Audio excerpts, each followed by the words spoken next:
Clipper Audio presents an unabridged recording of What Bloody Man Is That? By Simon Brett. Narrated by Simon Preble.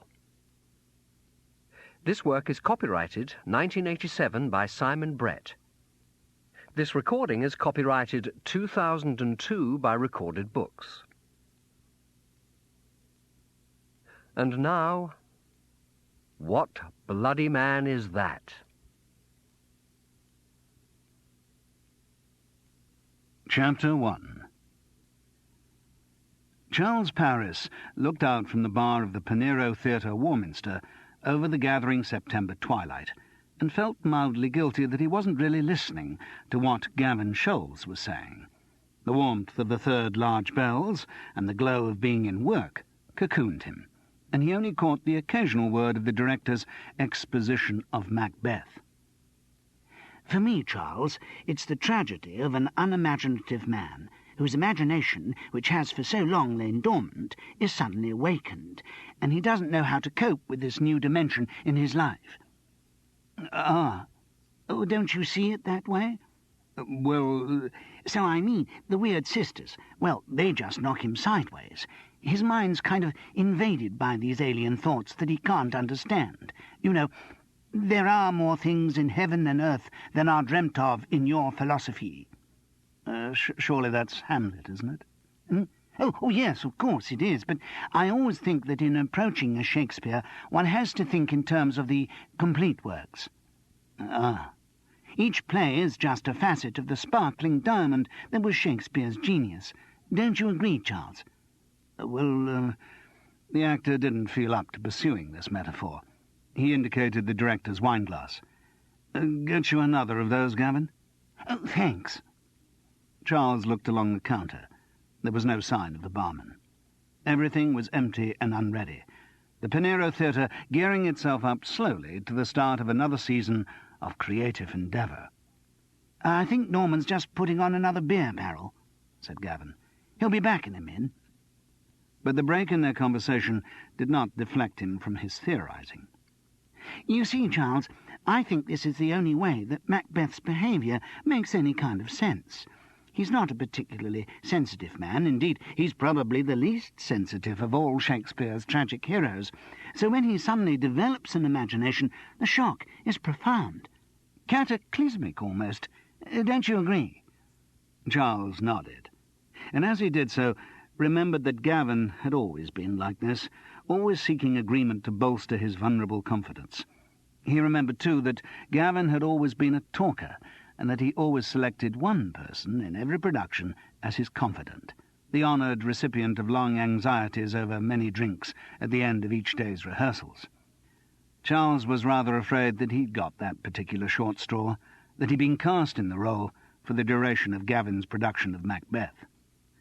As the director continued to impose his preconceptions on Shakespeare, Charles thought back to how he'd got the job, how elated he'd been to hear about it, how conveniently his mind had forgotten what a bore Gavin Scholes in full flood could be. The call had come through from Charles's agent, Maurice Skellen.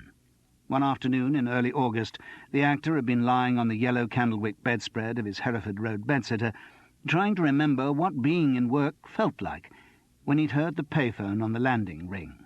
Assuming it was yet another call connected with the bemusingly complicated sex lives of the Amazonian Swedish girls, who occupied most of the other bedsitters, he had let it ring on until it became clear that he was alone in the house. Only then had he stirred himself to answer it. "Charles, it's Maurice." For his agent to ring him was sufficiently unusual for Charles to do a quick mental checklist of what the call could possibly be about. A cheque for a fee due on the sales to Zambia of some long-forgotten television series had just come in. No, Maurice would never ring him to mention that.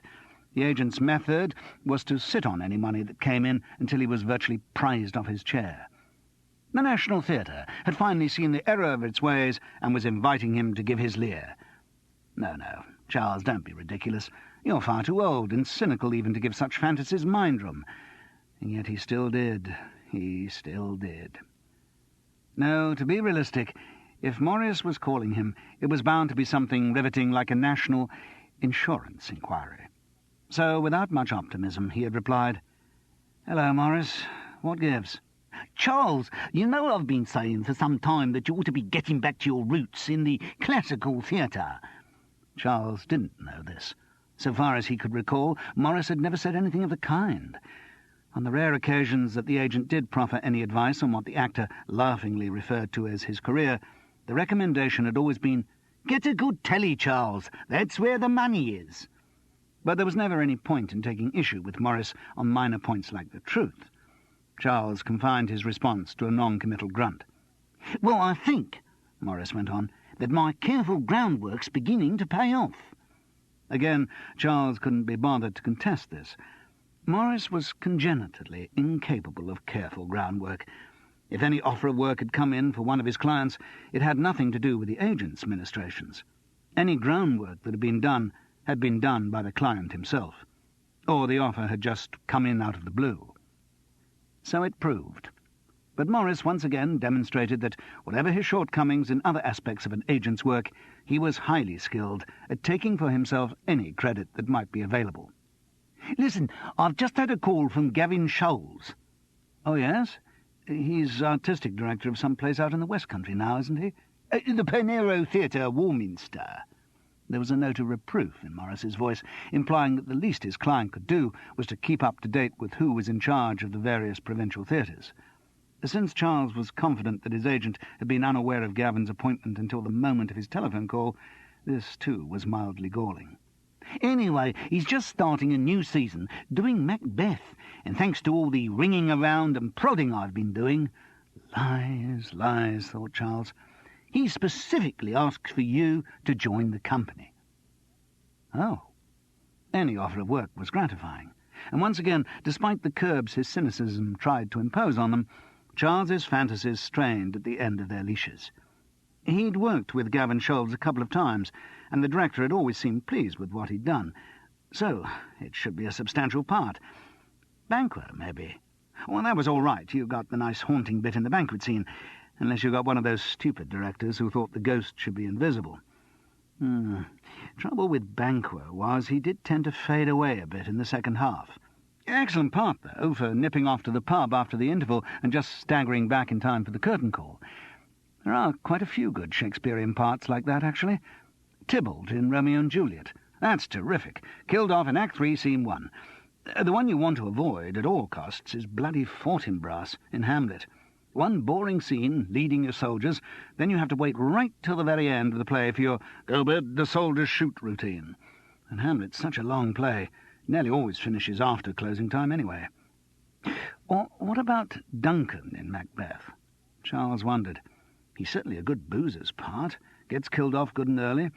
Trouble is, though, he hasn't got many lines, and directors have a nasty habit of doubling him with the Scottish doctor in the sleepwalking scene, which really wreaks havoc with your drinking. And surely, Charles thought, I'm not old enough for Duncan, am I? I mean, that's a real old stager's part. Not right for someone who's, let's say in their 50s. Macduff, though, not a bad part. True, he goes a bit quiet in the middle of the play, and he has got that turgid scene with Malcolm in England, but on the other hand, he gets good chances of a bit of emoting when he hears his family's being killed. And, of course, he's got the sword fight at the end. Yes, quite a lot to be said for Macduff. Or was it possible? Well, Charles had been around for a long time. He'd certainly got the experience for the role, and Gavin did like his work.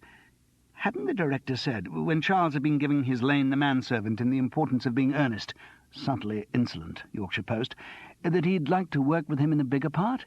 Yes, it was about time. After all, why not? Every director has to take a chance sometime, and every actor has to get his big break sometime, and God knew Charles had waited long enough. Yes, why not? Charles Paris as Macbeth. All this flashed through his mind in actor's mental shorthand before he casually asked Morris, "What's the part?" "Well, he definitely wants you to do the bleeding sergeant in Act 1. "Ah," said Charles. 36 lines, if his memory served him correctly. Mind you, 36 lines of fairly long-winded poetry. A lot of directors cut a few of them. "And he wants you to double the drunken porter." Oh, yes, 33 lines. and worst of all fates, a Shakespearean character who's meant to be funny.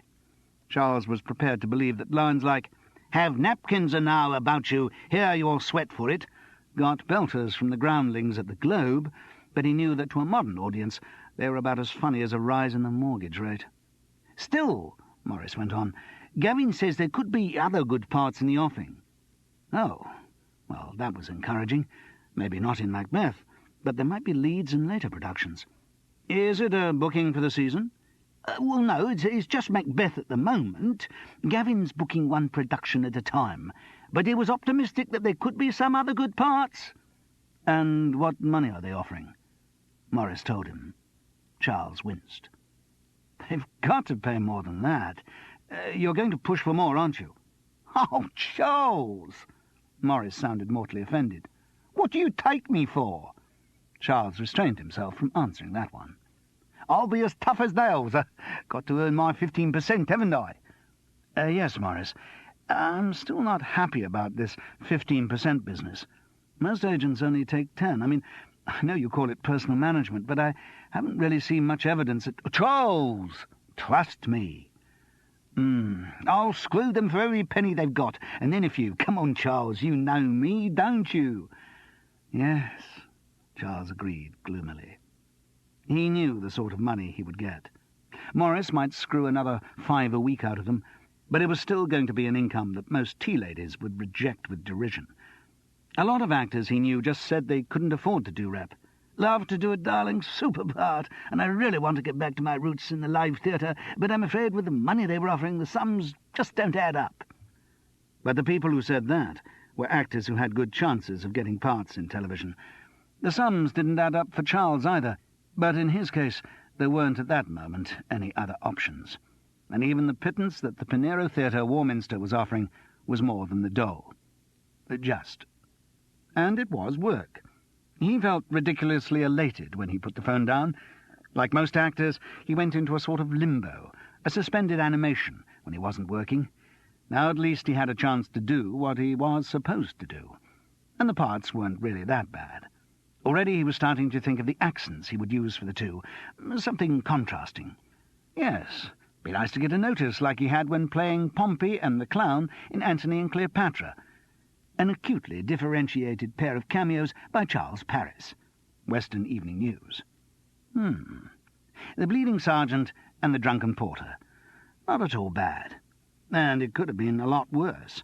Charles recalled the opening stage direction for Macbeth, Act 1, Scene 7. Enter a sewer. At least he hadn't got that part. Now the question is, of course, how much imagination has Lady Macbeth got?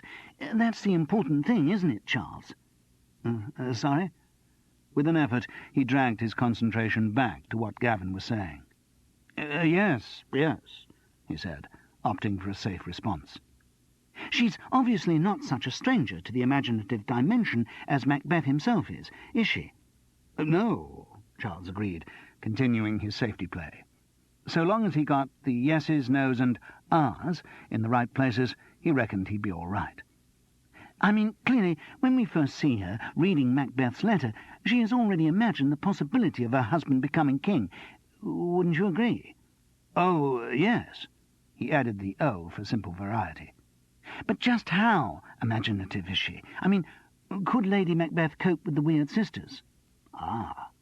And indeed, does she get less imaginative as Macbeth gets more imaginative? Does she actually— The U.S. cavalry, in the form of the barman, appeared at the end of the counter, and Charles, whose ammunition against death by boredom was running dangerously low, hailed the lifesaver effusively. Could we have the same again, please?" "Sure." The barman took their glasses. He was a quiet man whose face was permanently set in an expression of rueful apology. While their drinks were being served, Charles made a determined effort to shift the conversation away from Gavin Scholz's theory of hidden resonances in Shakespeare's text. There'd be time enough for all that once they started actual rehearsal. It was the Saturday evening. They'd got till Monday morning before they had to address themselves to the problems of interpretation and characterization. And Charles didn't really think that finding the concealed behavioural triggers of the Bleeding Sergeant and the Drunken Porter was going to take him that long. Who else is in the company, Gavin? Well, I told you, George Birkett is giving his Macbeth. You ever worked with him, Charles? Yes. Charles left it at that. No point in going into the details of his previous encounters with George, on a television sitcom called The Strutters, in a play called The Hooded Owl, which had transferred to the West End, most recently on the pilot of a ghastly television game show entitled If the Cap Fits.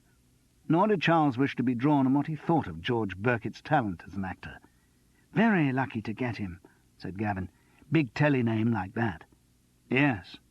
He's got to have a couple of rehearsal days out for filming some new sitcom he's doing, but basically we've got him right through. Oh, good, said Charles, permitting himself an edge of irony. Down at his level in the profession, you didn't get days off for rehearsal for doing other jobs. It was only so-called stars who could get that kind of thing written into their contracts. But Gavin seemed unaware of the intonation. Then I was terribly lucky to get Felicia Chatterton for Lady Macbeth. Ever come across her? Charles shook his head. No, well, you wouldn't have done, unless you'd been with the Royal Shakespeare. She went straight out of Central to Stratford and hasn't worked anywhere else. Done some lovely stuff. Super notices for her Perdita and a smashing Celia. Anyway, like most of them do, she's now venturing out into the real commercial world. How old is she? Late 20s. Bit young to be partnered by George, isn't she? Oh, I don't know. She's very clever. And anyway, I think a younger Lady Macbeth helps the sensuality in the relationship. Don't you? Charles tried another nod this time. The sexual dimension is so important. You know, that whole business of whether she's had children or not. She has the "I have given suck" speech, but then Macduff says he has no children. Now, are we meant to assume... Yes. Charles diverted the subject forcibly. Who else is there? What? Oh, in the company? Yes, who's Duncan, for instance? Oh, Gavin smiled slyly. I got Warnock Belvedere for that. Ah. From the tone of your voice, I gather you know him. Only by reputation. Again, Gavin Scholes read something in Charles's intonation. Oh, I think that's probably all bullshit. I mean, you know how easily someone gets a name for being difficult. One director they don't get on with, and suddenly all these stories start circulating around the business. I'm sure he'll be fine. You haven't worked with him? No. I've spoken to him on the phone, and he sounds absolutely charming. Anyway, when you book someone like that, one of those larger-than-life characters, in my experience, you get so much more in return. You know, those older actors really know how to fill the stage. Don't you agree? Charles did agree, and said, yes. But he didn't say that in his experience, actors who filled the stage hadn't a lot of time for the other actors who tried to share it with them. Oh, I'm not worried, Gavin went on breezily, though something in his expression belied the words. With most so-called difficult actors, I think it's all down to how the director handles them. Don't you agree? This time there was no mistaking the naked appeal in Gavin's eyes. It confirmed Charles's suspicion that he had been booked as much to give the director moral support as to give his bleeding sergeant and drunken porter. No, there'll be no problem, Gavin continued, protesting too much. Most actors who behave badly are just insecure. If you take a firm line from the start... But the director didn't get time to articulate his full theory of how to deal with difficult actors. Behind them, the swing doors into the bar clattered dramatically open, and a huge, fruity voice boomed out, "Who's have to fuck to get a drink around here?" Gavin Scholes and Charles Paris looked around, but they both knew what they would see before they saw it. A mountainous man, propped up on a silver-topped walking stick, swayed near the door. He wore a shapeless suit of thick checked tweed over a bottle-green waistcoat, across which a watch-chain hung pretentiously. His mane of white hair and beard seemed to have been modelled on the elderly Buffalo Bill. A monocle was screwed firmly into the veined purple face. "Charles Paris," said Gavin Scholes as he moved towards the door, "I don't believe you've met Warnock Belvedere." Chapter 2. The old actor's presence was so commanding that it was only as Gavin and Charles drew near that they noticed he had not entered the bar alone. Slightly behind Warnock, eclipsed by his bulk, stood a thin boy scarcely out of his teens, on whose face an eager-to-please smile hovered nervously. "Oh, hello, Russ. Charles, I don't think you've met Russ Lavery either." No, I never mind that," boomed Warnock Belvedere. "Time enough for pleasantries when you've got me that bloody drink. God, a man could die of dehydration in this place." Yes, of course," said Gavin, scuttling back to the bar, and suggesting to Charles that the director's firm line in dealing with the supposedly difficult actor would be based on abject subservience. "What's it to be?" Gavin asked from the bar. "Brandy, large one," Warnock Belvedere replied as he limped heavily across the room. Charles reached out his hand to the young man who'd been introduced as Russ Lavery. "Charles Paris, are you in the company?" "Yes, it's my first job out of Webber Douglas." "Welcome to the business." "Thanks. Yes, I just finished my training this summer. I was very lucky. An agent liked what I did in one of the final term productions and signed me up." "Well done." "It was Robbie Patrick, actually." The boy was demonstrably keen to get the name into the conversation, and with reason. Robbie Patrick was one of the most successful and fashionable agents on the scene. To be signed up by him was about the best start any aspiring actor could have. "Anyway, Robbie put me up for the audition for Gavin, and it went okay, and I've got one of the Pinero's provisional cards." Again, well done. It was quite an achievement. The Actors' Union, Equity, paranoid about too many people entering a hopelessly overcrowded profession, restricted most theatres to admitting 2 new members a year. To have got one of the coveted union cards so quickly was what every drama student in the country prayed for. "What are you playing?" asked Charles with a grin. The grin had the right effect, and the boy seemed more relaxed as he replied, "Fleance and young Seward." "Great." "Yes, I'm very excited about it. You know, the chance to play 2 contrasting roles, using different voices." There was something puppyish about the boy's enthusiasm. Charles for a moment felt almost patronising, until he reflected that he himself had reacted in exactly the same way to the prospect of playing 2 minor roles. "I'm sure you'll have lots of fun," he said. "Yes, I mean just the chance to work in a company with—" "Come over here, boy," Warnock Belvedere bellowed from the bar. "Come and sit by me. Pretty boy's just bought me dinner. Least I can do is to get him a drink." Russ Lavery flushed and moved across to the bar. Charles followed more slowly. He didn't like the sound of what Warnock had just said.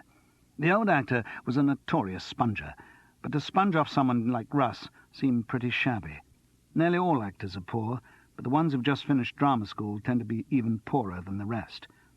Nor did Charles like the pretty boy reference. Warnock Belvedere's reputation encompassed fairly aggressive homosexuality, and Charles hoped that Russ wasn't going to find himself in an awkward situation with the old actor. There was an air of naivete about the youngster which was capable of misinterpreting Warnock's interest as something more altruistic, the simple desire of an old stager to help someone making his first tentative steps in the business. Charles's misgivings were not dispelled when the old actor put his arm round the young one's shoulders and hoisted him onto a bar stool. "Now, what's it to be, Russ? It's still Gavin's round, so ask for whatever you want." Russ Lavery coloured. "Oh, after all that wine we had at dinner, I don't think I need anything else." "Oh, reason not the need," Warnock quoted grandiloquently, prompting Charles to wonder whether the old actor had ever actually played Lear. If he ever did, Charles thought vindictively, I bet it was a really hammy Lear. "Good heavens," Warnock continued. "You can't come into this business if you can't take your liquor. Christ, boy, what do you think keeps the theatre going? It's not talent, it's not arty-farty acting, it's not bloody arts council grants, it's alcohol, pure and simple. Wouldn't you agree?" This last was flashed maliciously at Charles, who found the question a slightly uncomfortable one to answer. Much as he hated to side with Warnock Belvedere, he couldn't deny the considerable contributions that alcohol, in particular Bell's whiskey, had made to his own theatrical career. "Come on, boy, have something." "Well, a small sherry." "Sherry? After dinner? Good God, have you just let go Mummy's apron strings? Don't you know anything?" Russ Lavery looked deeply humiliated. It was clear that the answer to both Warnock's questions was affirmative. Charles observed how, with the snipe at him about alcohol, the old actor had a knack of homing in on people's private anxieties. It made him a potentially difficult person to deal with. "Give the boy a sherry," Warnock ordered, and Gavin Scholes obediently reached for his wallet. "Sweet, medium, or dry?" Norman, the barman, asked impassively. The old actor looked at Russ. "Come on, boy. You must give mine host an answer. I'm afraid I don't know the appropriate etiquette for after-dinner sherry drinking." The boy blushed as his humiliation was rubbed in. "Dry, please," he said in a small voice. Still impassive, Norman poured the drink. Warnock, seeming for a moment to regret his cruelty, continued in a softer voice. "Oh, I remember when I was young. I once made a terrible cock-up over a drink. It was when I was working with Rafe." "Rafe Richardson?" asked Russ Lavery, awestruck. "Yes," Warnock Belvedere conceded casually, well aware of the impact his words were having. "I was quite new to the business, maybe a little older than you. Not nearly as pretty, I'm afraid." Russ looked confused, confirming Charles's suspicion that the boy didn't know how to deal with this homosexual badinage. It's always difficult in the theatre. There's so much effusiveness, so much jokey campness, that it's sometimes hard to spot an authentically gay approach. In this case, though, Charles could have told Russ that he was up against the real thing. "Anyway, at the end of the rehearsal one day, Rafe said he'd buy us all a drink. Well, I was about as clueless as you are, young Russ, so I thought, well, here we are in the big, glamorous, theatrical world, and I asked him for a glass of champagne. Hadn't a clue what it cost, and in those days it was going to be a question of opening a bottle, none of this wine bar nonsense where they keep one open under the counter. Anyway, to give the old darling his due, he bought it for me without demur, handed me the glass, and as he did so, he said, very straight-faced, 'You show good taste, young man. If you always insist on living life by champagne standards, there's no reason why you shouldn't succeed. No one ever lost out by aiming too high.' That a man's reach should exceed his grasp, or what's a heaven for?" Never forgotten that bit of advice, you know. Needless to say, for the reported lines, the old actor dropped into impersonation. Charles had yet to encounter an actor who didn't do an impression of the late Sir Rafe Richardson. The quality varied from reasonable verisimilitude to a kind of decrepit bleat, but every actor had one tucked away for the vast supply of stories, true and apocryphal, which had accreted around that larger-than-life figure. Warnock Belvedere's impersonation was actually rather good, but whether or not Richardson had ever given him the advice claimed, or had ever quoted Browning at him, Charles doubted. Russ Lavery was, however, impressed, and so Warnock Belvedere pressed home his advantage with one of the more familiar Richardson anecdotes. "Actually, dear old Rafe," he pronounced it Rafe, needless to say, "once did something rather wonderful at the first night of some turgid new play he was doing. Started the first act, and, you know, they were getting nothing from the audience, but nothing. Obviously the thing was a real turkey. Flopperoony wasn't in it. So suddenly Rafe stops in the middle of a speech, walks down to the footlights, and says to the audience, 'Is there a doctor in the house?' Little bloke stands up at the back of the stalls. 'Yes, I'm a doctor.' 'Doctor,' says Rafe, 'isn't this a terrible play?' Though familiar to Charles, the story was well told, and he joined in the laughter that greeted its punchline. Even the barman Norman allowed himself a flicker of a smile. But as Charles laughed, he wondered why Warnock Belvedere had suddenly turned so affable. He had a nasty feeling that the old actor wanted to ingratiate himself back into favour with Russ Lavery. He realised he'd pushed too far about the sherry, and was now making up for that lapse. What Warnock's ulterior motive was, Charles didn't think would be too difficult to guess. Before the old actor could plunge into another anecdote of the distinguished company he kept, the bar-room doors rattled again, and they all turned to look at the new arrival. It was a woman, mid to late 40s. Her hair was probably naturally black, but had been assisted to a uniform blackness, which didn't look quite natural. The blue eyes were rimmed with heavy makeup, and her slightly sulky mouth was outlined in a harsh red.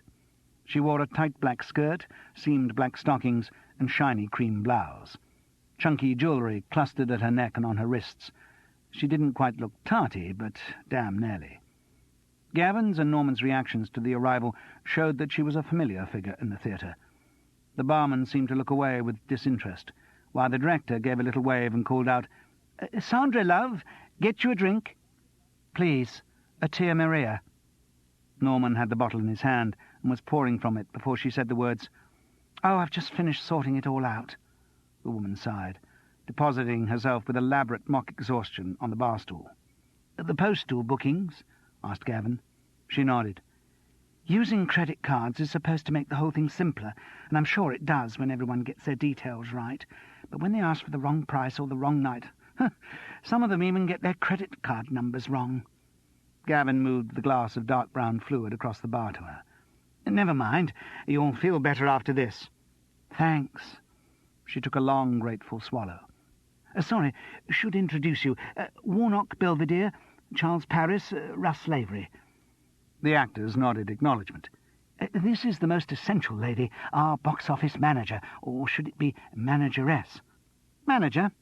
I do the job quite as well as a man would," she insisted, with perhaps unnecessary vehemence. "You certainly do." Gavin Scholes gave a sycophantic smile of agreement. "Sandra Phipps." She smiled round at them, then said, "Give us a pack of peanuts, Norman. I'm starving."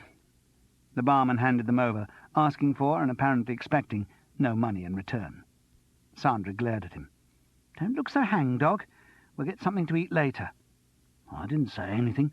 "No, you just looked it. We'll pick up a chinky on the way home." "Fine." The barman turned to straighten up the rows of fruit juice bottles. Gavin Scholes stepped into the rather awkward silence that ensued. "Should explain, Sandra and Norman are married." "Oh," she said skittishly. "Don't spoil my chances with all these lovely young actors." "Thank you for the young, madam." Warnock Belvedere leant across and kissed her hand with mock courtesy. "Nicest thing anyone said to me all evening." Then, in an elaborate aside, he whispered, "Fancy nipping down the car park for a quickie?" Knowing the actor's sexual orientation, Charles found this remark unbearably arch, but it appealed to Sandra Phipps, who burst into a raucous ripple of giggles. "All the same, you bloody men," she accused, inaccurately as it happened in Warnock's case. "Only think about one thing." Then, with a glance at Norman's back, added, "With exceptions, of course." Clearly this sexual sniping was part of the couple's relationship. It made Charles feel rather uncomfortable. Gavin again stepped in as the peacemaker. "I tell you, without Sandra and Norman, the Pinero would just literally fall apart. I mean, sod the actors and directors. If you don't sell the tickets, you're left with a marked lack of bums on seats. And if the audience can't get a drink in the interval, well, it's the end of everything." "And if the cast can't," said Warnock, banging his glass on the counter to attract Norman's attention, "it's the end of civilization as we know it." Silently, the barman refilled the brandy glass and looked around quizzically at the others. Russ Lavery shook his head, but the rest signalled acquiescence and had their glasses recharged. "How's the advance?" Charles asked Sandra Phipps, feeling he should show an interest in her work. "Pretty good, considering we don't open for nearly a month. Fridays and Saturdays okay, though a lot of those are subscription seats, and the school's matinees are virtually full." "Comes of doing a set text," said Gavin smugly. "All the kids have to come and see it, or they're going to make a balls up of their exams. Eminently satisfactory." "For the management, maybe," said Charles. "Not so hot for the actors." "What do you mean?" asked Warnock Belvedere. "Well, maybe you've been lucky enough not to have to do any school's matinees, but—" This was clearly the wrong thing to say. Warnock bridled. "I'll have you know I've performed in every kind of theatre there is. I've done more bloody school's matinees than you've had hot dinners." "All right, sorry, but then you know what I'm talking about." "No?" "I mean the kids' behaviour. None of them are there because they want to be. It's just a chore. Another boring old lesson, except with the advantage that the lights are out. As a result, they do all the things they'd like to do at school. If they're single-sex schools, they fight and giggle. If they're mixed, you've pretty soon got a full-scale orgy." "That has not been my experience," said Warnock loftily. "I find that sort of thing only happens when they've got nothing interesting to look at on stage. When they're looking at actors of stature, when they're seeing people who can properly command a stage, the problem does not arise." The inference was there, and it was a fairly insulting one, but Charles couldn't be bothered to pick it up. Warnock Belvedere was one of those people who thrive on reaction to their rudeness. Give them nothing back, and their attack is disarmed. And so it proved. After a few seconds of staring at Charles, the old actor gave up and turned pointedly towards Russ Lavery. "Excellent, boy. There's another story about Rafe I must tell you. It's a weeny bit smutty, but I'm sure you don't mind a bit of smut." At the same moment, Gavin left, saying he just had to check something in the office, so Charles had to make conversation with Sandra Phipps. Under normal circumstances, this would not have been a chore. She was attractive enough, and could chatter along quite merrily at a level of harmless but covert innuendo. However, with her husband so close, Charles felt a little awkward, particularly as she was obviously keeping up the innuendo principally for Norman's benefit. Charles wasn't interested in how they brought excitement into their marriage. That was up to them, but he just wished they wouldn't involve him. Sandra started in the way she intended to continue. "So, you know I'm married. In name, anyway. How about you? You tied up, or are you available?" "Well," said Charles, very conscious of Norman's proximity. "Go on, don't be coy. Are you married?" "Yes, technically." "What on earth does that mean?" Charles wished he knew. He and Frances were not divorced, but he would have been hard put to define exactly how close their relationship was. At times, although they lived apart, it could still be very close. But this wasn't one of those times.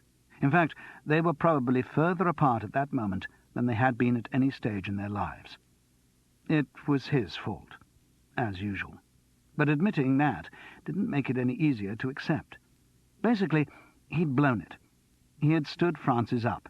He'd invited her out to dinner and then got delayed, and when he arrived at the restaurant, there'd been no sign of her. All right, that wasn't such a big deal. That sort of thing had happened many times in the course of their switchback relationship. What was different this time was the way Frances had reacted to the affront. When they'd made the dinner arrangement, she'd instructed him to be there on time or forget it. But then she'd often said things like that. What made this time different was that she clearly meant it. She actually wouldn't speak to him on the phone. As soon as she recognized the voice, down went the receiver. Being an actor, of course, he could sometimes make it difficult for her to recognize his voice. But once he'd engaged her in conversation in the spurious guise of a Glaswegian plumber or an Indian double-glazing salesman, there had to come the moment when he changed back to himself and tried to say what he wanted to. And each time he got to that point, she put the phone down. Only once had she spoken directly to him since the broken dinner date, and her words then had been among the most hurtful he had ever heard. "You're not good for me, Charles Paris." That was all she had said. Then, once again, the receiver had gone down. Of course, he could have tried to go and see her, arrive on the doorstep of her flat in Highgate, waylay her as she set out for school, of which she was the headmistress. But always something stopped him. Basic inertia. The sudden need to have a drink, to go out and meet people, other actors, people he wasn't close to. And maybe, after all, Frances was right. Maybe he was bad for her. Maybe they were better off apart. After all, he was the one who'd walked out all those years before, walked out in the search of a freedom which he knew even as he left would prove illusory. And since Frances had made no attempt to make contact, perhaps she was better off with him erased from the map of her life. He only wished he felt the same. And now here he was, working miles away from her, and she probably didn't even know he was in Warminster. Somehow he must re-establish contact. Send her a card, perhaps. He'd have to have something to say on it, though. Come on, wasn't that difficult a question? Not as if I'd asked you if you could remember how many times you've done it, or something like that. Sandra Phipps's words, and the suggestive giggle that followed them, brought him back to the Pinero Theatre, Warminster. Sorry, miles away. You can say that again. Naughty fantasies, I dare say. No, not in fact. It didn't seem worth continuing. Have you been working here in the theatre long? He asked, moving to a dull, uncontroversial subject that should offer few opportunities for double meanings. Getting on for 15 years and all. Really? Said Charles, sounding impressed, because she'd said it in a way that demanded an impressed reaction. Yes. Well, there was a break in the middle when I went off to have my baby. Ah. Stuart. He's 13 now. She smoothed down her blouse over her waist. Do I really look old enough to have a great big son aged 13? Again Charles gave the expected reaction, though in fact Stuart's age was no surprise to him. He wouldn't have fallen off his bar stool if she'd said she had a son of 25. Actually, you'll be seeing Stuart soon. Oh, will I?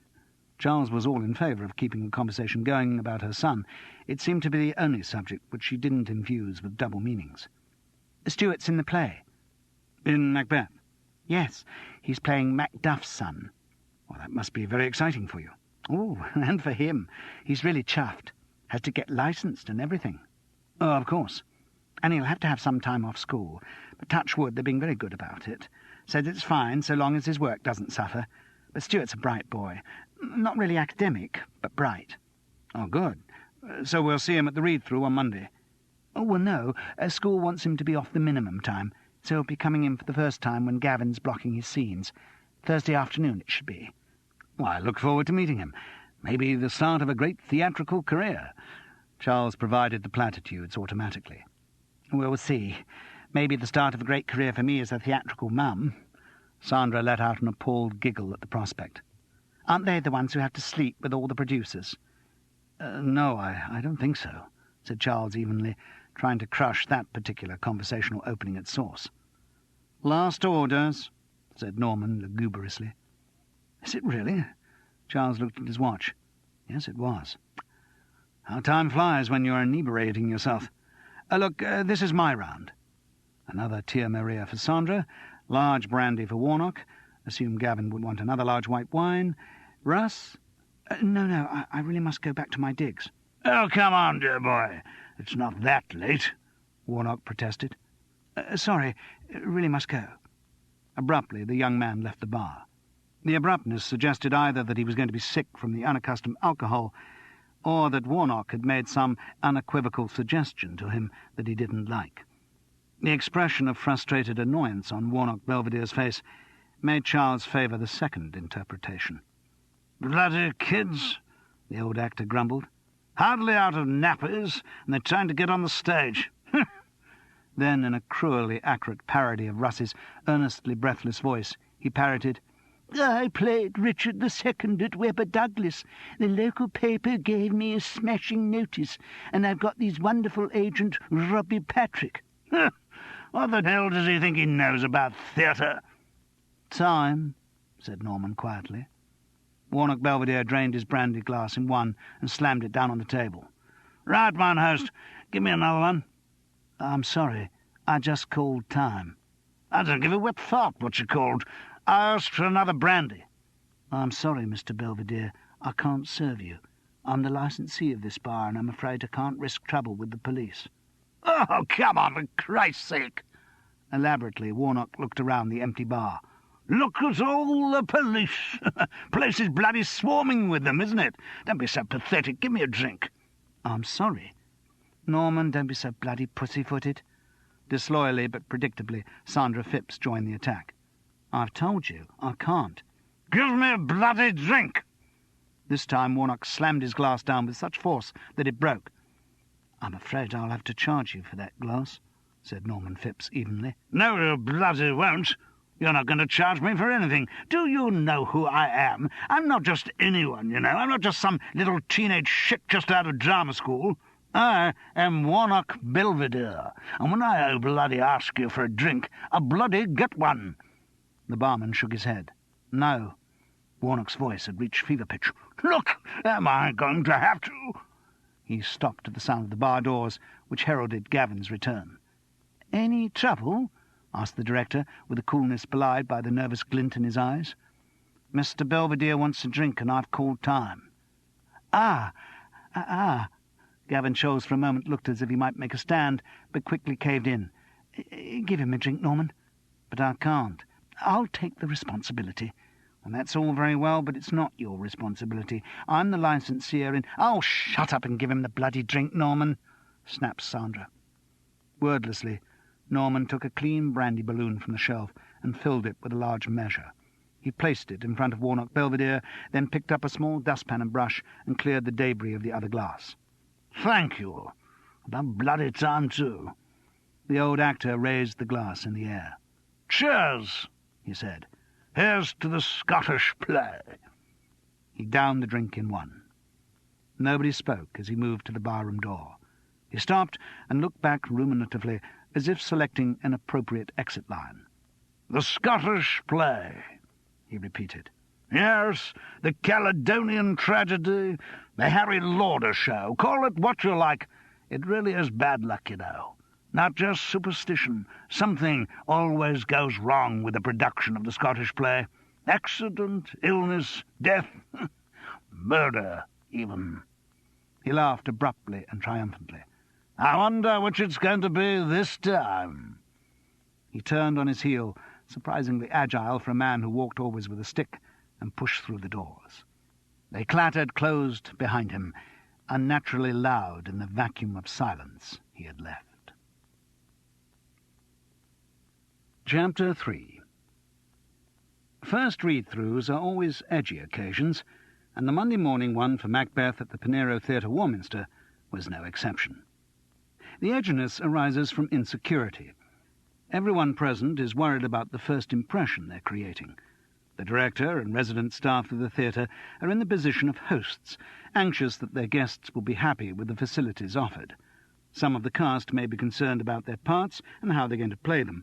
Some still roar from their agents' unsuccessful battles to screw more money out of the administration. And all of the company are wary, stalking around each other, antennae acutely adjusted to get the feel of the people they'll be working with for the next few weeks. In the theatre, there are happy companies and unhappy companies. Every actor knows how miserable it is to spend a couple of months in an unhappy company. So at the first read-through, they're all still trying to gauge the feelings of the ensemble. And whereas dogs express this kind of anxiety by sniffing at potential invaders, in actors the unease is translated into a kind of flamboyant jokiness. Voices are too loud, only moderately amusing anecdotes are greeted with excessive laughter, and a lot of extravagant hugging goes on. In most companies, everyone will already know someone, or at least have mutual friends. These relationships are quickly re-established, and so before the read-through starts, the actors and actresses form into little clusters of badinage.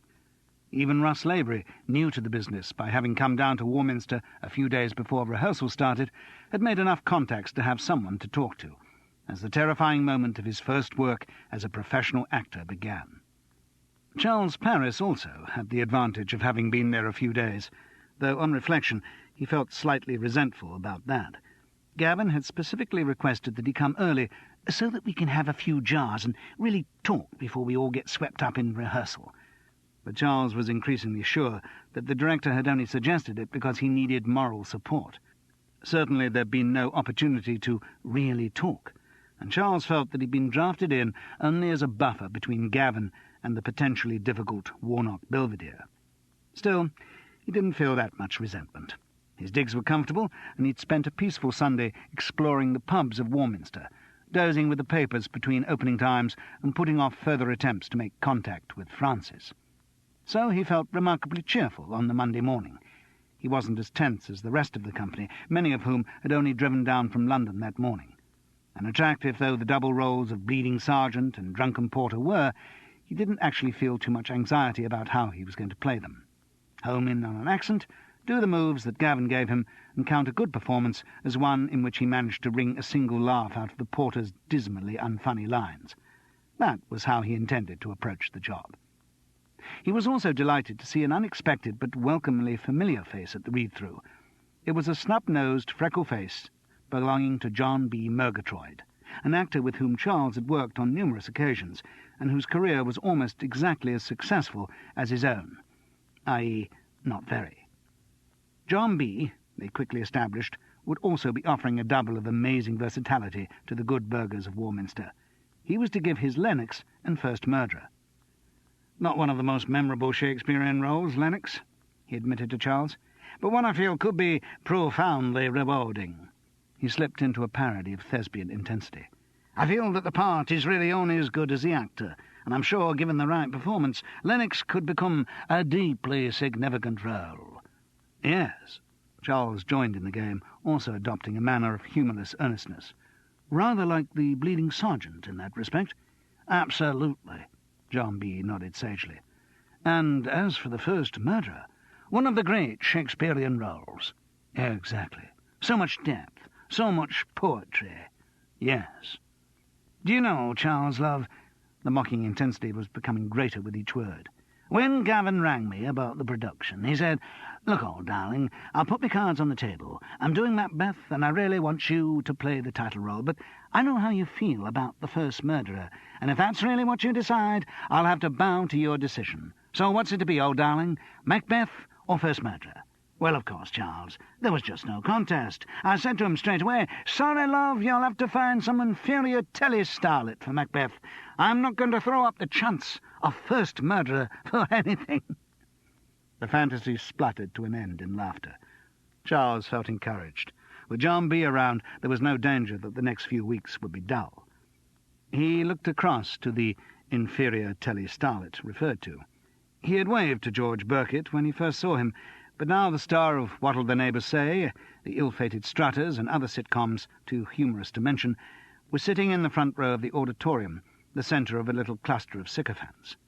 Charles, who'd watched George Birkett's growth to fame, observed how the actor's face had become permanently set in the expression of someone opening a church bazaar or a supermarket. But there was now a nobler, more serious wrinkle to the brow. This, after all, was a significant moment. The actor who had found success in the mushroom medium of television returning to his roots, demonstrating the more profound aspect of his character, the versatility which now made him ready to tackle one of the classic Shakespearean roles. Charles tried to curb the uncharitable thoughts that the sight of George Birkett always prompted. He knew that to think the actor's success was the product of a very moderate talent and a great deal of luck was probably only a sour grapes reaction. And yet he could never quite believe in George. He'd watched the man who was about to give his Macbeth gradually gather the trappings of stardom, but he could never see the inward spark of genius that should irradiate a star. To Charles Paris, George Birkett remained a perfectly amiable but rather dull actor who'd had a few lucky breaks and who was now too famous for anyone actually to observe that he wasn't particularly talented. Certainly, Charles allowed himself the bitchy thought, if Gavin Scholl saw Macbeth as a man devoid of imagination, it had been typecasting. The other figure who had gathered a little coterie around him was, it went without saying, Warnock Belvedere.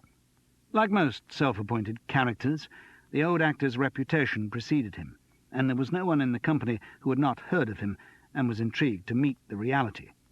There was a tendency in the theatre, which Charles disliked, for perfectly repellent people to be tolerated and even lionized, simply on the basis of being a character. Warnock fitted this role with relish, and was determined very deliberately to live up to his image. As Charles looked at him, he could hear the old actor once more name-dropping and pontificating. "Well, of course I knew Larry back in the days when he was still with Vivian. Goodness, the two of them together were—" Russ Lavery, Charles noticed with interest, was not in Warnock's circle of sycophants. He joined the group around George Birkett, exchanging the anecdotage of classical theatre for that of television light entertainment.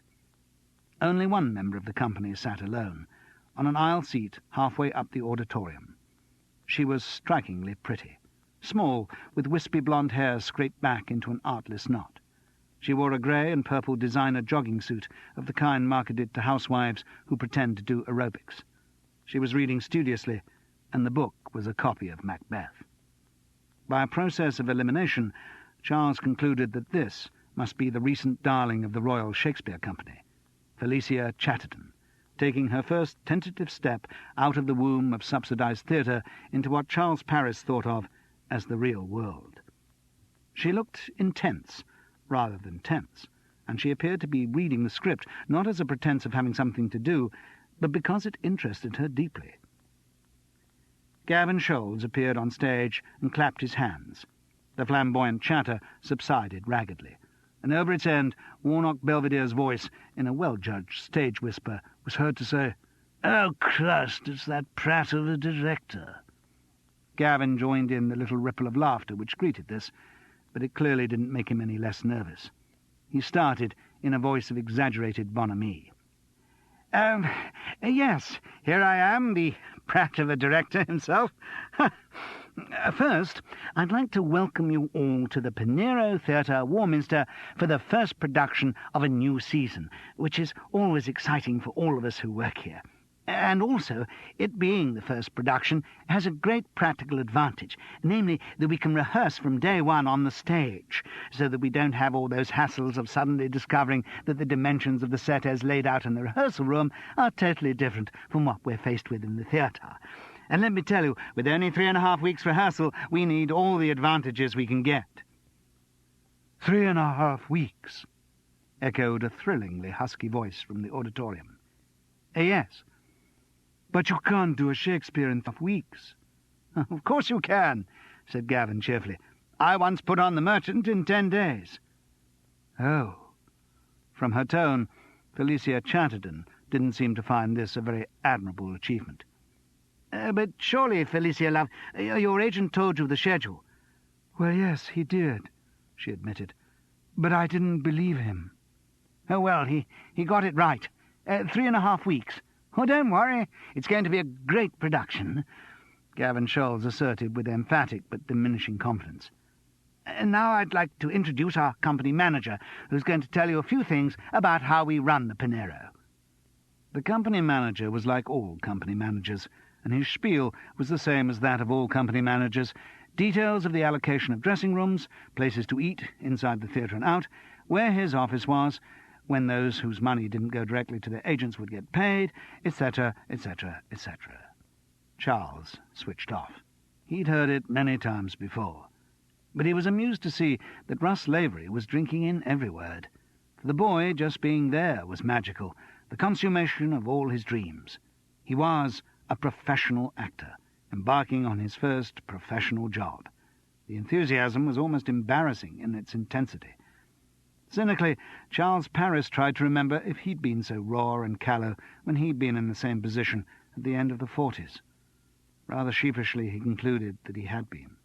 Exactly the same, ecstatic with excitement, just at the prospect of being paid to do what he'd always wanted to do. Oh dear, he wondered, how long did it take for my attitude to change? After the company manager, other members of the Pinero resident staff were introduced. The stage manager, dour in the manner of all stage managers, the assistant stage managers, bright-eyed and bushy-tailed, the lighting director, introverted and technical, the wardrobe mistress, a symphony in hand-woven fabrics, which didn't fill Charles with confidence. If there was one thing he hated on stage, it was a costume that tickled. Then the catering manager, Norman Phipps, and the box office manager, Sandra, were introduced. She put in the customary plea that the cast give her as much notice as possible for any complimentary or first-night tickets they wanted, and made the customary complaint that if they left it to the last minute, it not only made her job very difficult, but also caused disappointment and bad feeling. She had dressed up more for the occasion than for the previous Saturday, but her clothes were again just on the decent side of tarty. This time it was black leather trousers and a cotton loose-knit sleeveless sweater. And again, it wasn't just her dress that was sexy. She also peppered her talk with a few innuendos and reacted flirtatiously to questions from the actors. Again, as he had on Saturday, Charles wondered how much of this was just talk and how much of it she might put into action. Of course, with a constant supply of actors through the theatre, most of whom were enduring long separations from wives and girlfriends, she was in a good position to have plenty of little flings if she wanted them. And if her relationship with her husband was as bad as she implied, then she might be tempted to indulge herself. And yet, something in Charles doubted it. Her sexuality was so upfront, so aggressively emphatic, that he couldn't believe in it. He felt it was probably all talk, just part of her manner, her personal way of facing the world around her. The next person to be introduced was the designer, who spoke at great length about the totally new concept of theatre represented by his set, but whose description of it sounded to Charles exactly like 90% of the sets on which he'd strutted in doublet hose, toga and armour, giving voice to the words of the immortal bard. When you cut through the exotic description, all there was going to be on stage was, as usual, a set of battlements at the back and a pair of mobile towers which could be wheeled on and off for relevant scenes. The outlines of all the crenellations would be sufficiently vague so that, with a few lighting changes, they could represent a desert heath, a camp near Forres Inverness, A court within the castle, the same, another room in the palace, a cavern, Fife, Macduff's castle, Dunsinane, Burnham Wood, the same, another part of the plain, and so on. Charles felt infinitely old, a Struldberg of the theatre who had seen everything and heard everything an infinite number of times before. "But now," said Gavin Scholes, once everyone down to the stage doorman had been introduced, "the play itself." A little murmur of excitement went round the cast. It wasn't that they were necessarily excited, it was just that Gavin had delivered his words in a manner that demanded a little murmur of excitement. "Now, as I see it, Macbeth is the tragedy of a man without imagination, whose life is suddenly shaken to the core by the introduction of an imaginative dimension." "Ah," said George Birkett blankly. "That sounds very interesting." Encouraged, Gavin went on. "Lady Macbeth, of course, from the start, has had this imaginative dimension. She is the more intuitive of the pair. She reacts instinctively, whereas Macbeth's reactions are more intellectual." "But surely," objected the deeply vibrant voice of Felicia Chatterton, "hers is the intellectual approach. I mean, she has the detachment, the cold-bloodedness, if you like, to take an overall view, while Macbeth only responds minute by minute." Said the director. "I mean, the first time we see Lady Macbeth, when she's reading the letter, she refers back to conversations about Macbeth's chances of becoming king." Yes, but so she's the one doing the long-term planning. She's the one who thinks things out intellectually. It's only when Macbeth becomes king that he starts doing things off his own bat. You know, the murder of Banquo, the massacre of the Macduff family. Well, yeah, but he's still only reacting minute by minute, like an animal, covering his tracks. He doesn't think the murder through. Each crime is just a cover-up for the previous one. I think there are very valid parallels with Watergate, you know." Yes, I'm sure. But if you could let me just spell out in a bit more detail the way I see the play. But I do think it's important that we all see the play the same way. I mean, we really should find its intellectual pivot before we get into rehearsals." "Oh, I do agree, Felicia, I do agree, but I think what we've got to—" "Oh, for Christ's sake!" boomed Warnock Belvedere. "Let's just bloody get on with it. Acting's nothing to do with bloody talking about the words. It's just standing still, being audible, and not bumping into the furniture." This paraphrase of another of the late Sir Ralph Richardson's dicta was greeted by relieved laughter, and Gavin Scholes took the opportunity to redirect the conversation. Look, actually, Felicia, I think you've raised some very valid points there, which we certainly must discuss, if we have time. But I think if I could start by giving you all my views on the play, and, if you could hear me out, then we could make the discussion more general once I've finished. How do you feel about that?" "Oh, absolutely fine," Felicia Chatterton agreed very reasonably. "I hope you don't mind if I take notes." No. Gavin cleared his throat. "Well, Macbeth, as I say, is a play about imagination, or rather, perhaps I should say, it's a play about lack of imagination, or perhaps both imagination and the lack of it." Mentally, Charles switched off again. In his experience, directors' theories of plays soon got abandoned in the face of the purely logistical problems of rehearsal. Getting the cast on and off stage quickly took priority over the overall concept of the piece.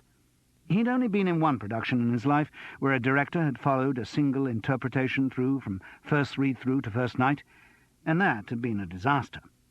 The director in question had seen The Tempest as a fantasy taking place inside Prospero's mind. There was nothing wrong with the idea itself. Indeed, many directors have moved towards that kind of interpretation. Nor was there anything inherently wrong with having a set in the shape of a hollowed-out cranium. And Charles really only began to part company with the concept when he saw the costume designs and realized that all the characters, except for Prospero himself, were to be dressed as brain cells.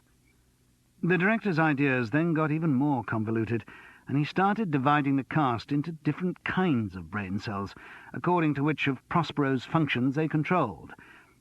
Ariel was deemed to control the visual area, Caliban the taste area, Miranda the sensory speech area, and so on. At the play's climax, the lines, But this rough magic I here abjure. Prospero was instructed by the director to have a stroke, thus killing off certain of the other characters in their roles as brain cells, and making the principal actor play the rest of the action with slurred speech and one side of his body paralysed. It was grotesque. It ran counter to Shakespeare's text at almost every point, but at least the director stuck to his guns and saw it through. And Charles hadn't done too badly out of it.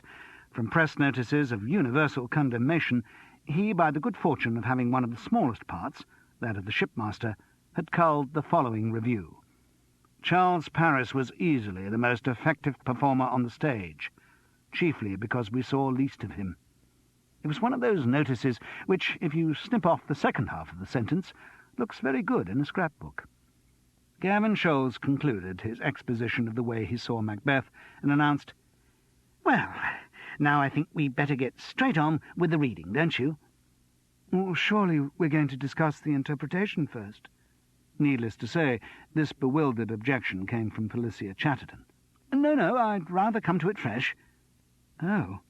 This clearly didn't sound a very good idea to her, but she suppressed further objections. Now, inevitably, with such a big cast, we're going to be into a bit of doubling. Now, I've cleared extra parts with some of you." Charles and John B. Murgatroyd chuckled knowingly. Some parts I'm cutting. For instance, I've divided Angus's lines up between Lennox, Ross, and Menteith." "Gosh," whispered John B. to Charles in a voice that had overtones of Felicia Chatterton.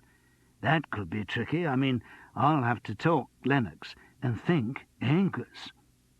"Then the fourth murderer," Gavin went on, "I've assimilated into the other three, and of course I've cut Hecate." "Have you?" asked Felicia Chatterton, shocked. "Yes, well, everyone cuts Hecate. The recent RSC production didn't?"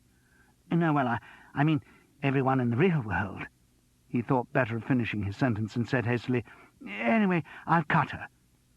"But surely that removes any occult frame of reference for the Weird Sisters." "Oh, yes, I suppose it—" Gavin looked totally nonplussed. "Yes, well, I'm afraid we're just going to have to live with that," he concluded firmly.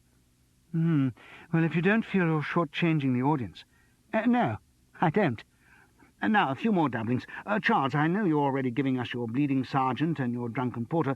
Would you mind adding a couple more snippets?" "No problem. The more the merrier." "Right. If you could do the old man who talks to Ross." "Sure." "And the third murderer?" "Fine." "And the English doctor. You know, the one who comes in and talks about Edward the Confessor." "OK." "Oh, aren't you going to cut that bit?"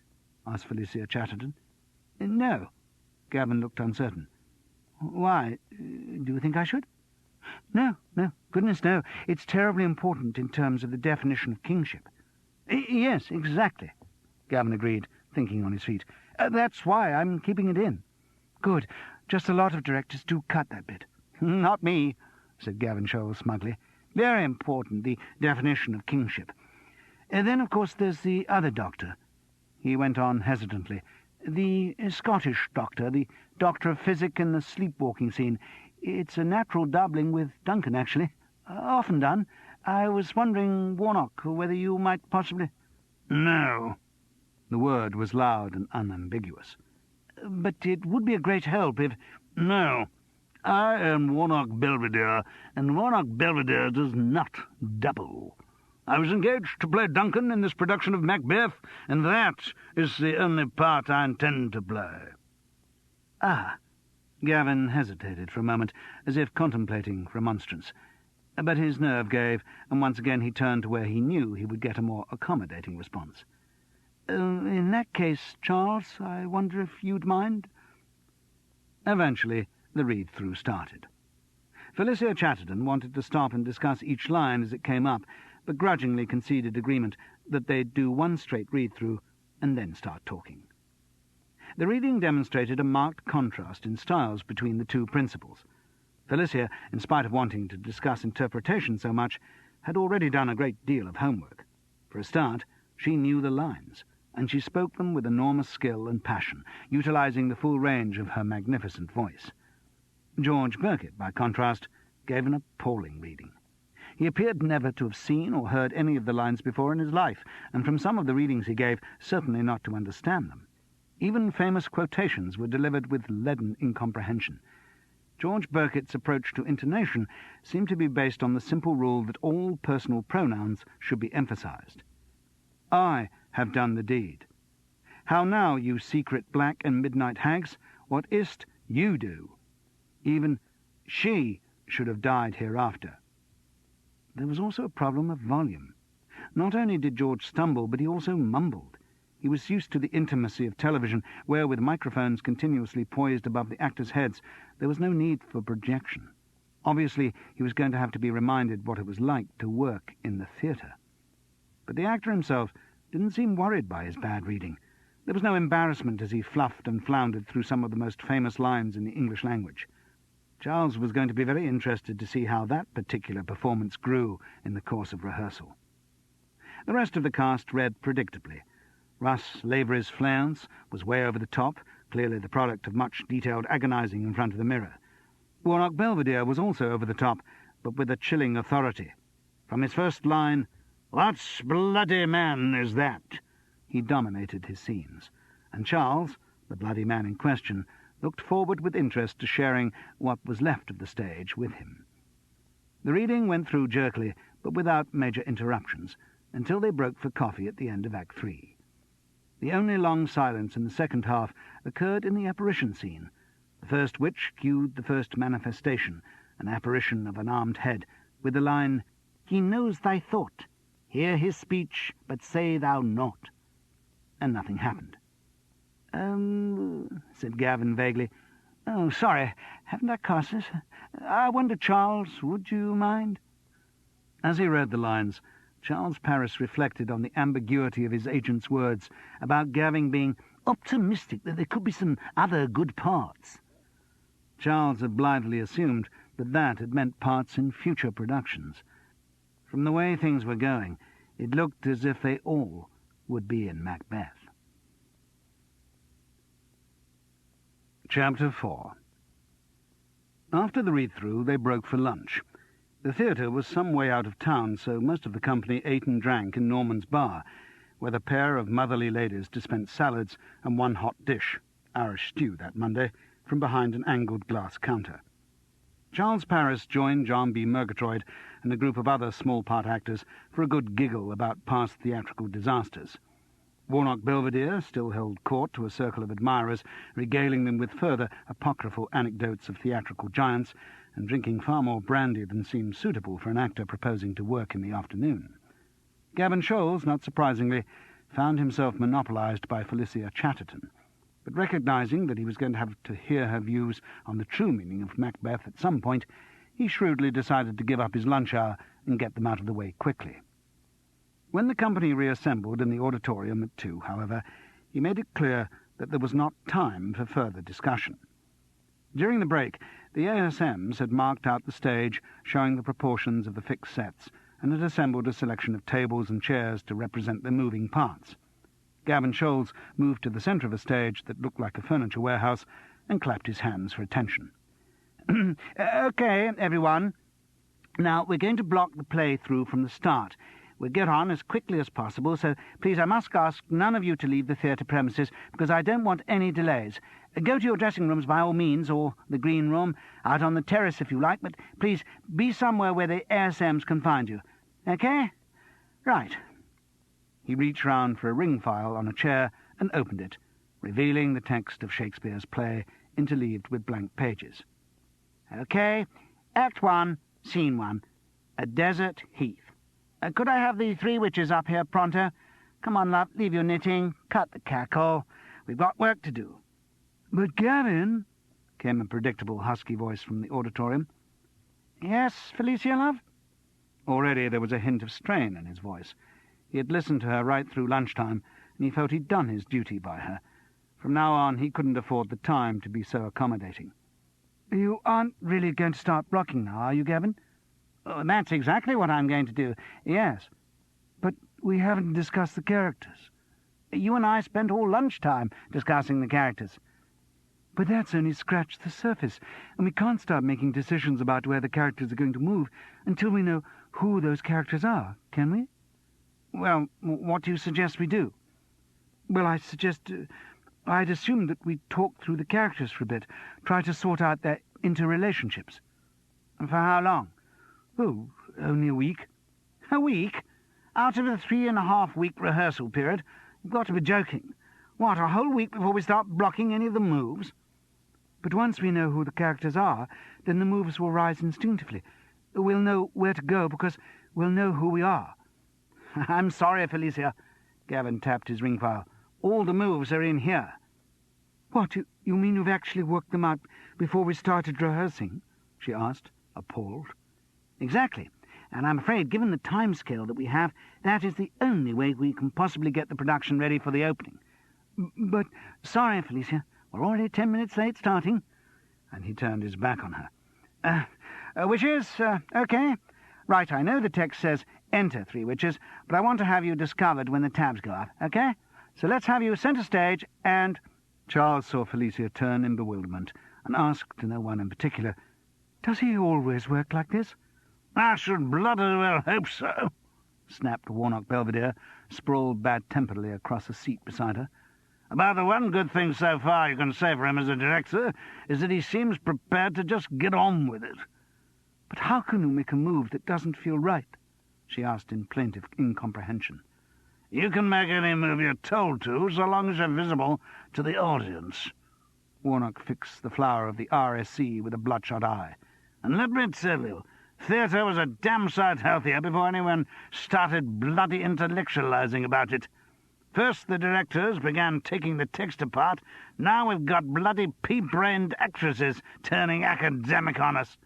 But when I started in the theatre, he continued inexorably, actresses knew their bloody place, which was either getting up there and saying their lines, or getting down there on their backs and giving the actors what they wanted. They didn't fart on about characterization and motivation. So, what you're saying is... What I'm saying is just be thankful you're in work, and keep your bloody mouth shut. There was no ambiguity about this rudeness, and the offence was compounded by the fact that some of Warnock's circle of sycophants sniggered at his words. The colour drained from Felicia Chatterton's face. She turned and moved with dignity to the back of the auditorium. What Bloody Man Is That? Cassette 2. On stage, Gavin Scholes pretended he hadn't heard the altercation and continued studiously showing the 3 witches where to move. The blocking of the short scene was quickly completed. The witches ran it a second time, followed the penciled notes they'd made in their scripts, and then the director was ready for the next scene. OK, Act 1, Scene 2, a camp near Forres. Let's have you on stage, please. Duncan, Malcolm, Donalbain. Oh, this is Lennox, isn't it? Come on, John B. and Charles. Bleeding Sergeant. The Bleeding Sergeant and Lennox rose to their feet and moved forward. No, loves, no. You stay there. I want you to make your entrance from the auditorium. Oh, God, thought Charles. All the old tricks. Gavin Scholes really was a boringly traditional director. The predictable set, all the moves worked out in his interleaved script, moves which, Charles knew, would always end up, whenever there were more than 3 characters on stage, in the time-honoured theatrical semicircle, and the entrances from the auditorium. How corny. In a flash, Charles saw exactly what the finished production would be like. A faithful telling of the story, no controversy, no excitement. Ideal school's matinee fodder. Right so, Duncan, you enter downstage left. Downstage? Echoed Warnock Belvedere. Yes. I think not. But Duncan is a king. The natural place for a king to enter is through the upstage centre archway. Yes, except that entrance is going to represent various castles, and that is where I will enter, announced Warnock Belvedere, stationing himself firmly upstage centre. Well, I suppose that'd be all right if... I'll have some attendants, won't I? Well, you'll have Malcolm and Donalbain. What about Lennox? No, I've got Lennox helping on the Bleeding Sergeant. Well, surely the Bleeding Sergeant can come on his own. He's not bleeding that much. No, I'm sorry. Warnock Belvedere sniffed his disapproval. Well, I suppose these two will have to do. Right, we'll try the entrance. Duncan, followed by Malcolm and Donalbain, disappeared through a break in the curtains at the back of the stage. There was a long pause, during which a muttered confabulation could be heard. Then the curtains parted to admit Malcolm and Donalbain, who took up positions either side of the entrance. After another pause, Duncan swept in. His two sons bowed as he moved centre stage. He looked slowly around the auditorium, then demanded in a booming voice, "What bloody man is that?" Gavin Shoal's voice strayed tentatively up from the front row. What? "I think that's fine. I mean, as a move." Well, of course it is. But, Warnock, if you could say the line as you come in, rather than waiting till you've taken up your position. Why? Well, you know, it's just pace, love. Pace, I mean, particularly at the beginning of the show. We do want to move it along. Can't have too long a pause. Are you suggesting, asked Warnock Belvedere, puffing himself up with the front, that I do not know how to judge the length of a pause? Oh, no. I tell you, Noel Coward himself, Noel Coward no less, admitted that he couldn't hold a candle to me when it came to timing. Yes, of course, but... And Tony Guthrie once said to me, "Hey-ho, it's going to be like this all the time," John B. Murgatroyd whispered to Charles, with a tremor of a giggle in his voice. "Best spectator sport since Christians being thrown to the lions," Charles murmured back. On stage, the diatribe continued, until Gavin once again crumbled and agreed to let Warnock do it his way. Then the director turned to the auditorium to direct the entrance of the bleeding sergeant. Following instructions, Lennox supported the wounded man up the centre steps onto the stage. "I think they bow now," said Duncan. "I'm not sure." "Duncan is a king, Kevin." "Gavin." Gavin, what the hell? They'd bow." "I don't know." "Well, OK, try it, Charles and John B." They collapsed onto the floor, and Charles could feel the silent vibration of John B. Murgatroyd giggling beside him. Oh, dear. He suddenly remembered that John B. was one of the worst corpses in the business. They were going to be lucky to get through this scene every night without breaking up. Malcolm then stepped forward and instructed the bleeding sergeant to "say to the king the knowledge of the broil, as thou didst leave it." Charles began, "Doubtful it stood, as two spent swimmers that do—" I think we'd better have you standing for this, Charles. Want the audience to see you a bit, don't we?" "I don't see the necessity," boomed Warnock Belvedere. Well, sod you, thought Charles. See if I care. At least if I keep my back to them throughout the scene, it'll save another make-up change. Rehearsals did progress through the week. They slipped behind a bit, but considering the ridiculous schedule Gavin was trying to keep to, the slippage could have been a lot worse. Warnock Belvedere, having imposed his personality on the company to his satisfaction, seemed to calm down a bit. Or perhaps it was just that he wasn't around so much. Duncan, as Charles had observed, gets killed satisfactorily early in the play, and so since they were working through from the beginning, Warnock was soon free while the rest of the blocking continued. He wasn't called for either the Wednesday or the Thursday's rehearsals, and without his malevolent presence, the mood of the company improved. Felicia, too, stopped making objections and buckled down to hard work.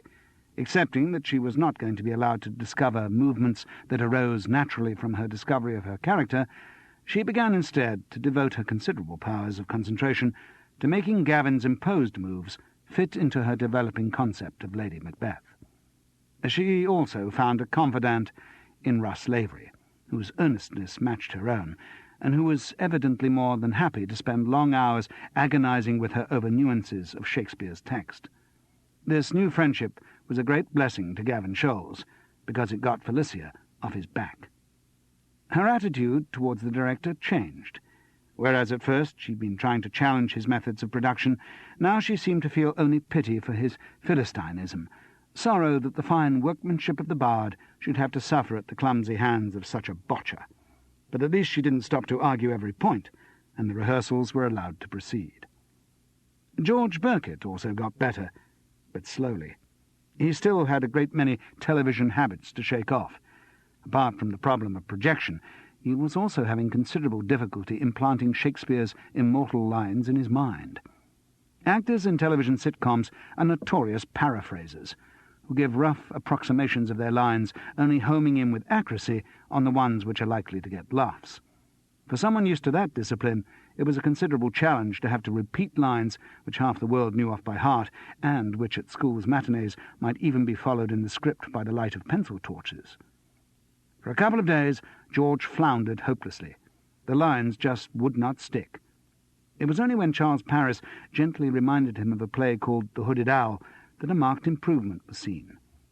They had both been in the first production of the piece in which the star, Michael Banks, unable to remember his lines, had had to go through the ignominy of having them fed to him from the wings through a radio receiver disguised as a hearing aid. The threat of a repeat of this procedure soon bucked George up. Apart from anything else, the presence of a hearing aid in 11th century Scotland would be difficult to explain away. Once the lines had started to come, the performance grew. George had a good stage presence, and when he bothered to use it, a strong voice. And in one respect, his television training proved useful. Recognizing, though not admitting, that he had no instinctive ear for a comic line, he had always been quite happy to parrot intonations given him by sitcom directors. Once Gavin Scholes realized that George was not offended by being told how to say the lines, in fact even welcomed it, the director took full advantage of the concession. Whatever George Burkett's limitations as a creative actor may have been, he had a great ability for copying and intonation. So the director spoke the lines as he wanted them delivered, George reproduced the director's emphasis, and slowly a performance emerged. The pairing of this Macbeth and Lady Macbeth was unusual, the one a mere parrot of lines, the other unable to deliver a line that had not been dissected and reassembled half a dozen times. But though their routes to it could not have been more different, both arrived at a remarkably consistent style. Another problem with George Burkett, however, was that he, the member of the cast who needed most rehearsal, was going to have the least. The filming days for his new sitcom, so carefully negotiated into his contract, would take him out of Macbeth rehearsals for 2 full days. And that was not all. On the Wednesday of the first week, Gavin Scholes, for the first time, outlined his longer-term rehearsal plan. "What we're working towards," he said, "with all this manic blocking, is a full run-through of the play on Saturday." The shock of this proposal was so great to her that Felicia Chatterton could not help reacting. "This Saturday?" "Yes." "A full run? After 5 days' rehearsal?" "Yes. Just to fix the blocking in your minds. It won't really be a full run-through, more a stagger-through." "A drunken lurch-through for Warnock, no doubt," John B. Murgatroyd whispered to Charles, with a giggle. "Yes," Gavin went on. "We've got to try it, see how the play hangs together. Not too rushed, though. First half Saturday morning, second half in the afternoon." "Ah," George Burkett interposed. "Some problem, George?" "Yes, Saturday afternoon. No can do." "What? Oh, didn't the agent tell you?" "No." "God is hopeless. The money I pay him. And no, I've got to fly to Paris for filming on Sunday. Flight late Saturday afternoon, car picking me up here at 1. "Oh. I'm sure the agent must have mentioned it." "I don't think so." George Burkett shrugged. "Well, sorry, old chum. Afraid that's the way it is." "So it sounds as if we can't have a full run-through on Saturday." Felicia Chatterton sighed with relief. "Oh, yes, we can," Gavin Scholes countered. "We'll do the whole play Saturday morning." Felicia Chatterton's mouth gaped in pained disbelief. It had never been like this at Stratford. By the Thursday afternoon, rehearsals were starting to slip behind schedule again. They were doing the apparition scene, which, since Gavin was not resorting to any stylization, but doggedly insisting on all the manifestations being seen by the audience, was very complicated. Gavin's little drawings of movements in his interleaved script somehow didn't match the size of the stage for this scene, and the problems of getting the apparitions on and off unseen required a major rethink of his plans. He kept saying, "There'll be lots of dry ice, and with proper lighting the audience won't notice a thing." But the cast weren't convinced. They'd all, at some time or other in their careers, been caught in some ungainly posture on an ill-conceived entrance or exit, and none of them wanted to get laughs of that kind again. So while the scene was rethought, time passed, and they slipped further and further behind schedule. "I'm sorry," Gavin said after a while. "I can't concentrate in here. Just give me a quarter of an hour. Break for tea, and I'll go and work it out in the office." The cast all trooped up to the bar, where Norman's motherly ladies dispensed tea and rock cakes. Charles sat down at a table with John B. Murgatroyd, who suddenly asked, "Have you ever played the walnut game?" "I don't think so. What is it?" "It's an old actors' game. Has to be in a play with a big cast. Shakespeare's ideal." "What happens?" "It's a matinee game, or late into a run, when the director's not monitoring the performances too closely." John B. Murgatroyd winked. "What do you have to do?" "Somebody comes on stage with a walnut, and secretly, in a handshake or something, they pass it to another actor. Then he has to pass it on. The aim is to keep it on stage throughout the show." "Just passing it from one to the other?" "That's it. You lose if you're the one who takes it off stage." Charles smiled mischievously. "Sounds wicked." "Must try it one day." John B. Murgatroyd looked innocently out of the window. "If you're thinking what I think you're thinking," said Charles, "be advised. There are one or two people in this company who wouldn't see the joke at all. Felicia, to name but one. She wouldn't see a joke if it knocked her over and raped her." "Oh, sad, isn't it, really?" Charles mused, "that someone so amazingly dishy should be utterly devoid of humour." "Tragic," John B. agreed. "I wonder what she does for sex." "Talks about it, I'm sure. At length. At great, great length." "You don't think young Ross is getting anywhere there?" "No." Charles lengthened the vowel in disbelief. But further speculation about Felicia's sex life was interrupted by the arrival of Sandra Phipps, with a shy-looking schoolboy in tow. "Charles, I wonder, do you mind? Could you just keep an eye on Stuart?" "Sure, no problem." "I've been with him all afternoon, but I must go and check what's going on in the box office." "Fine." "You see, I meant to be chaperoning him." "Of course." "The law says kids have got to have chaperones. Good old Gavin, always ready to save a few bob, says, why book anyone else when we've got Mum on the premises? So I'm doing it." "Don't worry, I'll see he doesn't get into any mischief. Do you want a drink, Stuart?" The boy looked up at him through long lashes.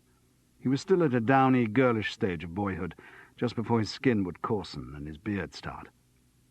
"I wouldn't mind a Coke, please, if that's all right, sir," the boy replied politely. "Sure, but please don't call me sir. Charles is fine." Sandra looked at her watch. "I won't be long. How late do you go on?" 5:30, 6. Stuart was called for 2. Running late. Murder of the Macduffs is the next scene, though. Do you think Gavin will get to it today?" "I know he's hoping to." But Charles's optimistic prediction proved incorrect. They worked on the blocking of the apparition scene, which now involved much use of the stage trapdoor, for the rest of the afternoon. When they broke, the director shouted out, "OK, thanks for all your hard work. Macduff murder scene prompt at 10 in the morning. OK?" "Is that OK for you?" Charles asked the boy sitting beside him in the auditorium. "I mean, with school." "Oh, I'm sure it'll be all right." "Where are you at school?" "St. Joseph's." The name didn't mean anything to Charles. But then the name of none of the local schools would have meant anything to him. Stupid question to ask, really. "Hey, that's great," said Stuart. "It means I'll miss double English." "From the tone of your voice, that's pretty boring." "And how?" The boy grimaced. "Boring." "Why? What are you doing?" "Macbeth," Stuart Phipps replied with a groan. Chapter 5. They did manage to get the whole play blocked by the end of rehearsal on the Friday, but only by dint of going into overtime. Most of them worked through till just after 8, because virtually the entire cast was involved in the battle scenes at the end. Charles, incidentally, had picked up a couple more parts here, one of the soldiers in Malcolm's army who grabs a bit of Birnam wood, and then, with a change of allegiance, which might have confused an actor of more Stanislavskian approach, one of Macbeth's army who runs away as the tide of battle turns. All the cast logged in their overtime with the theatre administration. To Charles, this still seemed strange. Though he approved of much of what Equity had done to improve actors' working conditions, and though he always welcomed a little extra money, this unionised clock-watching seemed dangerously closer to the world of the civil service than the theatre. Charles felt wistfully nostalgic for the days of weekly rep. Then you worked to ridiculous hours. You moaned and groaned and complained about it all the time, but the feeling of mutual exhaustion kept everyone on a permanent high, pumping adrenaline at a rate he had never since encountered. Still, those days were gone.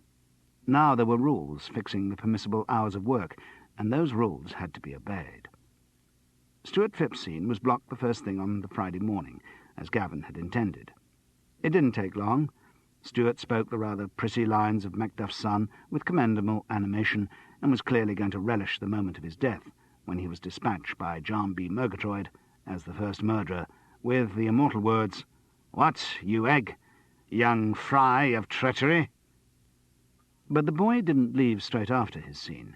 The theatrical atmosphere patently excited him, and he gazed from the auditorium with sparkling eyes, taking in everything that was going on. "Shouldn't you be getting back to school?" Charles asked just before they broke for lunch, but the boy said, "No, they won't mind. They aren't to know how long I'm actually needed for rehearsal." Charles shrugged. It wasn't his business, and Sandra Phipps, whose business in her dual role of mother and chaperone it certainly was, spent most of the day in the box office and was either unaware of or unworried by her son's continuing presence. So by the end of the Friday, every move in the play had been gone through at least once. All was set for the Saturday morning run-through, though the less optimistic definitions of stagger through, lurch through, hobble through, stumble through, or even tumble through became increasingly likely to be apt. The advantage of doing a full run so prematurely was that at least everyone in the cast got an idea of what they were up against. Felicia Chatterton, who had given up remonstrating about the folly of running the play so soon, approached the exercise with her customary seriousness, and was to be found at 9:30 on the Saturday morning in the middle of the stage working through a series of yoga postures and breathing exercises. She felt that proper preparation was always essential in acting, even just for a first run. Beside her on the stage, shadowing her every movement, and with his face set in an expression of equal reverence, was her faithful dog, or perhaps puppy, Russ Lavery. The other actors who trickled into the auditorium may have grinned covertly at what they saw on the stage, but at least they restrained themselves from outright sniggering. Though they didn't all favour such intensity of approach for themselves, they were a tolerant lot.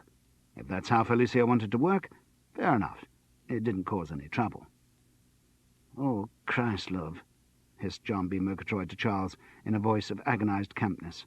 "How can Gavin expect me to give a performance at this kind of notice? My body clock's all set wrong for a start. And then, although I did all my Lennox exercises before I left the digs, I just haven't had time to do my first murderer workout." "You think you've got problems, sweetie," Charles murmured back in matching style. "I tell you, I've been up half the night. First I had to do my bleeding sergeant build-up, then my drunken porter build-up. Must be hell getting yourself into that part. Yes, character acting's always difficult. Then I had to do my third murder exercises, and then the English doctor, then—" They both subsided into stifled giggles. But once the run started, Charles was made aware of the problems that his multiplicity of parts caused. Not acting problems. He could come up with a sufficient variety of accents and postures with no effort at all, but purely logistical problems. The blocking rehearsals had taken the play scene by scene. It was only when the whole thing was linked together that the difficulties of so many entrances and exits became apparent. It soon became clear that Charles Paris would spend almost the entire play running at full tilt round the back of the stage. As the bleeding sergeant, he entered from the auditorium and exited downstage right. Had to be downstage in any scene featuring Duncan. Only Warnock Belvedere got upstage exits. Then, in Act 1, Scene 7, Charles had to enter upstage left and cross over to exit upstage right. Yes, the worst had happened. He'd also been lumbered with the part of that bloody sower. As the drunken porter, he entered and exited downstage left. As the old man who talked to Ross in Act 2, Scene 4, he entered and exited upstage right. The third murderer, like the bleeding sergeant, entered through the auditorium, and after the dispatch of Banquo, went off upstage left. Then there was a brief respite, which encompassed the interval. Gavin Sholes had predictably followed the traditional practice of placing this immediately after the banquet scene, until Charles had to give his apparition of an armed head.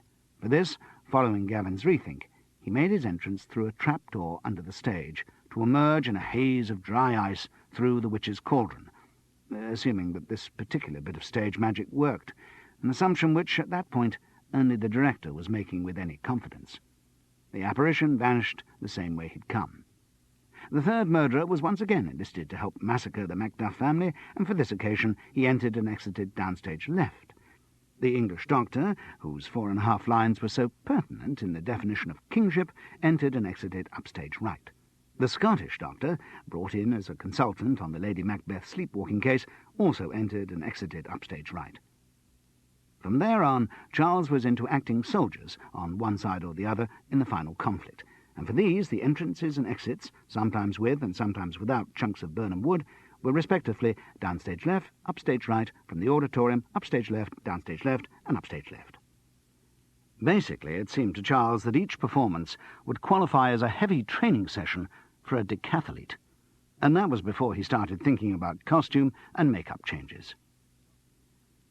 The Pinero Theatre, Warminster, was only about 20 years old, and of an attractive and intelligent design. Its one drawback was its location, which, though it commanded beautiful views over towards Salisbury Plain, was too far out of town for economic health. It was not a theatre which shoppers would pass. Anyone who wanted to go and see a play had to make a special expedition. This didn't help in the crazy game of knife-edge juggling by which most theatres manage their financial affairs. Arts Council and local council grants come and go. Lucrative transfers from the provinces to the West End are rare, and the basic survival of a theatre depends on the time-honoured resource, much cited by Gavin Sholes, of putting bums on seats. In achieving this, the Pinero was always going to be hampered by its position. But those who did make the effort to get to the theatre found a welcoming environment. They entered a large glass-fronted foyer which housed Sandra Phipps's box office.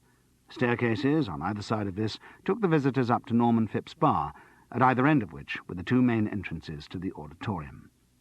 The bar was directly above the dressing-room area, which was thus behind and under the auditorium, rather than in the traditional backstage position. Passages led along the sides of the theatre to the wings, and there were pass doors at the corner of the auditorium. In the course of that first Saturday morning run-through, Charles Paris got to know this geography rather well. It was a somewhat giggly occasion for those of the company prone to giggling. In other words, everyone except Gavin, who was too busy, and Felicia, who didn't know how to. Oh, and Russ, whose devotion to Felicia wouldn't allow him to. Faced with the enormity of the whole play, George Burkitt's performance slipped down the few notches it had so laboriously climbed during the previous week. Apart from anything else, he was distracted. His mind was on the next day's filming in Paris, and he continually glanced at his watch or peered out into the auditorium for the outline of a hire-car chauffeur. The interval break was brief because of the pressure of time, and the company struggled into the green room to make themselves coffee from an inadequate number of electric kettles. Charles decided to avoid the crush. He'd wait till lunchtime and have a proper drink then. A good few proper drinks. After all, there'd be no more work until the Monday morning. He looked forward to the weekend. A few days before, he had contemplated another attempt to make contact with Francis, but since then he discovered that John B. Murgatroyd had a car, and they had agreed to devote the break to an in-depth investigation of the pubs of Wiltshire. As Charles came out of his dressing-room, trying to remember what the hell character he had to play next, he encountered Norman Phipps and his son staggering along under the weight of a large metal beer keg.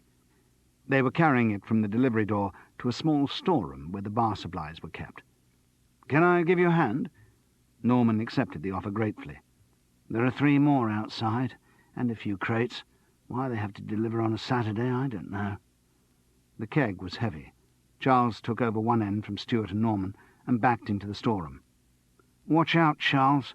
There's a little step down." They collected the other 3. After his multi-character exertions in the first half of Macbeth, Charles found he was quite puffed as they wheeled the last keg clattering into position. He leant back against a padlocked cupboard in the storeroom. "Thank you very much," said Norman. Stuart had run off as soon as he saw his father had alternative assistance. The boy seemed to run everywhere. He was in the state of high stage-struck excitement, and until the moment for his big scene came, just couldn't see enough of what was going on backstage. He seemed to have lost his initial shyness, and now chatted away cheerfully to anyone and everyone in the company. Charles looked around the storeroom. There were gas cylinders beside the kegs, and from the top of each keg, thin, translucent tubes ran up to holes in the ceiling. "That's how the beer gets pumped up?" Norman nodded, as he clamped the fixture at the end of one of the tubes onto a new barrel. There was a little hiss of escaping gas. "Yes, for the ones who like their beer fizzy. The real ale specialists don't like the idea of CO2 near their beer. Theirs is done by hand pumps." "Do you get much call for real ale?" The bar manager shrugged. "Not as much as there was a few years ago. The campaign seems to have died down a bit." "What do you keep in here?" Charles indicated the padlocked cupboard. "Spirits. Can't be too careful. Lots of people come in and out of the theatre." "Actors, you mean?" The bar manager allowed himself a brief smile. "Not just actors." At that moment, Russ Lavery appeared in the doorway. "Oh, I've often wondered what was in here." "My stockroom," said Norman Phipps stolidly. "Don't worry, I recognise it," said Russ. "I've been working as a barman the last couple of years to supplement my grant." He turned to Charles. "They've started the apparition scene." "Oh, I'd better shift.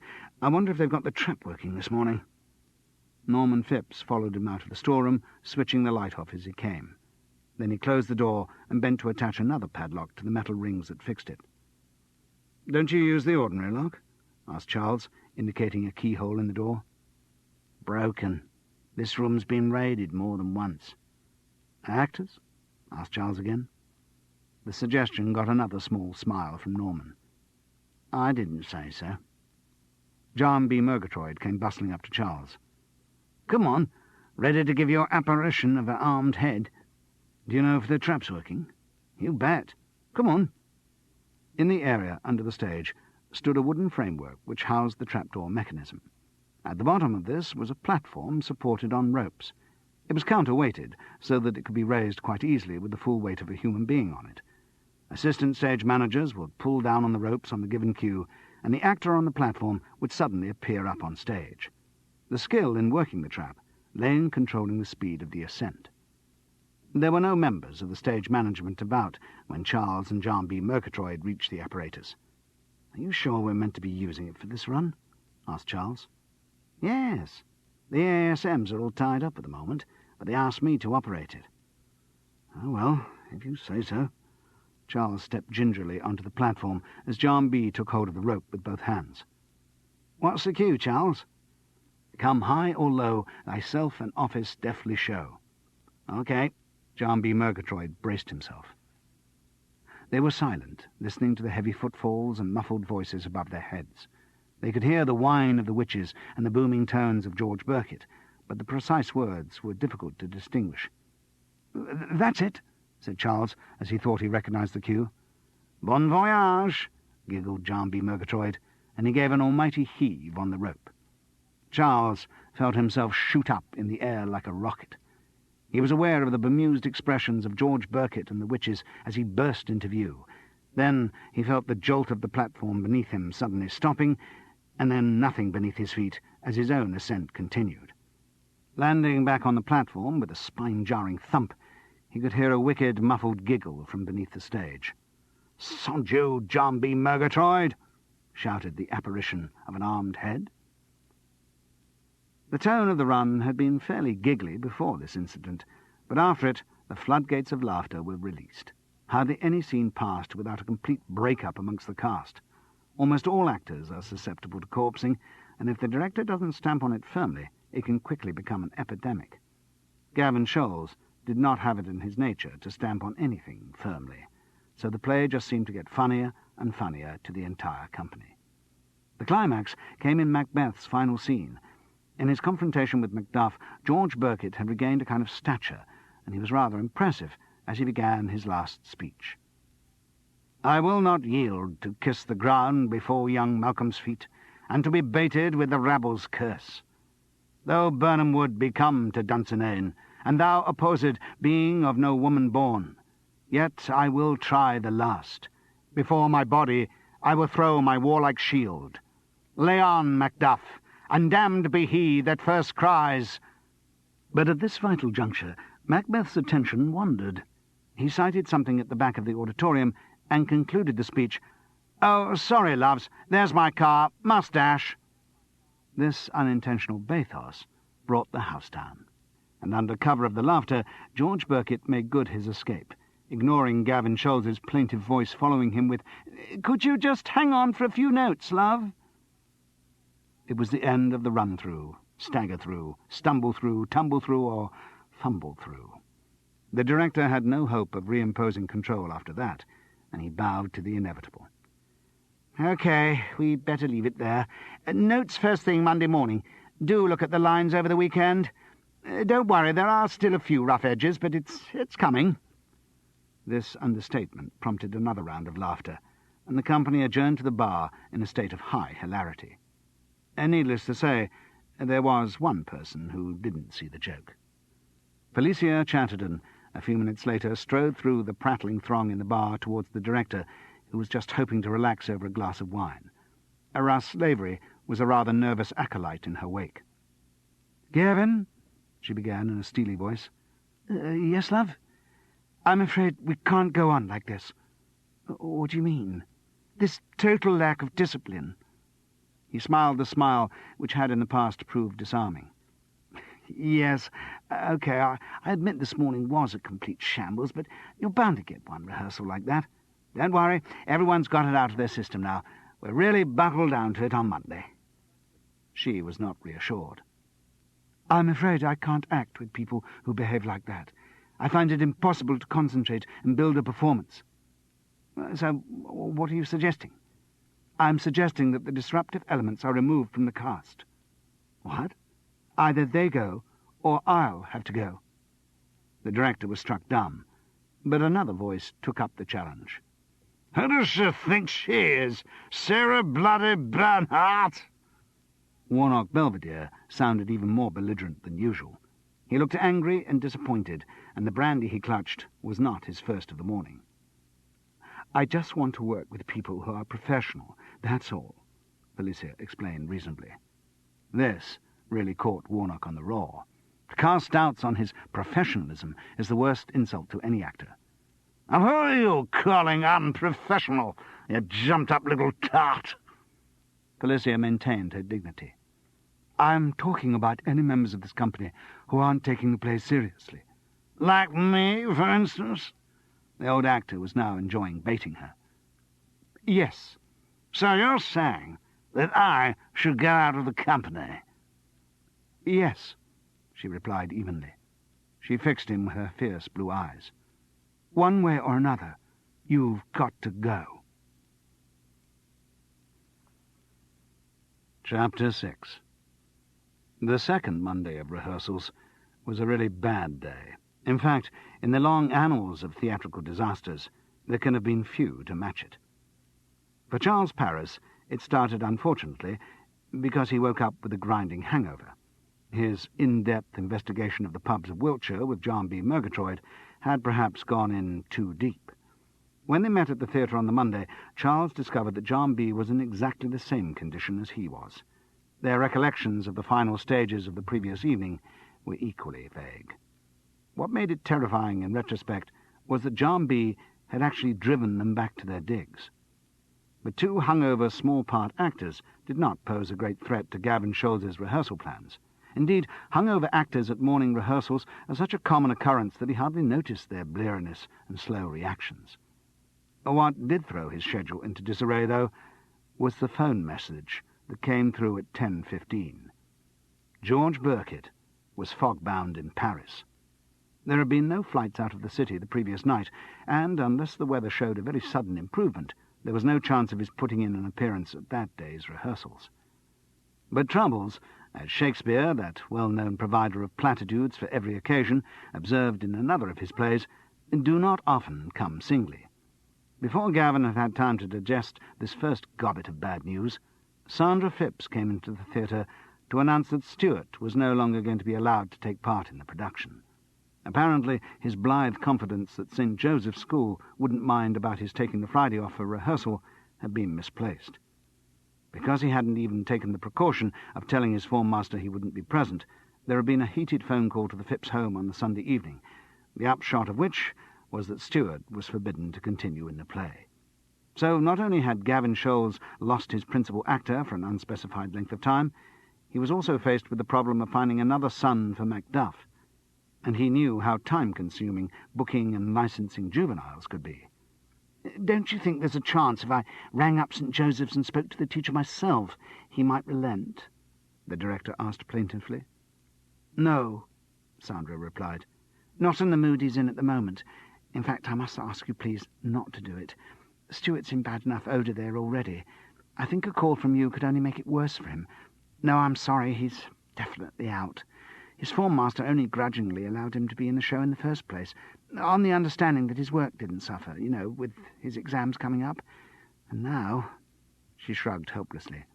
He's head of English, this master, you see, and he's Stuart's English master, and I'm afraid English isn't Stuart's strongest subject. So that was that. 2.5 weeks to go, and another Macduff's son needed in a hurry. Oh dear, Gavin thought. Probably have to go to a stage school now, and I did specifically want to avoid that. Stage children are so self-consciously theatrical. He looked dejectedly around the auditorium. When the director's eye lighted on Charles Paris, John B. Murgatroyd leant forward and whispered in his friend's ear. "Watch it. I think he's about to say, 'Charles, I wonder if you'd mind.' Oh, come on, love. An actor of your wide versatility should have no problem adding the role of a 10-year-old boy to your portfolio." Charles giggled weakly. But giggling was a bad idea. It only made his head ache more. To compound the director's problems, Warnock Belvedere arrived at rehearsal late and in a fouler mood than usual. Something must have happened over the weekend to upset him. He looked mean and disgruntled, and no one escaped the lash of his tongue. But he kept his most vicious lines for Gavin and Felicia.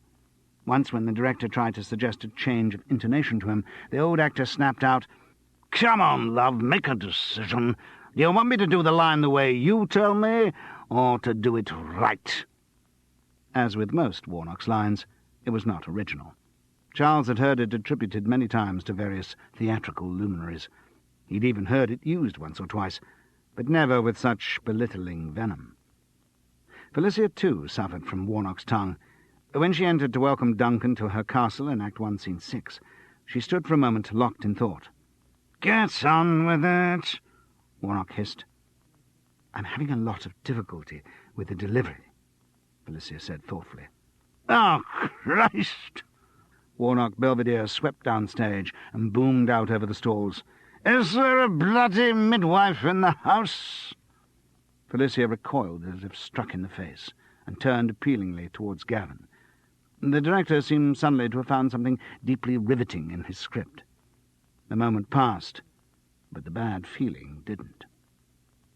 From its bad start, the day deteriorated. After the debacle of the Saturday run-through, Gavin Scholes needed a really hard-working, concentrated rehearsal to re-establish his authority, but the absence of George Burkett had made that impossible. Instead, the concentration of the cast wavered. Silly mistakes were made. There was more giggling. But this time it was not a genial hilarity, just a kind of niggling, annoying fooling around, a joke that had outlived its humour.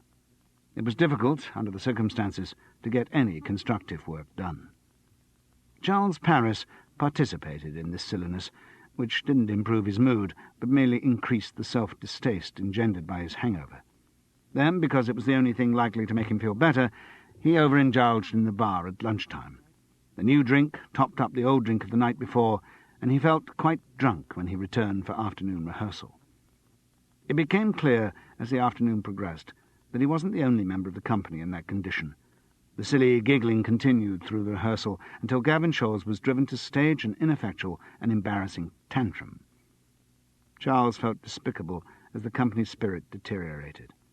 He could sense the burning resentment of Felicia Chatterton for what was going on, but seemed incapable of turning the tide of childishness in himself, let alone in anyone else. He knew that actors very rarely behaved so badly. Most of the time they're diligent professionals, but like anyone else, they need discipline, and in the face of uncertainty and indecision, they can get out of hand. The limpness of Gavin Scholes's manner was doing nothing to put them back on the right track, and Warnock Belvedere seemed to be taking malicious glee in exploiting the situation, constantly pointing up the director's weakness and, presumably, by implication, his own strength. When Gavin finally gave up the unequal struggle and ended the rehearsal soon after 5, it was to reactions of universal relief. But days which start that badly rarely demonstrate sudden improvements, and true to form, this one got decidedly worse. Charles knew that the sensible thing to do at the end of rehearsal was to go out and have a brisk walk to clear his head, then go back to his digs for a plain supper and early night. Equally he knew that what he would do would be to make everything worse by hanging around the theatre until Norman's Bar opened at 6 and then staying there far too long, which was exactly what he did. In fact, he stayed in the bar until closing time. By then, he really was woozy. He hadn't been on a continuous bender like that for some years. But it had not been a joyous inebriation. It had been one that he knew he would regret, one that he regretted even as he nurtured it. With the looming of each new round, he knew he should stop, quit while he was, well, if not exactly ahead, at least not as far behind as he would be if he had another drink. But each time he weakened and succumbed. A kamikaze recklessness took hold of him, and his own spirits sank as alcoholic spirits fueled his self-disgust. John B. Murgatroyd had been with him at the start of the evening, but he, showing better judgment than his friend, had left after a couple of pints. Charles was not the only member of the company still in the bar when Norman called his impassive "time." Warnock Belvedere had left only a moment before. Gavin Scholes was sharing his troubles and a bottle of Riesling with Lady Macduff and 2 of the witches. And surprisingly, in a corner booth, over a glass of Perrier, Felicia Chatterton remained vigorously dissecting her art to the unquestioning ear of Russ Lavery. Alone, her back pointedly turned to the bar and her husband, Sandra Phipps sat balefully nursing the last dregs of her Tia Maria. As time was called, Charles, also by now sitting on his own, decided he must go down to his dressing room to fetch his coat, and then finally get back to his digs. But as he shifted his bulk off his bar stool, the floor seemed suddenly and vindictively to have been moved. He sprawled in an ungainly heap, the bar stool tumbling after him. "Are you okay?" The figure of Gavin loomed over him. Russ Lavery's anxious face was also just on the edge of his field of vision. Yes, I'm fine." Charles knew the words were coming out slurred and hated himself for it. Without dignity, he pulled himself up against the bar and, in an unsuccessful attempt at insouciance, waved a furry goodbye to the assembled throng before making his ignominious exit. The stairs to the foyer had taken on the quality of an escalator, and he moved down them gingerly, hand gripping what seemed to be a moving rail. He staggered through the pass door and strode resolutely but elliptically along the passage. This involved passing the open door of Warnock Belvedere's dressing room. The old actor's huge body was piled on top of a defenceless plastic chair. He was swigging from a full bottle of Courvoisier, but he cocked his monocled eye at Charles's erratic approach. Finishing his swallow, he observed with relish, "What a bloody shambles of a day!" "Hear, hear." Charles's hand found the support of the door-frame, which proved to be further away than it looked. "Nothing you can do with a day like this but get well and truly plastered." "That," Charles agreed with a bizarre attempt at poise, "has been my solution to the problem." "The ideal now, in fact, to complement this bottle," he waved the Courvoisier, "would be a nice, juicy little bum boy." "Ah," said Charles. "Not your sort of thing, is it? By any chance?" In his fuddled state, it took Charles a moment to realize that he was in fact being propositioned. The idea seemed incongruous. He didn't know whether to be flattered or insulted. But he wasn't too drunk to know that he should refuse the offer. "Sorry," he mumbled apologetically. "Afraid it's never peeled." "Ah, well," Warnock mused, Don't know what you've been missing. He took another swig from the bottle. I'll have to content myself with just the booze. He looked appreciatively at the Courvoisier. What it is to have a generous friend. Charles suddenly felt almost faint from weariness. Must go. Tired out. Just get my coat and... He eased off the door frame and propelled himself towards his own dressing room. His eyelids were weighted with lead. He pushed through the door. The light from the passage illuminated the chair in front of his mirror, and he made towards it without bothering to switch on the dressing-room light. At the third attempt, he slumped into the chair. By then, the door, self-closing as the fire regulations demanded, had clicked shut, and he was in the dark. But he didn't mind.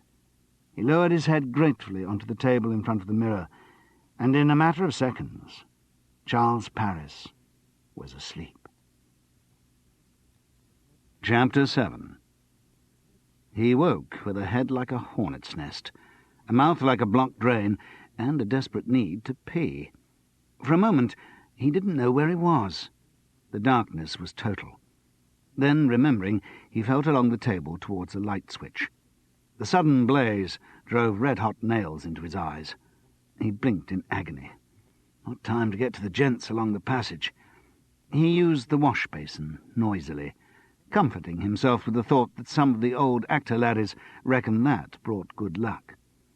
He swayed erratically until he had overcome the apparently insuperable problem of doing up his zip. Then he looked at his watch. 10 to 3. Oh, he must get back to his digs. There was no light in the passage outside. Oh, no, the stage doorman must have thought the theatre was empty and locked up. God, he might be stuck in there till the morning. That'd give the rest of the company a good laugh, he thought ruefully. He found a switch in the passage and deluged himself with more scalding light. He made his way gingerly towards the stage door, hoping against hope that it might just be secured on a latch that could be opened from the inside. As he edged along, he noticed that the door to Norman's storeroom was open. Curious, he moved closer. The padlock had not been unlocked, but one of the rings to which it was attached had been wrenched away from the door frame. The screws still stuck forlornly out of the metal plate. There was no light in the storeroom, so he found the switch, and once again light seared his eyeballs. When he'd stopped blinking, he stepped down into the room and looked at the scene that greeted his aching eyes. The padlock on the spirits cupboard had also been forced, and 1 or 2 bottles had crashed onto the floor. Also, a couple of the tubes which ran from the kegs to the ceiling had been pulled down. And on the floor, in the middle of this chaos, face down, lay Warnock Belvedere. Beside him was his walking stick. Ragged scrapings on its shiny surface suggested that it had been used to force the padlocks. In Warnock's hand, the bottle of Courvoisier was still clasped. It was empty. Beer from one of the broken plastic pipes bubbled fitfully over the thick tweed of his suit and into his stained beard. God, the old soak must have been desperate. Finished the brandy bottle and still needed more. So he'd broken into the storeroom, tried first to get some beer, and then attacked the spirits cupboard. As Charles Paris looked down at the crumpled, sodden heap on the floor, and as his own head throbbed like an old dishwasher in its final cycle, he swore that he would never touch another drop. Oh, well, better wake the old bugger up, he thought.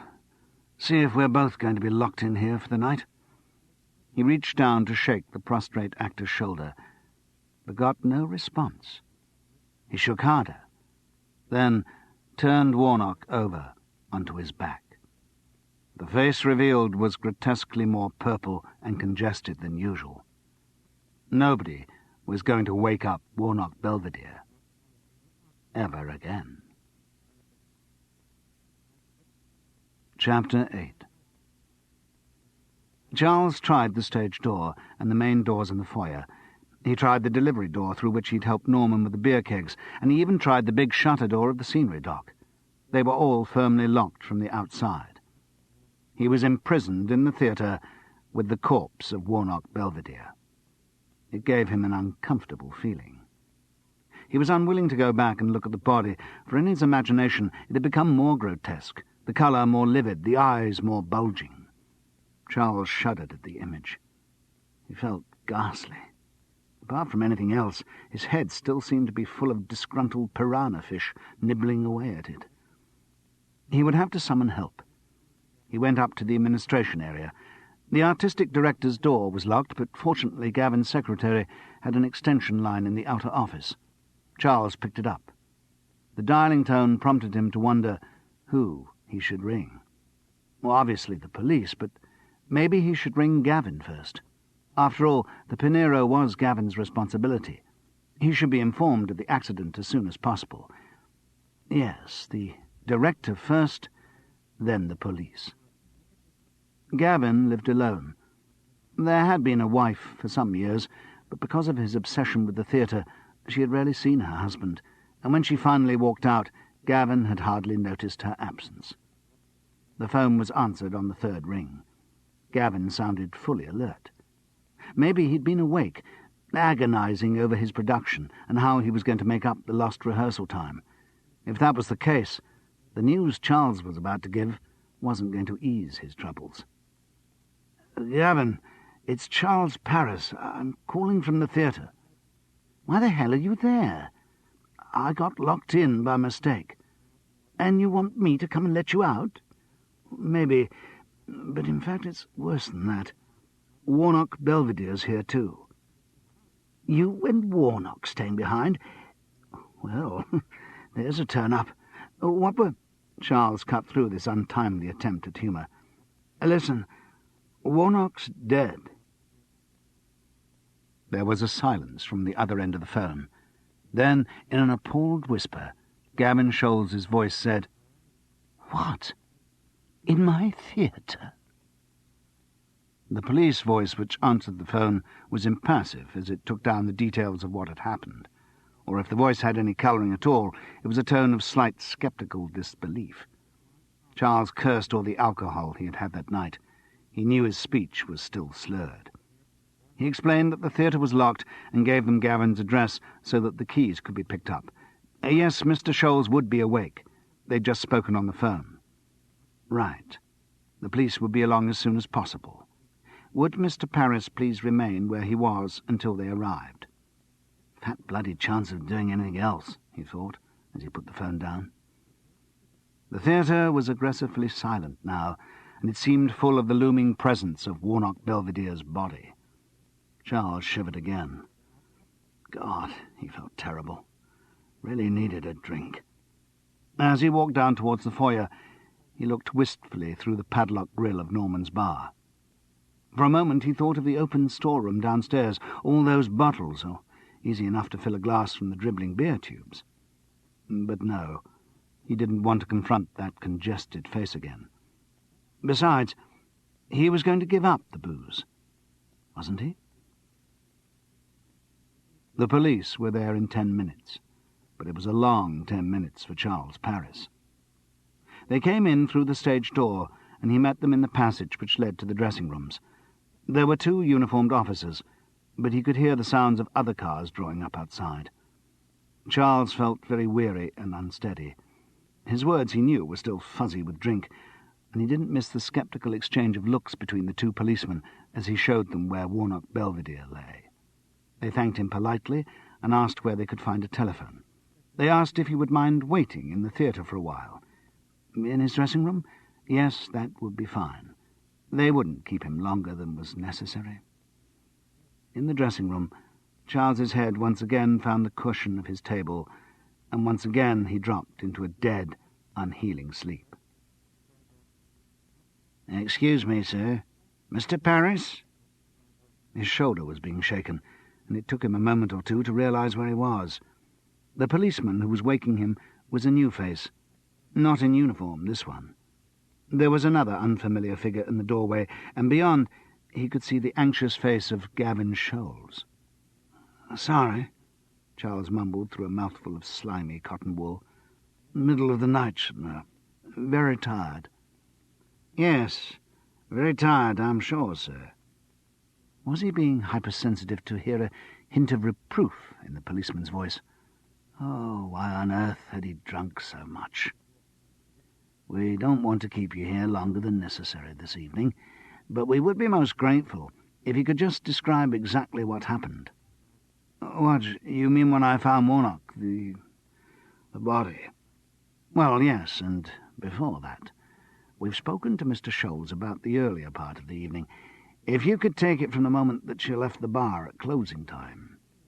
Suddenly the two policemen were sitting, and one had a pencil poised over a notebook to take down Charles's words. There didn't seem much to tell. Charles had spent most of the time between leaving the bar and discovering the body in an alcohol-induced stupor. How much detail did they want, he wondered. Did he have to tell them about peeing in the wash basin? He decided to edit that detail out of his account. Why didn't the stage doorman realize that you were still in the theatre? My dressing room light was not switched on. That seems rather strange. Why were you sitting in the dark? Well, I just didn't switch it on. I see. The words were delivered without emphasis, but the implication was apparent. The policeman turned to the door where Gavin still waited. Mr. Scholes, would the stage doorman check that all the dressing rooms were empty? He should do, yes. So if he didn't, you're saying he was failing in his duties? No, that wasn't at all what Gavin wanted to say. His stage doorman had been at the Pinero for 11 years, and Gavin was very loyal to his staff. Somehow these policemen had a way of making everything sound suspicious. Let's just say that on an evening like this, the stage doorman might be more casual than when we've got a show on. I'm sorry? Could you explain that? I mean that while we're in rehearsal, there are fewer people around by the end of the evening. When there's a play actually in performance, of course, all the cast would be here till late, and there'd be lots of members of the public in the bar and so on. Ah, I see. Thank you very much, Mr. Scholes. The unemotional tone was evenly maintained. Mr. Paris, could you describe exactly what you saw when you went into the storeroom, and indeed why you went in there in the first place?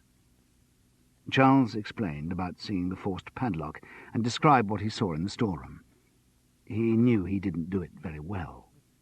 The words seemed too big for his mouth, and many of them got mixed up between his brain and his tongue.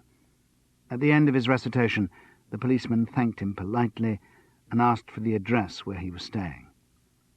I don't think we need keep you any longer this evening, Mr. Paris. I'm sure the best thing for you to do will be to go back to your digs and sleep. Again, Charles wondered if he was unduly sensitive to that hesitation. Had the policeman really just stopped himself from saying, "Sleep it off"? Yes, sure, thank you. He rose gracelessly to his feet. The policeman also rose and turned to Gavin. I'd like to talk to you a little more, Mr. Scholes, about the late Mr. Belvedere, if you don't mind. I realise it is very late. Oh, don't worry, I don't need much sleep. Anyway, once I've been woken up, that's it for the night. I never get back to sleep. Thank you, Mr. Scholes. Shall we go up to your office? Fine. See you in the morning, Charles. What? We'll be rehearsing as usual? We must. 10 o'clock call, as ever. Somehow I've got to get this show on. What show is it that you're rehearsing on at the moment, Mr. Scholes? The policeman asked politely. Macbeth. Oh, that's the play that's meant to be bad luck, isn't it? Yes, said Gavin wryly. The Scottish play. Then the implication of Warnock's death struck him again. Oh, Christ, I'll have to get another Duncan. He looked hopefully at Charles, who was walking past him with concentrated caution. Charles, I wonder if you'd mind... Sorry. A shake of the head. Not that I don't want to help you out, but I am the bleeding sergeant, aren't I? I think I'm as versatile as the next actor, but I can't envisage standing up on stage and saying, "What bloody man is that?" to myself. No, said Gavin wistfully. Pity. The police kindly drove Charles back to his digs. When he got up to his room, and before he collapsed into the long-desired haven of bed, He looked through the curtains to the road outside. The police car was still there. A chill thought struck him. Was the alcohol making him paranoid, or was he under surveillance? Chapter 9. The next morning the police car had gone, so Charles shrugged off his anxieties. Or at least he would have done if shrugging hadn't been far too painful an activity for the delicately poised time bomb which was now balanced on top of his neck. He had the worst hangover he could remember. The gentle September light seemed to laser through his eyeballs into his brain. He took one look at his landlady's bacon, eggs, and fried bread, and had to leave the dining room, thus causing irremediable damage to their relationship. His landlady was one of those women whose emotional life is conducted solely through the medium of food, and for whom every unconsumed crust or potato skin is a mortal affront. He couldn't face the claustrophobia of a bus, so he walked to the Pinero, arriving a little after 10. But the fresh air didn't help. And what greeted him at the theatre did little to improve his mood. He was met at the stage door by the policeman of the night before, who, courteous as ever, said, "Mr. Paris, good morning. As I mentioned last night, I would like to talk to you a little further. Mr. Scholes has kindly said we may use his office, so if you'd care to come up with me straight away." "Oh, yes, fine. But I am meant to be rehearsing. Perhaps I'd better have a word with Gavin to—" "That's quite all right, Mr. Paris. I've spoken to Mr. Scholes. I won't keep you any longer than necessary." "Oh, all right." They didn't speak again until they were up in Gavin's office. It was a crowded room, its every surface high with copies of Spotlight, scripts, set designs, and other impedimenta of theatre production. The policeman sat at Gavin's desk and indicated a low chair for Charles. "Mr. Scholes's secretary was kind enough to offer to make us some coffee if we wanted any." "It would be very welcome. Black, please." "Of course." The policeman, like a good host, went to the door and arranged the order. Then he returned to the chair. He looked very alert, in good condition for someone who had presumably been up most of the night. "Sorry," said Charles. "I didn't get your name in all the confusion." "Detective Inspector Dowling." "Ah." The detective inspector looked up as someone entered the room. It wasn't the coffee. Instead, Charles was aware of the other plainclothes policeman of the night before, moving silently to take a chair in the corner behind him. Detective Sergeant Halliwell will once again be taking notes. We have to have a record, obviously. Of course. There was another pause while Gavin's secretary brought in the coffee. Charles gulped at his too avidly, burning his tongue. When the door was safely closed behind the secretary, Detective Inspector Dowling, who had yet to touch his own coffee, looked directly at Charles. "Mr. Paris, how well did you know Mr. Belvedere?" "I only met him about 10 days ago when we started rehearsal. Before that I'd heard a certain amount about him, but we'd never actually met." "How had you heard about him?" Charles shrugged, incautiously. It still wasn't a good idea. His head felt as fragile as ever. "The theatre's a fairly small profession. You hear about people, particularly the so-called characters. Stories tend to build up about people who are larger than life." The detective inspector nodded. "And what had you heard about Mr. Belvedere?"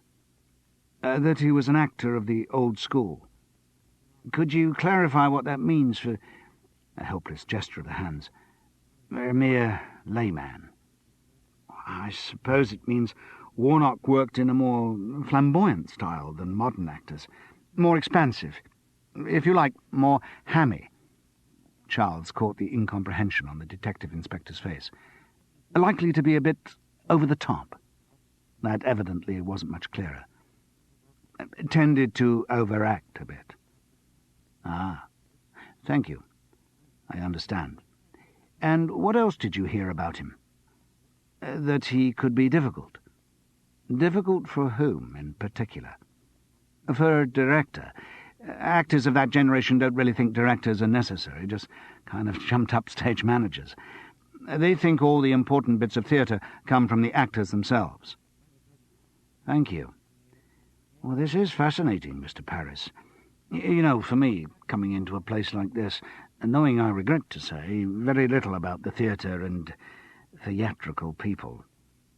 He paused, then changed his tone. This, Charles was beginning to recognise, was a technique with the detective inspector.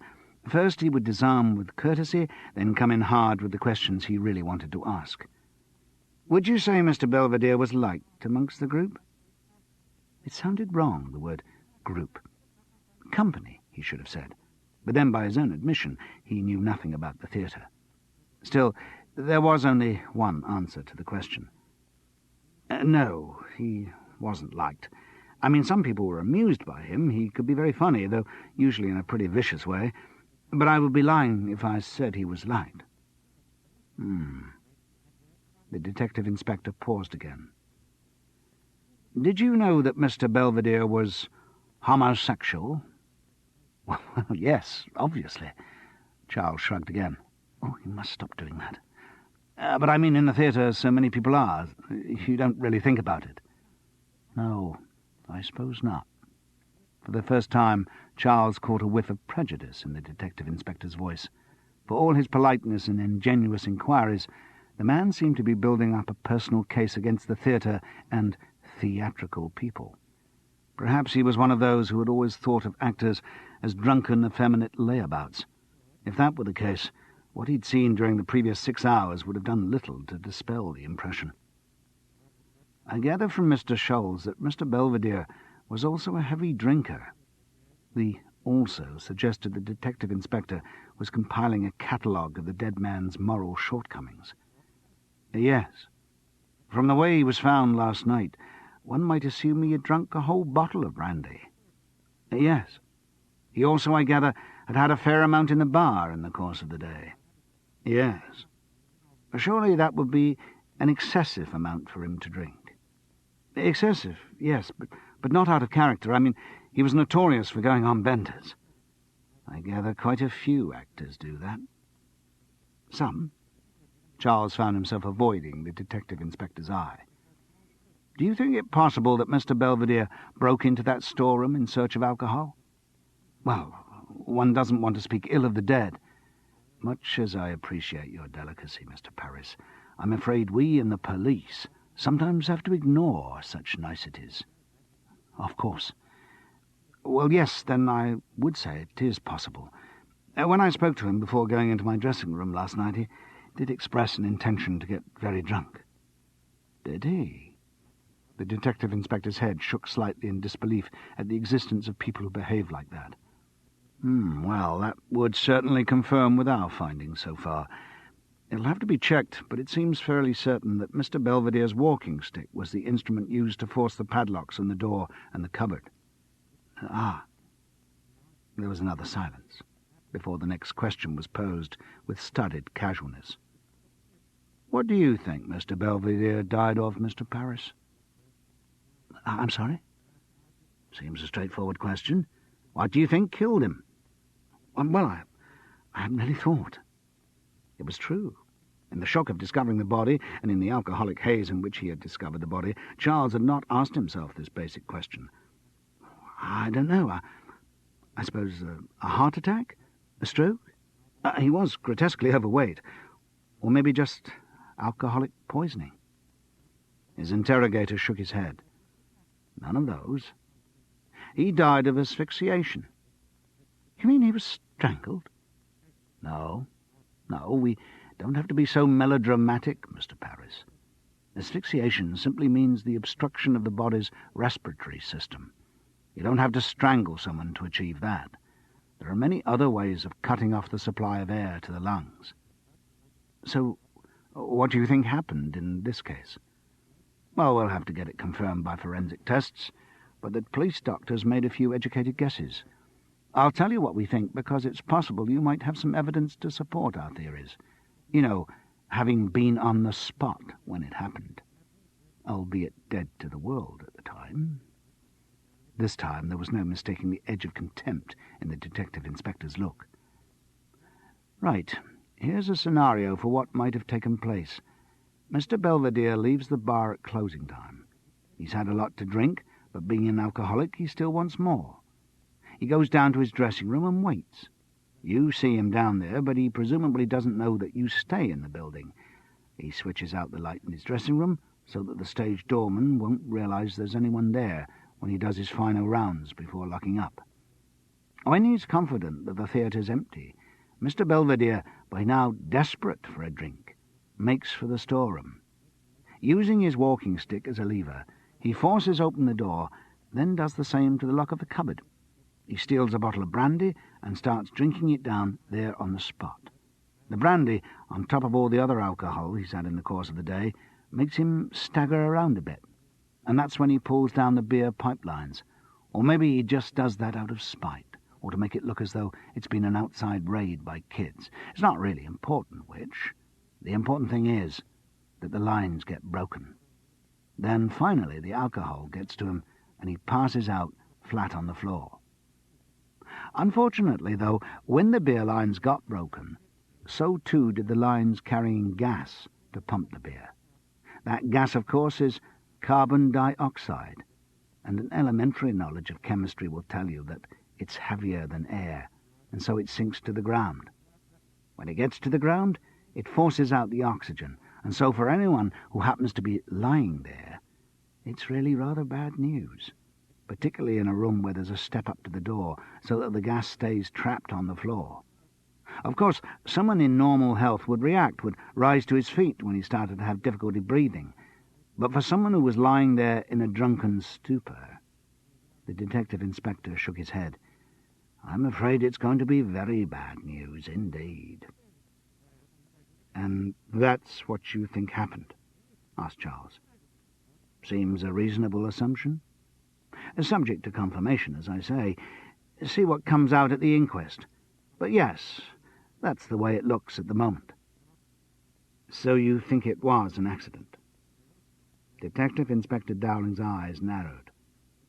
The only alternative to it being an accident, Mr. Parris, would be murder.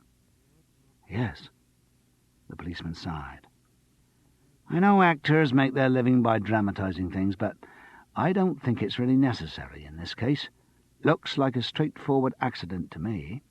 I don't think we need to set in motion all the paraphernalia of a murder inquiry. Then why are you telling me all this?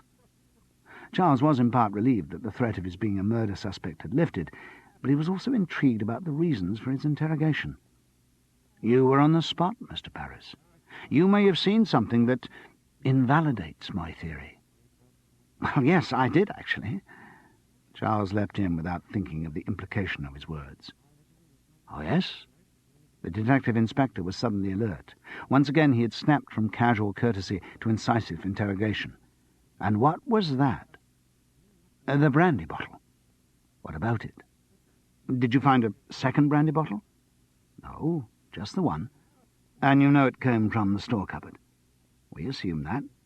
Because when I saw Warnock, before the storeroom had been broken into, he already had a bottle of Courvoisier. Are you sure of that, Mr. Parris? Well, yes, But suddenly he wasn't sure of anything. The night before was disappearing into a jumble of alcoholic images. I'm fairly sure. Fairly, eh? Detective Inspector Dowling grimaced. We in the police force prefer things to be a bit firmer than fairly, you know. But let's say for a moment you're right. What you're suggesting is that someone set up the whole thing, got Mr. Belvedere drunk, broke into the storeroom, laid him on the floor, fractured the beer and gas lines. All getting pretty elaborate, isn't it, Mr. Parris? Yes, I agree, but... And then, of course, if you're talking in those terms, it raises the question of who, doesn't it? Who are you suggesting set up this complicated scenario? Well, Mr. Parris, if you'll pardon my saying it, you're not what the police regard as an ideal witness. During the period of what you like to think of as the murder, you were not, to put too fine a point on it, incapable with drink. I've spoken to other people who were in the bar with you last night. Apparently you couldn't even stand up when you left. So I think anything you say about your encounter with the late Mr. Belvedere must be a little suspect. Don't you? I'm sure he had a bottle then. He said that a generous friend had given it. There is another point too, Mr. Parris, which I'm sure you will in time work out for yourself. What's that? If we are talking about a murder, so far as we know, there was only one other person in the theatre at the time that Mr. Belvedere died. Wasn't there, Mr. Parris? The implications of Detective Inspector Dowling's words sunk in as Charles went down to join the rehearsal. He just didn't know. The policeman's manner was so deceptive. Maybe he genuinely did think that the death had been accidental, or maybe that was just a ploy to disorient Charles to put him off his guard. One thing was clear, though. If the police were thinking in terms of murder, they had only one suspect, and that was Charles Parris. What Bloody Man Is That? Cassette 3. Chapter 10.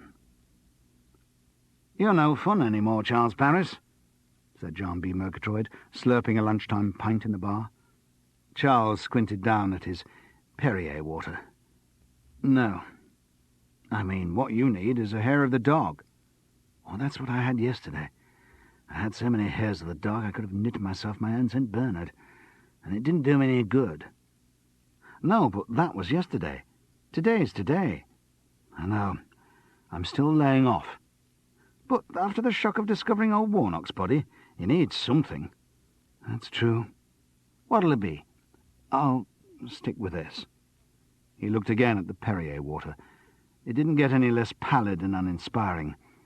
Had he been a vodka drinker or a gin drinker, perhaps it wouldn't have looked so strange.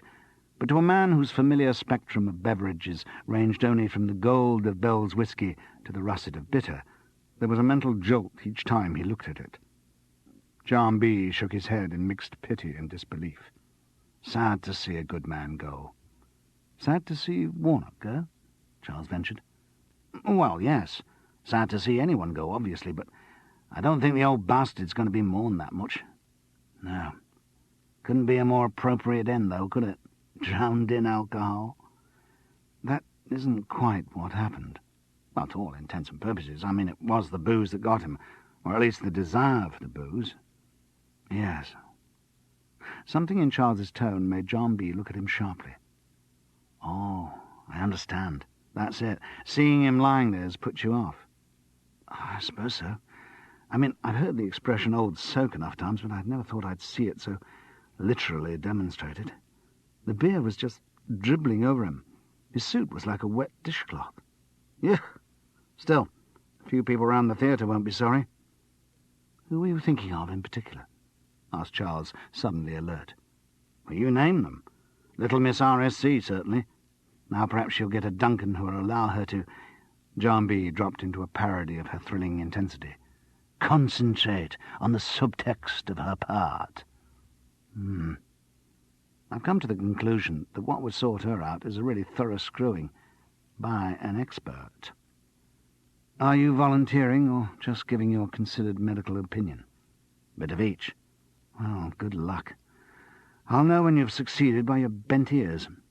Incidentally, Doctor, could I just ask why it is that you always recommend the same treatment for every female complaint?" John B. dropped instantly into a cod Viennese accent. "In my experience, Herr Parris, it seems to work with most of them." "You're a sexist pig, and I shouldn't be listening to you. Please yourself.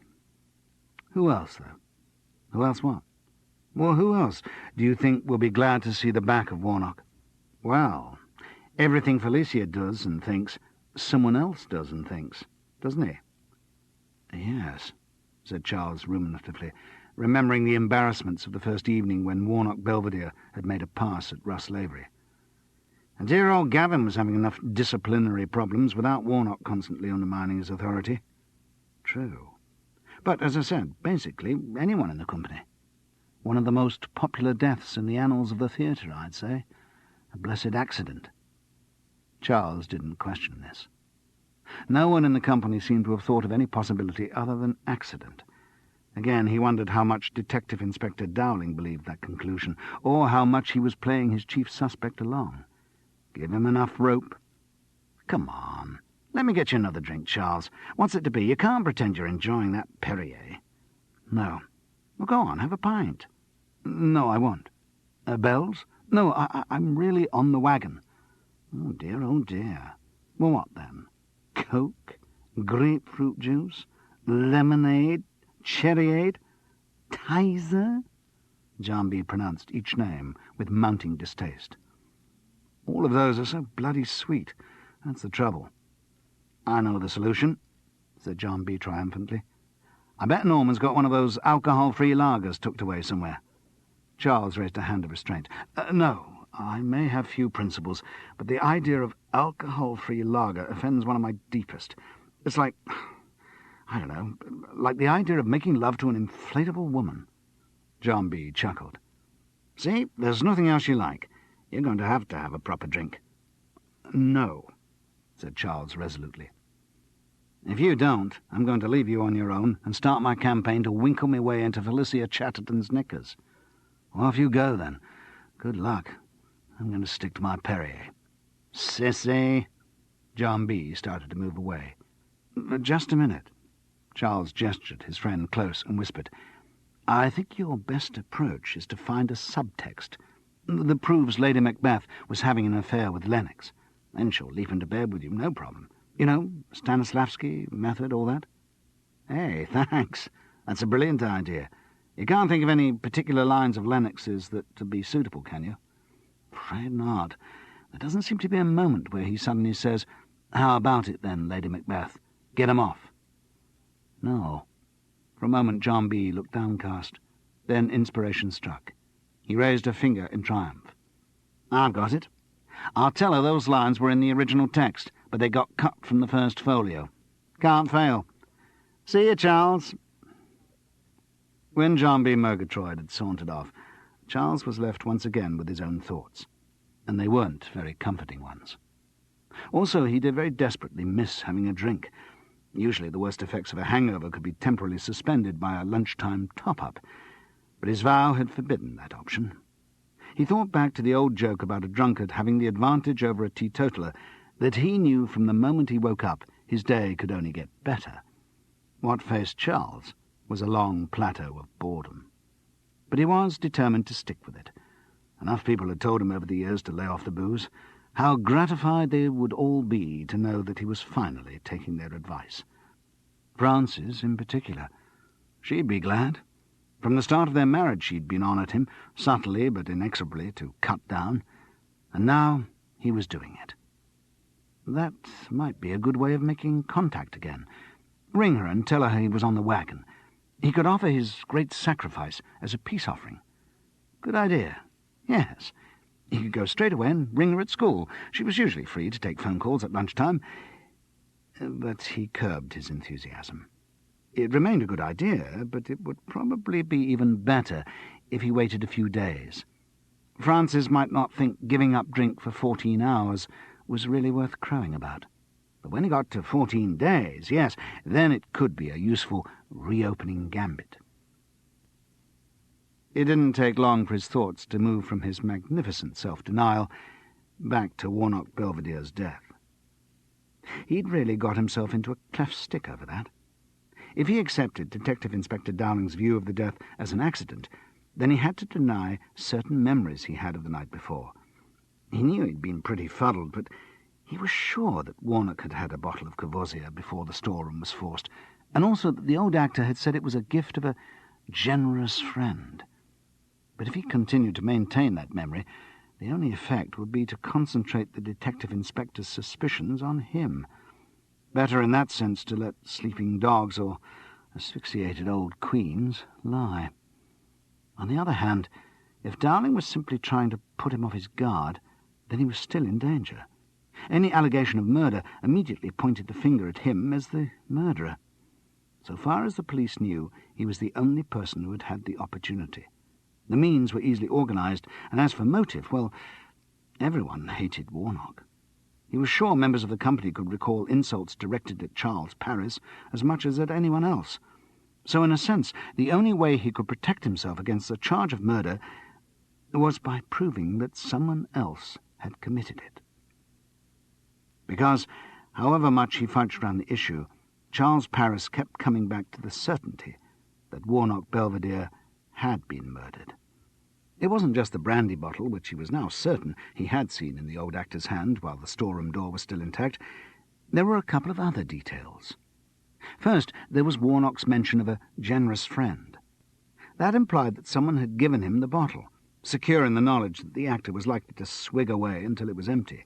But more significant was another fact, which Charles had omitted by genuine oversight to mention to the police. Now, not wishing to encourage them towards suspicions of murder, he was quite glad of that oversight. The second important fact was that when he went into the storeroom, the light had been off.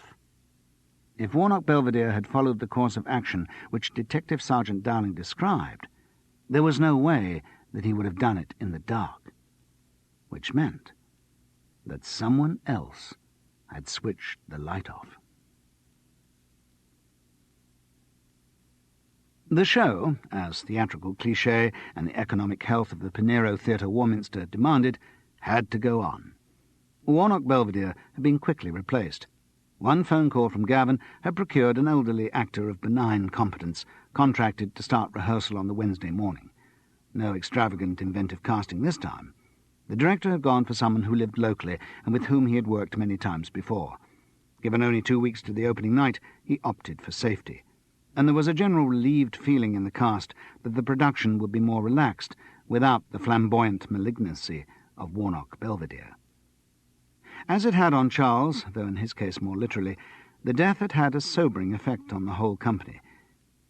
They had all felt slightly guilty about the lack of discipline which had been creeping into rehearsals, and slightly schoolboyish over the way they'd taken advantage of Gavin's weakness. Warnock's demise had been a well-timed slap on the wrist, and they all settled down with renewed concentration to make sure that Macbeth would be ready in time for the paying public to enjoy. It was just as well that they were prepared to work hard, because there was a long way to go. Apart from the problems of integrating a new Duncan and a new Macduff's son into the production, there was also the problem of George Birkett. His sojourn in Paris seemed to have wiped from his mind all trace of the previous week's rehearsal, and certainly very few of Shakespeare's lines appeared to have taken any lasting hold on the slippery surface of his memory. For him, the Tuesday rehearsal was like starting again at day one. Felicia Chatterton's concentration, of course, could not be faulted, but at times Gavin Scholes wished it could have been differently channeled. Since her approach to acting required that every intonation and movement should feel right, rehearsal was frequently interrupted by long silences while she tried to make the mental adjustment that one of Gavin's instructions necessitated. On the Tuesday afternoon, for example, they were working on the sleepwalking scene. Felicia's neurotic trauma was very convincing. Charles could feel the power of her talent whenever he was on stage with her. To bed, there's a knocking at the gate," she intoned in a tinglingly agonized whisper. Come, give me your hand. What's done? Can I just stop you there?" Gavin, who was leaning against the front of the stage, interposed. "Sorry?" She seemed to come out of a trance. "Yes?" "I think we want to make that a bit sexier, Felicia." "Sexier?" "Yes. It's a hark back to the strong physical thing between the Macbeths we got going in Act 1. "Oh, do you think so?" "Oh, yes." Gavin didn't sound quite so sure now, but hoped he might convince her with a textual argument. "It's in the words, love. To bed, come. It's definitely sexual imagery."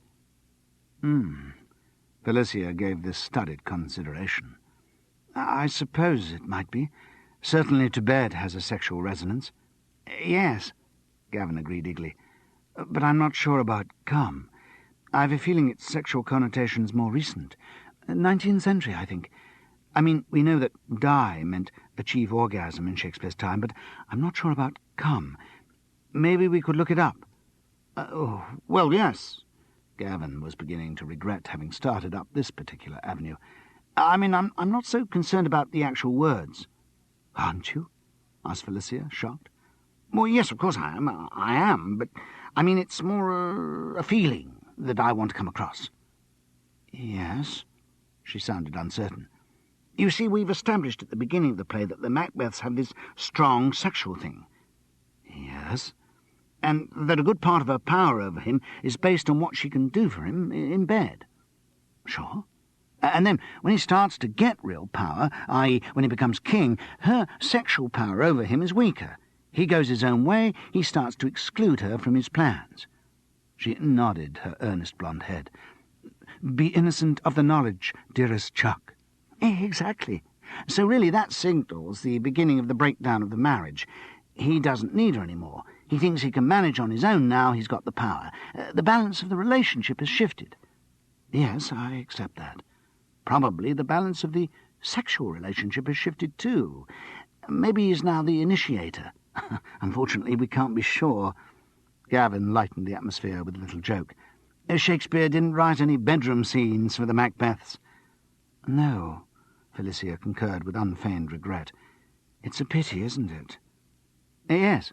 Anyway, what I'm saying is that the sleepwalking scene expresses the breakdown of Lady Macbeth's personality under the stresses of what she's done, and I think it also expresses the breakdown of her marriage, i.e. her sexuality.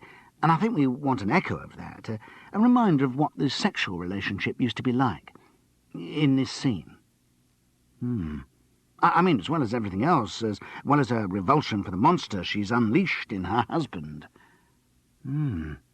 Felicia Chatterton's pretty little brow wrinkled as she endeavoured to accommodate this new idea. You see, Gavin went on, I think this scene's got to be sexy. We can help it with the cosy. I mean, I think the nightgown's got to be really low cut. Show us a lot of, you know. In a way, I think that makes it more poignant. I mean, it's one of the reasons I want to cast a young Lady Macbeth, so that what we witness is not some menopausal breakdown, but the crack-up of the woman at her physical peak. Yes. And you think I can get all that into the to-bed lines? Well, I hope so. But if you think it's too difficult... No. She brought her hand up to her face and held the bridge of her nose between thumb and finger as she focused her concentration on the problem. Just give me a minute to see how I can make it work. The minute of silence stretched to 2 minutes. Charles, in his role of the Scottish doctor, shuffled his feet and tried to avoid the eye of the waiting gentlewoman in case he giggled. Felicia Chatterton remained immobile, shoehorning the new thought into her mind and seeing how it fitted. Said Gavin eventually, I think we'd better move on. Yes, sure, I know, Gavin, but what you've just suggested is a kind of reinterpretation of the whole part. I mean, a shift in her relationship with everything around her. Yes, I take that. Going to take a bit of time to work out the ramifications. Yes, Gavin agreed, bitterly regretting that he'd ever given the note. Well, if you could possibly just sort of work out the ramifications later, you know, in your own time, and if you could just, for the minute, say the lines a bit sexier. What, without working out why I'm saying them sexier? Exactly. The director looked jubilant. She had got his point at last.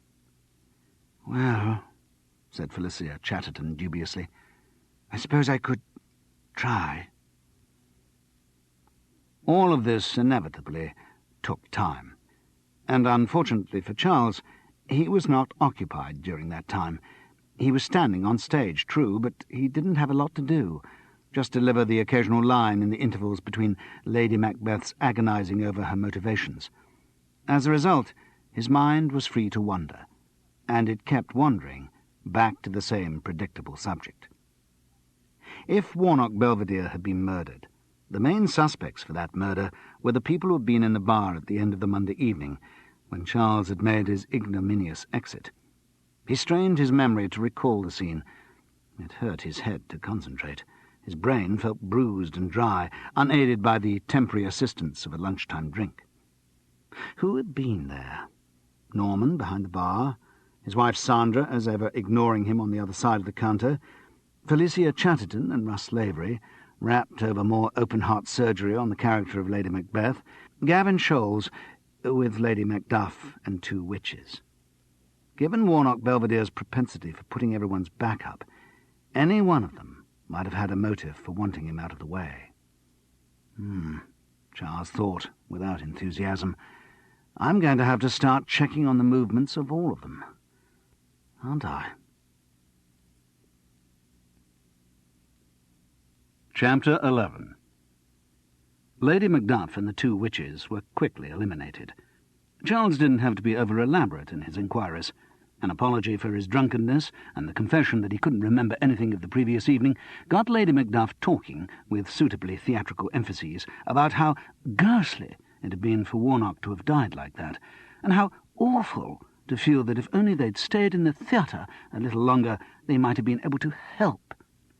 "What time did you leave?" Charles asked casually. "Almost immediately after you did. Gavin gave us a lift. Our house is on his way home." The three actresses, it transpired, were sharing a rented house some 4 miles from the theatre. Gavin had deposited them there together at about 11:30. So unless he wanted to get into elaborate conspiracy theories, or imagine them walking back and breaking into the theatre, Charles could rule Lady Macduff and the two witches out of his investigations. Mind you, he thought, if I open the inquiry up to people who could have broken into the theatre, or indeed people who might have hidden themselves in the theatre all evening and not gone up to the bar, the field becomes infinitely wide. At least I'll start with the obvious ones. He didn't rule out Gavin Scholes along with the actresses whom he'd driven home. The director stayed on the list. For a start, he'd suffered publicly from Warnock Belvedere's attacks on his professional competence, which gave him a degree of motive. Also, he had a car, which made returning 5 miles to the theatre no problem, and most significantly, he had keys which would let him into the theatre once he got there. What was more, he knew the building so well that he could easily have worked out the potential of the liquor storeroom as a scene for murder.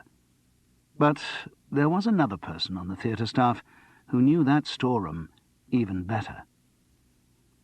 Norman Phipps wasn't in the bar at the end of the Tuesday's rehearsals, so Charles prepared to give his order to a spotty youth in a bow tie. He had to bite back his instinctive, "Large bells, please." He was really determined about this not-drinking business. His body and his soul both needed the scouring of abstinence. But actually thinking of what to order again presented a problem. Perrier still seemed too insipid. He wanted something with a bit of taste. Could I have a—" "Yes?" prompted the spotty youth, aware of the increasing arrivals of actors at the end of rehearsal. Charles, even off the booze, had not lost his practised skill at being first to the bar. What? Come on, I've got lots of people to serve." Yes." He took the plunge. "Tonic water." "Ice and lemon?" the barman asked as he turned to the shelf of bottles. "What's the alternative?" The spotty face looked back balefully. "No ice and lemon." "That's all you can have with tonic water, is it?" "Some people," the spotty youth replied in a voice heavy with long suffering, "have gin or vodka with it." No, I meant non-alcoholic." "Ice and lemon is the most usual. Angostura bitters, some people ask for." This was spoken with undisguised contempt. "Oh, get on with it," urged the thirsty Donalbain, pressing against the counter. "I'll try the Angostura," Charles concluded hastily. It wasn't very nice. As he sipped it, he reflected that he'd never liked pink gin much, and pink tonic water excluded the only element that made pink gin even mildly tolerable. Also, it was bloody expensive. The prices of soft drinks were iniquitous. For the first time in his life, he felt the righteous anger of the teetotaler against the discrimination of an alcohol-oriented world. He looked across the barroom to John B. Murgatroyd steering 2 fistfuls of pints to a seated group of actors. Oh, dear. Was giving up the booze going to lose him friends as well? He wondered where Norman was. Obviously the bar manager couldn't be expected always to be on duty, but he had been behind the counter for most of the previous week. Saving money on staff, no doubt. After all, with just the cast rehearsing, business was fairly slack. He'd need to draft in extra help once the season really started with the opening of Macbeth. But even as he thought this, the next best thing to Norman entered the bar. Sandra Phipps was, as ever, dressed to emphasize her sexuality, this time in a tight flying suit of shiny scarlet material. Perhaps a bit too tight. The constricting belt drew attention to the little roll of fat at her waist, a legacy presumably of Baring Stewart. Charles waved to her, and she came across to him readily enough. "Get you a drink?" he asked. "Oh, you men," she simpered. "Always trying to get girls drunk, aren't you?" He began to wonder if there was any question in the world to which Sandra Phipps would not give a sexually loaded answer. Still, he played along. "Of course," he leered. "You know we're only after one thing." She giggled and said thank you. Yes, she'd like a Tia Maria. Somehow that seemed to him to epitomise her character, cloyingly sweet and in some way synthetic. He gave the spotty youth the order. "And I'll have a—" "What? How was the tonic and Angostura?" "Quite revolting." The spotty youth nodded. "Could have told you that." "Well, is there anything you could tell me that is nice?" "Lots of things. Bill's whiskey's not bad." "I know that," Charles said testily. "I mean non-alcoholic things." "No, you've got me there." He addressed his mind to the problem. "I've seen people," he offered cautiously, "drinking alcohol-free lager." "Does it make them look happy?" The spotty youth shook his head. "Miserable as sin." Charles threw in the towel. "Oh, I'll have a tomato juice." "Worcester sauce?" "Yes. Salt, pepper, eggs, ketchup, everything you've got." "Vodka?" Oh, it was tempting. His head still felt as if it had been the match ball in a South American Cup final, and surely a Bloody Mary was just medicinal. But virtue triumphed. No, thank you. After all, it was going to be his peace offering to Francis. A dried-out husband. Goodness, she'd think her birthday and Christmas had come both at once. I must ring Francis, he thought. Must ring Francis. He took the drinks across to where Sandra perched on a bar stool, stroking her scarlet thighs. "Cheers." She raised her glass. "May you always get enough." Predictable again. "Norman not about?" he asked casually, thinking how he could ease the conversation round to the questions he wanted to ask. But her reply removed that necessity. "He's with the police." "Oh?" She giggled. He was aware that beneath her customary brassiness she was very nervous. "Yes. Do you reckon they'll have arrested him yet?" "What for?" "The murder of Warnock Belvedere." "What? Goodness, never occurred to me that the old Queen might have been murdered," Charles lied. "No, of course he wasn't," she giggled. "Only joking." "So why do the police want to see Norman?" "Check out about how he kept the storeroom. He was quite worried going to see them." "Why?" "Well, he's the licensee here, isn't he? And if they can prove negligence, if there was something wrong down in the storeroom, he'd be liable.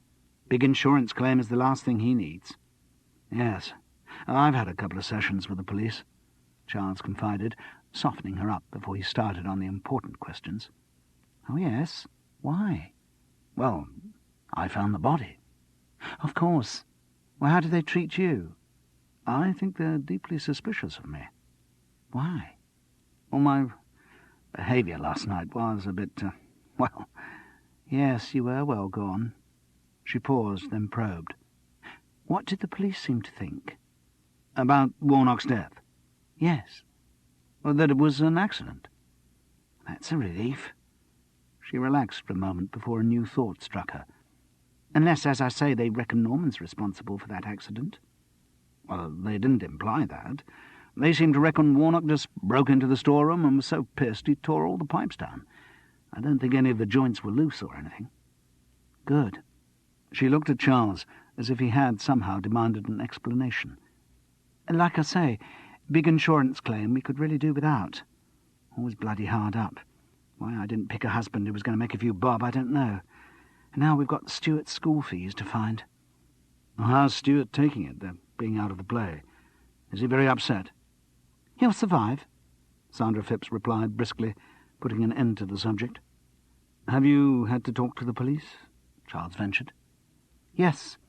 I think they're working through everyone who was in the bar last night." "Just as I am," he thought. Oh, the pointlessness of being an amateur sleuth, always limping a few steps behind the professionals. No doubt Detective Inspector Dowling and his acolytes already knew everything. They knew the death had been murder, and they knew who had done it. And that made him feel uncomfortable. he still felt exposed as a potential suspect.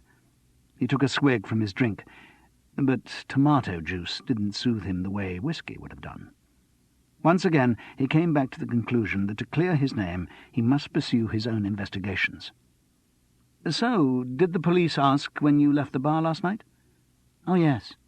"And when Norman left?" She looked at him suspiciously. "You're as bad as they are. Everyone's so bloody suspicious." He tried to shift her mood with a platitude. "I'm afraid that's what happens when something like murder occurs." Yes. Yes, I suppose you're right."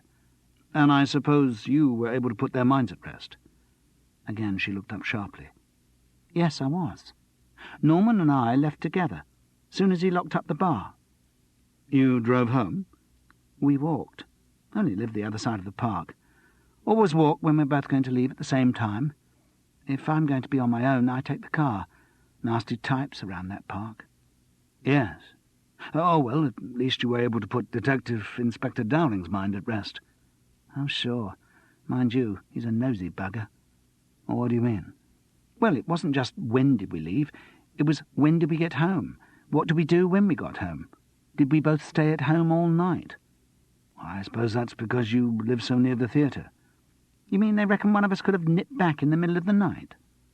Charles shrugged. Even so far into his hangover, he was reminded that shrugging was a bad idea. "Presumably they have to check everything." "Yes, well, fortunately." Sandra Phipps leant close. Charles could smell the pungency of her musky perfume. "I was able to give them chapter and verse. Embarrassing, isn't it, to have to describe your sex life to the police?" "Oh," said Charles, mildly embarrassed himself. "Thing is," she went on coarsely, "when Norman wants a bit, he really wants a bit. Amazing I ever get any sleep. At it until 3 o'clock last night he was." There was a note of reluctant pride in her voice. Charles felt a little shocked. He got used to Sandra loading her every remark with sexual innuendo, but to hear her talking so glibly about the real thing was unsettling. It also put a whole new light on her relationship with Norman. However much she diminished and dismissed him in public, it was clear from her words that he was the dominant partner in their sexual relationship. Once again, Charles was brought up against the immovable fact that it is impossible to see inside another couple's marriage. "Ah," he said. This didn't really seem an adequate reaction to what she'd just said, but he couldn't think of anything else. Sandra laughed raucously. "As I say, dead embarrassing to have to tell that kind of thing to the police." But she didn't sound embarrassed. She enjoyed talking about it, particularly, Charles realized, to strangers. He was being used, just as the police had been, to give her some kind of thrill. "Anyway," she concluded, "at least that let us off the hook as far as any police inquiries go." As she spoke, she looked up, and a flicker of anxiety crossed her face. Norman was walking towards her. He nodded to Charles. "No problem," he said quietly to his wife. "They're not worried about negligence?" Norman Phipps paused, almost imperceptibly, then shook his head. "No, they reckon everything was secure. Anything that was done, Warnock Belvedere did to himself." Sandra looked relieved. She'd been genuinely worried about the threat to her livelihood. Without further words, Norman went across to the bar to relieve the spotty youth. Charles couldn't help his eyes from following the bar manager, fascinated by this new dimension, this new identity of Norman Phipps, superstud. But at least, he reflected, that rules out both of the Phippses. If they left the bar together at 11:30 and were then erotically engaged till 3 a.m, there was no way that either of them could have arranged the death of Warnock Belvedere. Chapter 12. On the Wednesday of the second week's rehearsal, the new Duncan was quickly integrated into the production. It was a painless process. He was a quick-learning old pro, and though he lacked the stage presence of his late predecessor in the role, he also lacked Warnock's other, less endearing qualities, and no one in the company regretted the exchange.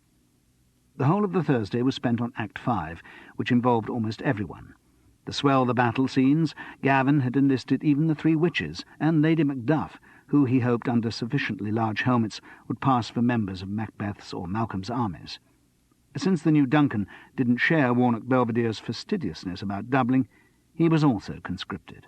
In fact, the only members of the company who would not be disguising themselves as Birnam Wood or dashing around the theatre with strange battle cries were Macduff's son and Lady Macbeth. This was just as well for the sake of the former's schooling and the sake of the latter's stamina. The intensity which Felicia Chatterton put into her acting was beginning to take its toll. She looked exhausted when she came into the Wednesday's rehearsal. Her wonderful blue eyes smudged around with tiredness, and she kept stretching as if she were in pain from her back. Charles wondered whether the problem was one of pacing, if she was trying to cram into 3.5 weeks' rehearsal the mental processes of 5 or 6 weeks. She also seemed to have distanced herself from her confidant, Russ Lavery. It had been noticeable on the Tuesday that they didn't sit together in the auditorium during rehearsal, and that they didn't eat together upstairs in the bar at lunchtime. Charles wondered what had happened between them. The obvious cause of the estrangement, or the one that he would find most obvious, was that Russ had finally had enough of Felicia's wittering on and was taking a rest. But that didn't fit in with the doleful expression on his face, or the way his eyes followed her every movement. There seemed to have been some actual rift, and Felicia seemed to have been its initiator. Charles decided he must try to find out what had happened. After all, both Russ and Felicia had been in the bar on the Monday evening. Both were therefore potential suspects for Warnock Belvedere's murder. So on the Thursday, while Felicia was, it was hoped, having a much-needed rest, Charles determined that he would get a private word with Russ Lavery. It was easier to make the determination than to achieve it. The battle scenes proved to be very demanding, and the entire cast was kept rushing round the theatre with little opportunity for casual conversation, let alone pertinent interrogation. Gavin's approach to the battles was as traditional as his approach to the apparition scene and the rest of the play. Rather than recognising the numerical limitations of his cast and opting for some form of stylised action, he went determinedly for spectacle. He wanted to fill the stage with soldiers, to vie with the splendours of Hollywood in his presentation of warfare. This, though an admirable intention, was difficult to achieve with two armies which, even allowing for the conscription of Lady Macduff and the witches, not to mention sudden changes of allegiance by Charles Paris, still only totalled 16. "Don't worry," Gavin kept saying. "We'll fill the stage with soldiers." The company, all trying to take up as much space as possible, looked at the large areas of emptiness around them and could perhaps be forgiven for doubting their director's word. "It'll be all right," Gavin went on.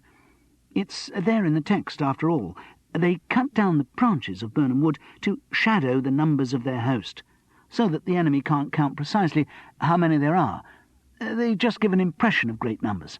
That's exactly what we'll do." "But," John B. Murgatroyd, who was holding up a mop, a rehearsal prop to represent a Burnham branch, objected, "what happens when we our leafy screens throw down and show like those we are? Isn't there a bit of a danger the audience might laugh?" "I don't see why. I mean, we're not pretending you're the whole army, just a sort of vanguard, you know, with the leaders up the front." "Well, how do we get cut off from the rest of the army?" John B. persisted. "And aren't we going to be a bit exposed if Macbeth sends his army out after us?" Gavin looked pensive. "Anyway, whoever heard of an army whose leaders were at the front?" "Well, what are you suggesting as an alternative, John B.?" asked Gavin, seduced into the notion that the actor was raising serious points about his production. "Suppose we kept on carrying our leafy screens right to the end, and then the audience still wouldn't be able to count us."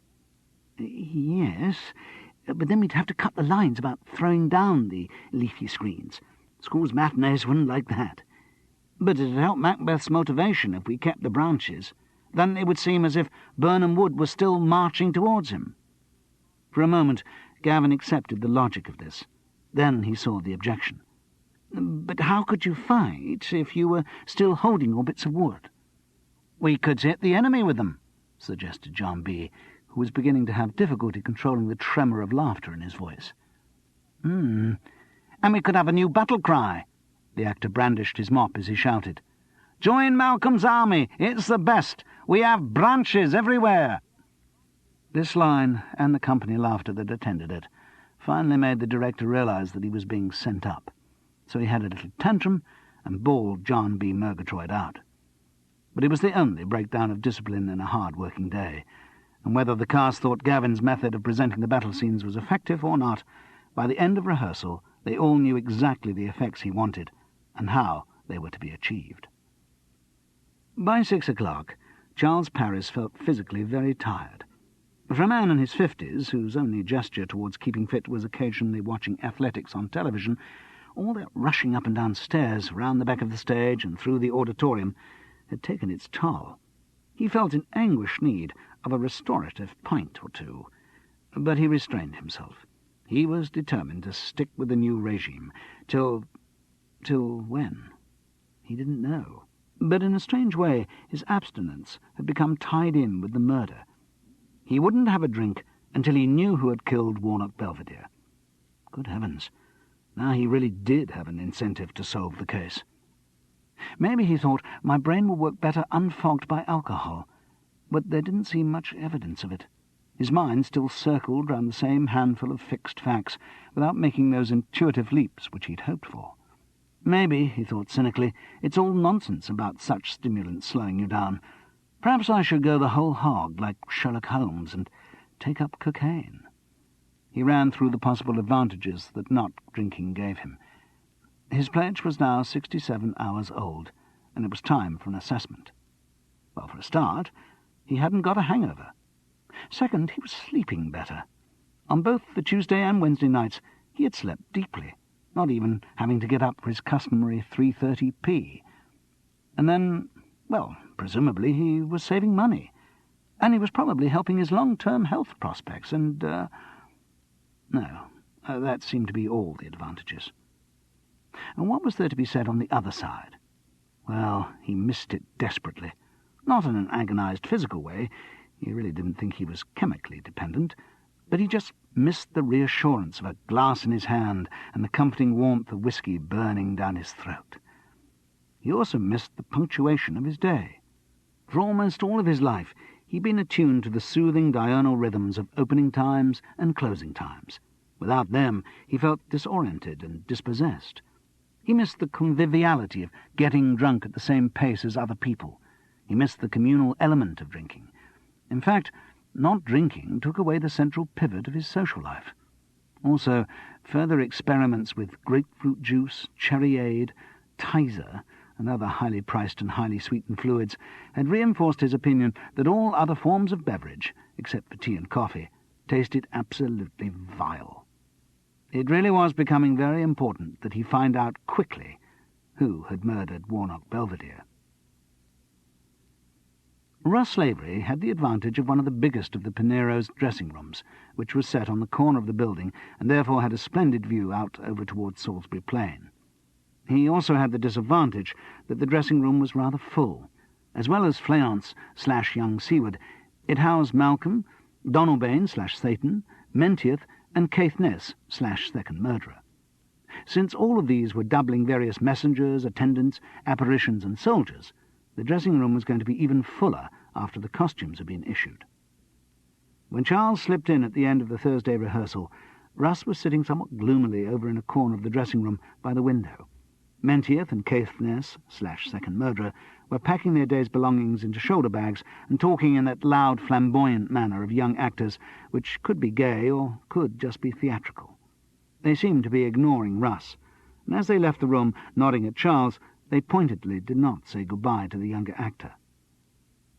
"I wonder if I could have a word," said Charles. He hadn't yet worked out how he was going to play the scene, so his opening gambit wasn't particularly original. But at least Russ responded. "Sure." He moved a chair to make space for his visitor. "You don't look your most cheery," said Charles, stating no more than the truth. Close to, Russ looked like a vulnerable 14-year-old, his eyes moist as if on the verge of tears. "No," he concurred. "What is it? Anything you can talk about?" "Not really." He didn't seem to be getting a lot of support from Menteith and Caithness. "No." Charles felt a sudden insight. They being tough on you because you're new in the business? You could say that. The expression in the boy's eyes told Charles that his guess had been correct. I'm afraid that happens. A couple of years out of drama school and they think they know everything. And that nobody else knows anything, Russ said bitterly. They're getting at you? The boy nodded. What, saying that the stuff you've done in drama school doesn't count for anything, and that you don't know a thing about professional theatre? All that. And then when I tell them things, they think I'm showing off. Or what sort of things? Well, like about my agent. Ah. I mean, you know, I just mentioned that Robbie Patrick saw me in an end-of-term show and signed me up. And they think I'm bragging about it. Well, he's a very good agent. I know. I mean, it really is good that he signed you up. Yes, I know it, but they seem to think I go on about it too much. I don't mean to. Well, they're just jealous. Who are their agents? Russ mentioned a couple of names. Oh, well, they certainly are jealous, said Charles encouragingly. Those two are way down the league. Yes, so I've heard. Russ managed a weak smile. Almost as bad as being with Maurice Skellen. Oh? Said Charles casually. Do you know any of Maurice Skellen's clients? No, I only heard the name. In what context? Oh, just as a joke, you know. He's proverbial as the worst agent in the business. Ah. Charles decided they might perhaps not pursue this topic further. So, basically the others in the dressing room are making you aware of your junior status. Russ nodded his head, plunged back into gloom. Just saying unpleasant things, or are they doing things too? What do you mean? Practical jokes, anything of that sort? By way of answer, Russ Lavery reached into his jacket pocket and held a folded letter towards Charles. The notepaper was headed, Robbie Patrick Associates, and Charles read, Dear Russ, hope you're knocking them dead in Warminster. Wanted to pass on the great news that the producers want to test you for a part in the new Bond movie. Ring me for details of time, etc. Yours ever, Robbie. He looked up. Now the boy's tears were really flowing. Charles had forgotten just how cruel young actors could be to each other. Little sods, he said. Where did they get the paper from? Easy enough these days with photocopiers, Russ sobbed. I think they nicked one of Robbie's real letters from my pocket and copied the letterhead. Yes, there was a faint line across the paper above the typewritten text. And you fell for it? Russ nodded glumly. Right in. Talked about it too. Oh dear. And rang Robbie? Yes. He thought I was mad. So now I expect I've screwed up things with him as well. No, of course you haven't. You've just been the victim of a practical joke. You're sure it was them who did it? Russ nodded. I can't prove anything, but they've been sniggering all day, the bastards. Well, look, it's done now. You've given them the satisfaction of falling for it. Now you've got to make sure you don't give them any more satisfaction. What do you mean? Just never mention it again. I suppose you're right, but I'd really like to get my own back on them. No, that won't help. Honestly, you'll soon forget all about it. But Charles's soothing words disguised his very real anger. It had been a vicious trick, and its crudeness simply reinforced the viciousness. Only someone as naive in the business as Russ would have fallen for it, to think that an unknown out of drama school should be screen-tested for a Bond movie. And yet Charles could empathize. He knew that silly bubble of hope trapped inside all actors, which can burst to the surface through any amount of logic and common sense. He knew that if he'd received that letter, his first reaction would have been to believe it. Then experience and a native cynicism would have dampened his enthusiasm, and he would recognize the cheat. But poor Russ Lavery hadn't got that protective armor. All he had was the boundless enthusiasm and vulnerability of youth. "And is that all that's wrong?" Charles asked tentatively, remembering the purpose of his visit. The boy shook his head. "Oh, I don't know. There's money." "There's always money. But it must be hard for a boy trying for the first time to budget on the pittance of equity minimum, particularly hard if he's trying to squire around an actress 10 years his senior. A couple of flamboyant gestures of buying meals for Felicia could have written off most of his week's pay packet. "Well, Russ, I haven't got much, but if you need a fiver to help you out till Friday—" No, it's all right. I'm okay. I don't want to get into debt." Very wise. Charles himself always tried to avoid the endless circle of borrowing from other actors. It so quickly got out of hand, and the reputation of being a sponger was easily acquired. "No other problems, though?" Russ looked up defiantly. "Why? What should there be?" Charles shrugged. 2.5 days into his abstinence, he could now once again shrug with impunity. Maybe that was another of the advantages of not drinking. On reflection, though, it did seem a pretty small advantage. "Well, there's always sex," he ventured in an answer to Russ's question. "What do you mean?" "All the old clichés of sexual angst. Somebody you like rejecting your advances, someone you don't like making advances." The boy turned abruptly to look out of the window. "I don't know what you're talking about." "Listen, I saw the way Warnock was behaving to you that first night." Russ's eyes flashed back at Charles. "I'm not gay." "I never said you were. In fact, just the reverse. I'm saying how embarrassing it must have been for you to have that old queen pouring at you." The boy shuddered. "Yes, he was horrible. I think the most evil person I've ever come across." It was quite possible that in Russ's limited experience that was true. "The only good thing that's happened in the last few days," the boy continued, his eyes burning, "is that old bastard's death. He certainly deserved it." This last sentence was spoken in an intriguing tone of satisfaction, but Charles decided not to probe in that direction for the moment.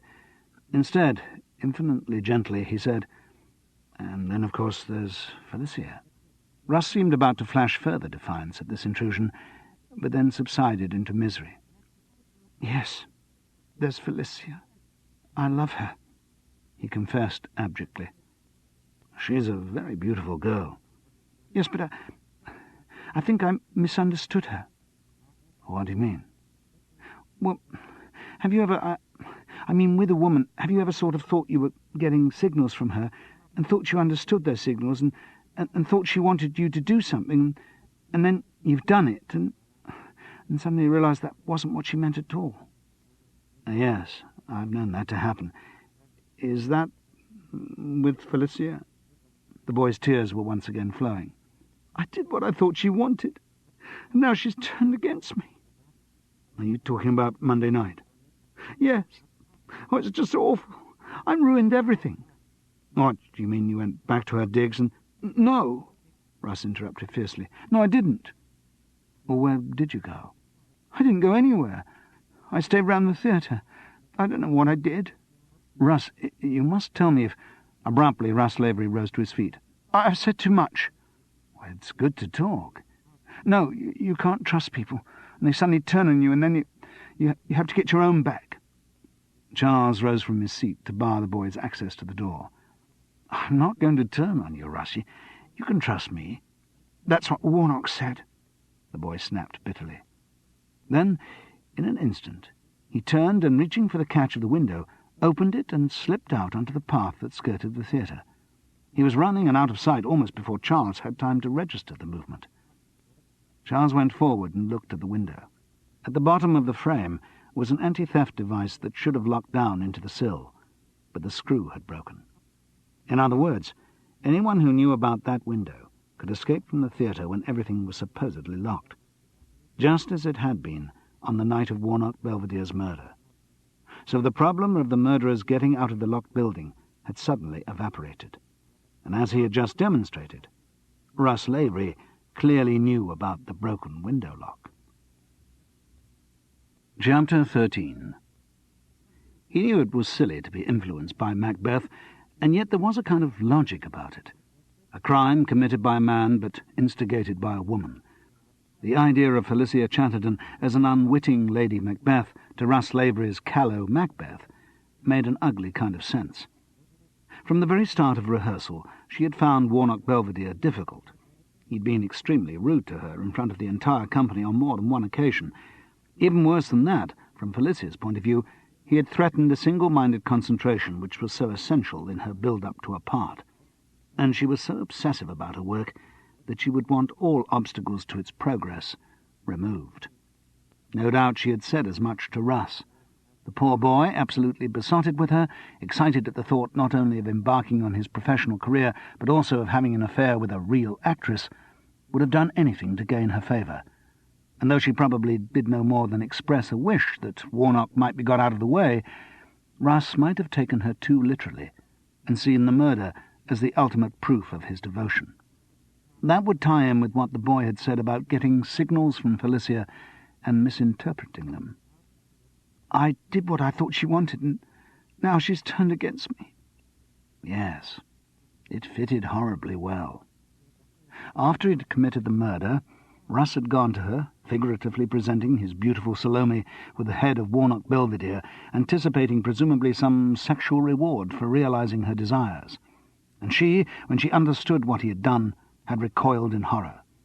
That would explain the marked estrangement between them after the Monday night.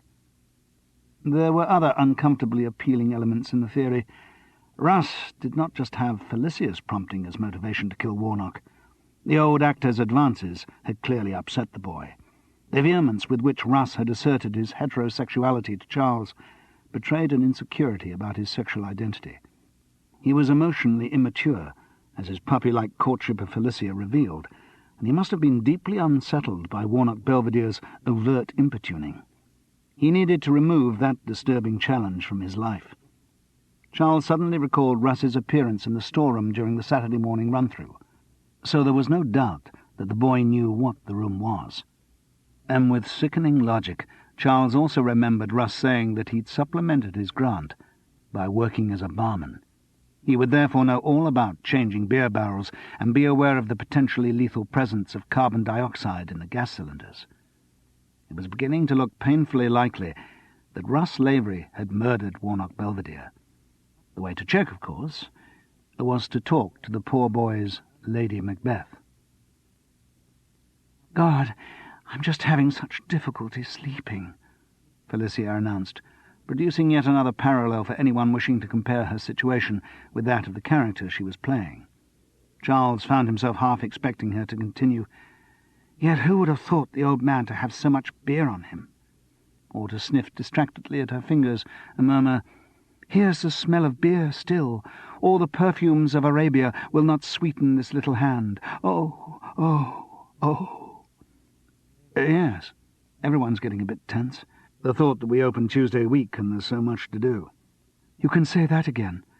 It's just never going to happen. I mean, I knew it was insane to try and do such a complex piece in 3.5 weeks. We need 3.5 weeks just talking about it before we even start rehearsal. Yeah, it'll happen, Charles reassured. It always does happen, somehow. Not always, Felicia disagreed gloomily. Some productions don't open on time, particularly of the Scottish play. Oh, come on. You don't believe all that rubbish, do you? Her reply came back in a tone of pious reproof. He had challenged one of the articles of her faith in the theatre. There must be something in it. That sort of rumour doesn't build up for no reason. You hear such terrible stories. Well, like what? Well, this is absolutely authentic, because I know the people involved. A girlfriend of mine was playing second witch in Glasgow, and she had a thing with Banquo. Well, she got pregnant, and... The voice dropped to an awestruck murmur. And she lost the baby. Well, that could be regarded as a coincidence. Maybe, but I think there's something else behind it. The witch's incantations are supposed to be real black magic, you know. Yes, I've heard that. Charles spoke dismissively. And then I heard of a production when, in the fight at the end, Macduff's sword got knocked out of his hand and flew into the auditorium and impaled someone to their seat in the front row. Yes, I've heard that story. Everyone's heard that story. But I've yet to come across anyone who can name the production in which it occurred. It's always something heard from a friend of a friend. I'm sure it never really happened. Well, what about this production, then? You think this one's got a jinx on it? Oh, come on, Charles. Look at the things that have gone wrong. First, a 3.5-week rehearsal period. Ah, now I know you think that's hopelessly inadequate, but it's a bit extreme to see that as a manifestation of malign influences. You can blame Gavin's judgment. You can blame the hard economic facts of running a theatre, but to blame the powers of evil is really excessive. It's not just that, though. Other things. Like that Macduff's son not being allowed to continue with the part. George being delayed in Paris. Those are inconveniences, yes. But they're the kind of things that happen in lots of productions. I don't think they're evidence of a curse on the play. And then, the wonderful voice swooped even lower, there's Warnock Belvedere's death. Yes, Charles agreed, glad the conversation had moved to that subject of its own accord. There is something strange about that, certainly. They were sitting in the bar at the end of Friday's rehearsal. They'd worked hard and knew that they would have to work harder the next day. Gavin was insisting on another Saturday run-through to fix the shape of the whole play and consolidate what they'd done during the week. Straight through the play in the morning, then notes and detailed repair work on bits that weren't right in the afternoon. Russ Lavery was not in the bar. He'd been at rehearsal and done his work and made no social contact with anyone. Whenever Charles had come near, the boy had taken evasive action. Charles and Felicia were both sipping chaste Perrier water. Felicia, in her nun-like devotion to her art, very rarely drank alcohol during a rehearsal period. And Charles, of course, well, he'd made his pledge, hadn't he? On his fourth alcohol-free day, after excursions to various other sickly fluids, he had come back to Perrier. With a decent-sized chunk of lemon, it almost began to have a taste. It wasn't the same, though. Nothing was the same. He looked wistfully across to the bar, where other actors swilled their carefree pints or sipped convivial scotches. His resolution wavered. The disgusting image of Warnock Belvedere's beer-soaked body was fading. So was the memory of the Tuesday's hangover. One drink wouldn't hurt, surely. But no. He had made a vow. Not until he had solved the case. When he knew who the murderer was, then he'd have a drink. What were you thinking of doing about eating? Felicia's voice brought him out of his alcohol nostalgia. I'm sorry? Eating. I wondered if you had any plans. Well, not particularly, no. Would you like to come back to the cottage? I could rustle up something. Oh, well, that's very kind. I always find cooking takes my mind off work. If you don't mind something pretty basic. I'd be delighted. And I'd like to talk, Felicia said earnestly. Yes, thought Charles. I'd like you to talk, too. It had to be a cottage. It was the RSC background. The villages around Stratford-upon-Avon are full of rented cottages in which actors and actresses stay up late into the night performing microsurgery on Shakespeare's plays and discussing their art, to them so infinitely various and to outsiders so infinitely the same. So when Felicia looked for digs for the Pinero job, she homed in on what she knew and rented a cottage. Her London base was a tiny studio flat in Maida Vale, but she hadn't even gone back there on the free Sundays in the Macbeth rehearsal period. She didn't want her attention distracted from her ascent of the north face of Lady Macbeth. It was a pretty, chintzy little cottage, and on arrival she allowed herself the indulgence of a glass of white wine and Perrier. Charles, though sorely tempted, had one without the white wine. In a way, that was the most difficult moment he had encountered in his campaign of temperance. It just seemed so against nature not to have a drink while sitting down waiting to eat. What Felicia rustled up was lasagna and salad. Very nice, too. Not shop-prepared. The pasta came from a packet, but she cooked it all herself. Charles could see her through the open kitchen door as she prepared the meal, but she was too far away for continuous conversation. He looked around the room. Let furnished, of course, so she'd had little opportunity to impose her personality on the environment. But there were a few characteristic touches. On a low table in front of the sofa, books were piled randomly, some open, some not.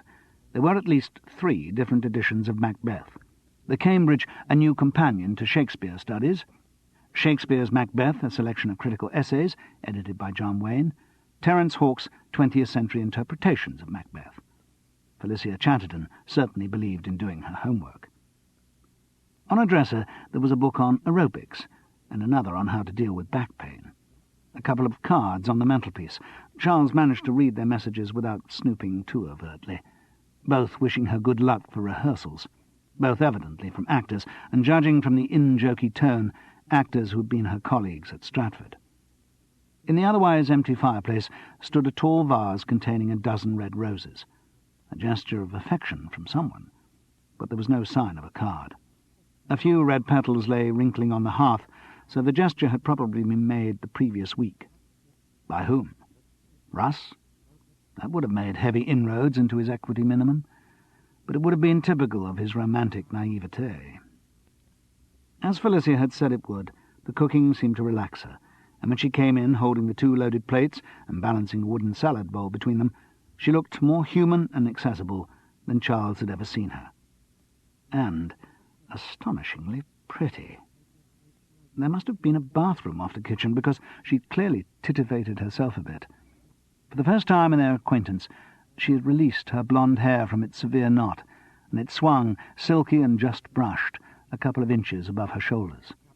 She had also touched up her lips with the palest of lipsticks, and a breath of expensively fresh perfume preceded her. Charles wondered whether she made these changes every evening when she returned from rehearsal, or if they were for his benefit. She gestured to him to rescue the salad bowl, which he placed on the floor. She put the plates beside it and reached for the wine bottle. "Sure you weren't, Charles?" Oh, it hurt, but he managed to refuse. Gosh, wouldn't Frances be proud of him? He must ring and tell her of this new miracle. When? Maybe when he'd done it for a week. Yes, a week had a good, solid feel to it. The thought of Frances made him think of sex. Funny, he'd hardly have thought about it at all in the last week.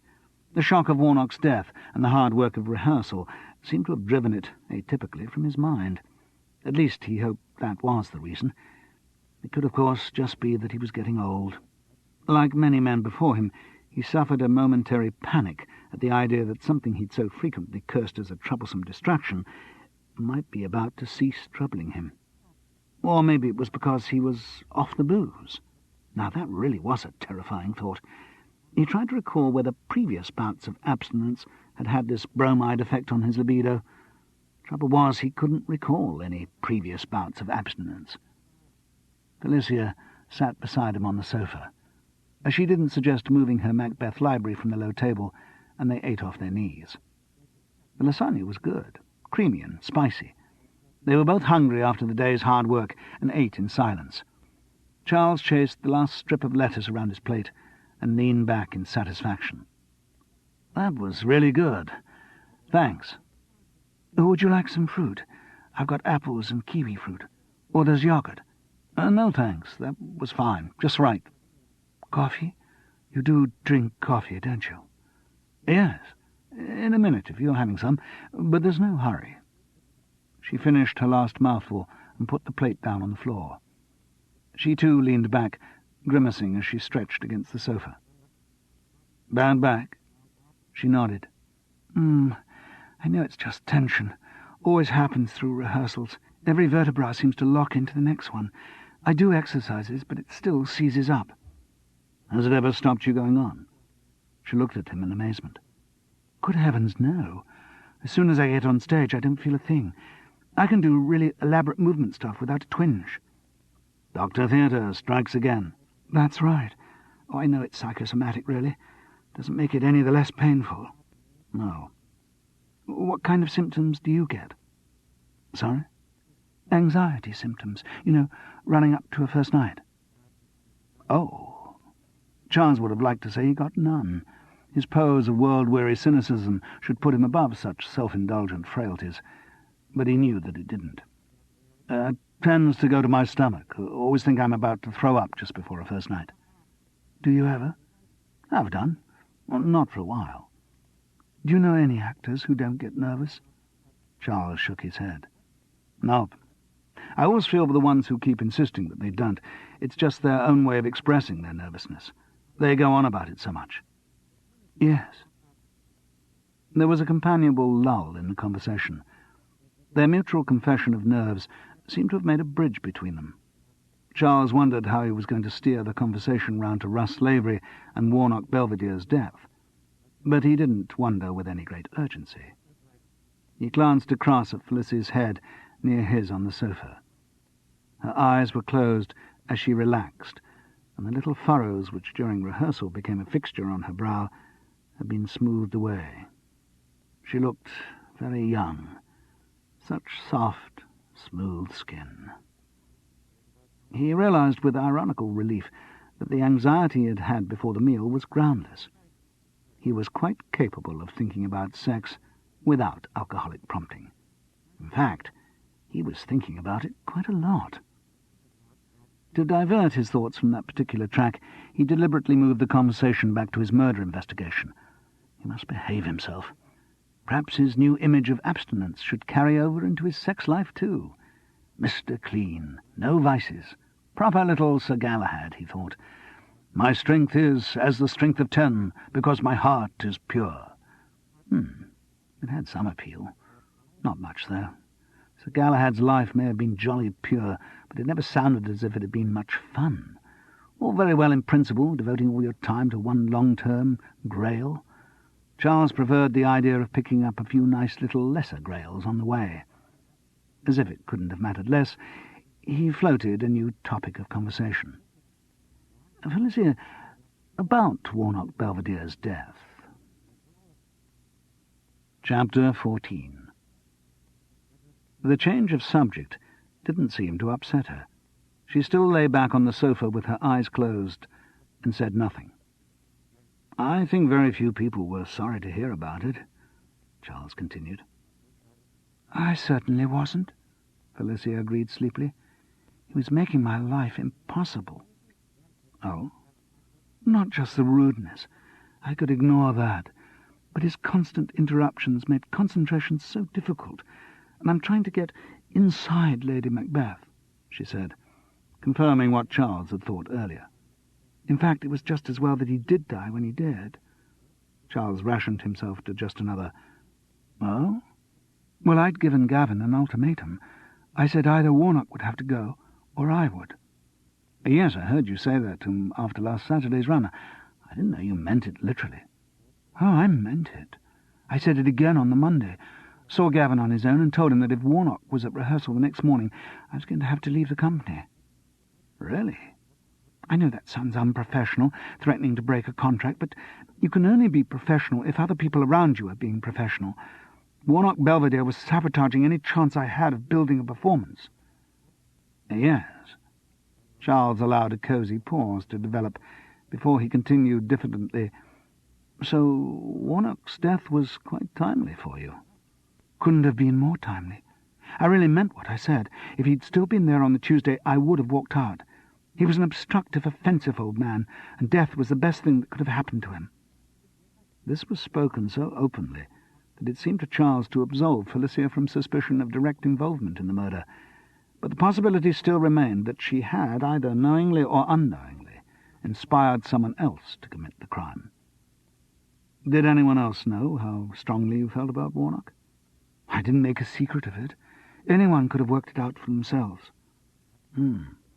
What about Russ? The mention of this name broke her serenity. The eyelids snapped open to reveal unnervingly close to Charles the concentrated blue of her eyes. The little furrows were once again etched between her eyebrows. What do you mean? Charles shrugged. I just meant, did Russ know how much he wanted Warnock out of the way? Yes, of course he did. We talked a lot about the production. I told Russ that I couldn't go on unless somehow Warnock was got out of the way. You said that? You used those exact words? Or something like that, certainly. Again, the ingenuousness of her reply seemed to rule her out as a suspect, and even as a deliberate prompter to murder. She had told Russ, in all innocence, that she wanted her tormentor got out of the way. But how the blindly besotted youth might have interpreted her remark was another matter. She arched her body and brought her elbows behind her to alleviate the pain in her spine. Oh, gosh, it's tense, she said as she did so. Bad luck, Charles commiserated, trying to think of something other than the splendid way in which that posture accentuated her breasts. Once again he moved his thoughts away from sex by pressing on with the investigation.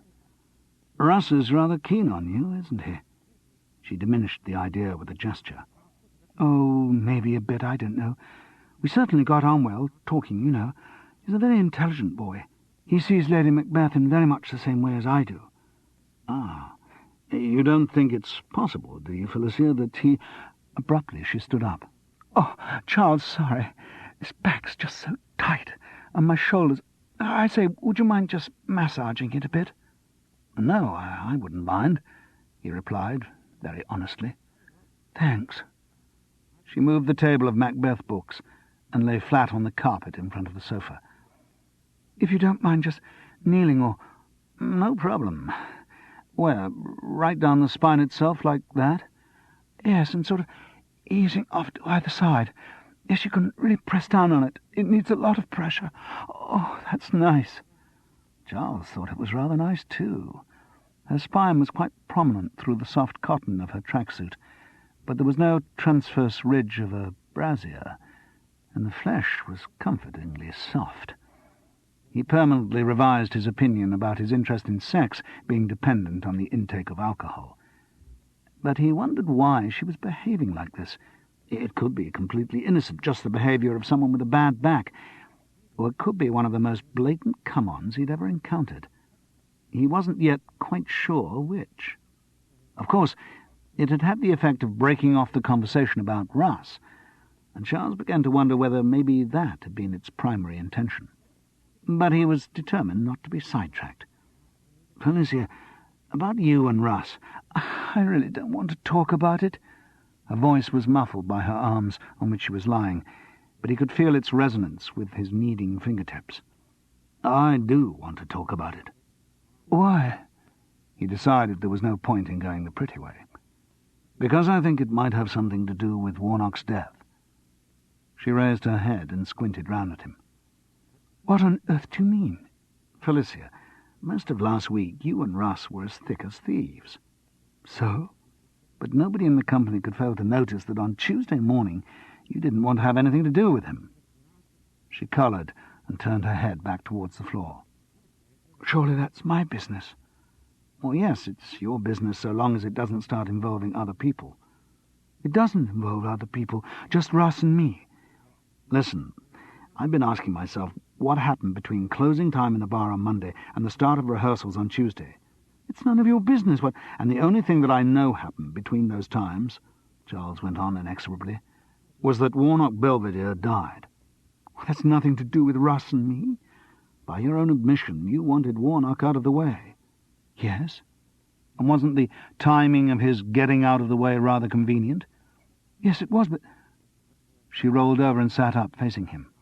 Her eyes were disconcertingly beautiful. "What are you on about, Charles?" He had to play this carefully. He wanted to find out certain facts, but he didn't want Felicia to be frightened off by the direction of his questions. He opted for a straightforward lie. "Listen, I was the one who found Warnock's body." "I know that." "And because I was presumably in the theatre when he died, the police have been asking me various questions. All true so far. Time for the lie. In particular, they've asked me if I saw anyone else around the theatre at the relevant time." He hoped she didn't remember that he'd been out cold at the time he was supposed to be observing. She appeared not to. "I don't see how I can help you." "You can help me by telling me what you did after the bar closed that evening." "I came straight back here." "Yes, I thought you probably did. What's more pertinent, really, is, do you know what Russ did?" She hesitated. "Why don't you ask him?" "I have done." "Well, then you know the answer." She had a moment of doubt. "What did he tell you he did?" "He said he stayed around the theatre for a while." The answer seemed somehow to please her. "Then you know what he did, don't you?" She shuffled round so that she was sitting with her back to him. "Charles, would you mind just doing a bit on the shoulders? Spine feels much better, but the shoulders are still really knotted." "Sure." His fingers started to slide back and forth across the material of her tracksuit. As the sweeps grew broader, the fingers touched the soft, perfumed flesh of her neck with each stroke. The sweeps grew broader still. That's lovely," she purred. She eased her neck luxuriantly round, and a few wisps of hair tickled across his chin. "Thing is, though," Charles continued gently, The police are going to question me closely about who I saw. Russ apparently was there, but I didn't see him. Probably in his dressing room, Felicia mumbled. The other thing is, if the police did know Russ was around the theatre, they might want to question him. Why? No way around it. He'd have to be more direct. Has it ever occurred to you that Warnock's death might not have been an accident? What? You mean that he might have been murdered? The tone of incredulity sounded genuine. Either the idea had never occurred to her, or she was a very good actress. But then, of course, Charles reflected she was a very good actress. It's a possibility that I'm sure the police must have considered. She turned her head round to look at him. And you mean, if they knew that Russ had been in the theatre at the time, they might suspect him of the murder? Possible, isn't it? The look of shock on her face seemed genuine, too. Maybe Russ had told her he had killed Warnock, and she hadn't believed it, thought the boy was showing off, fantasizing.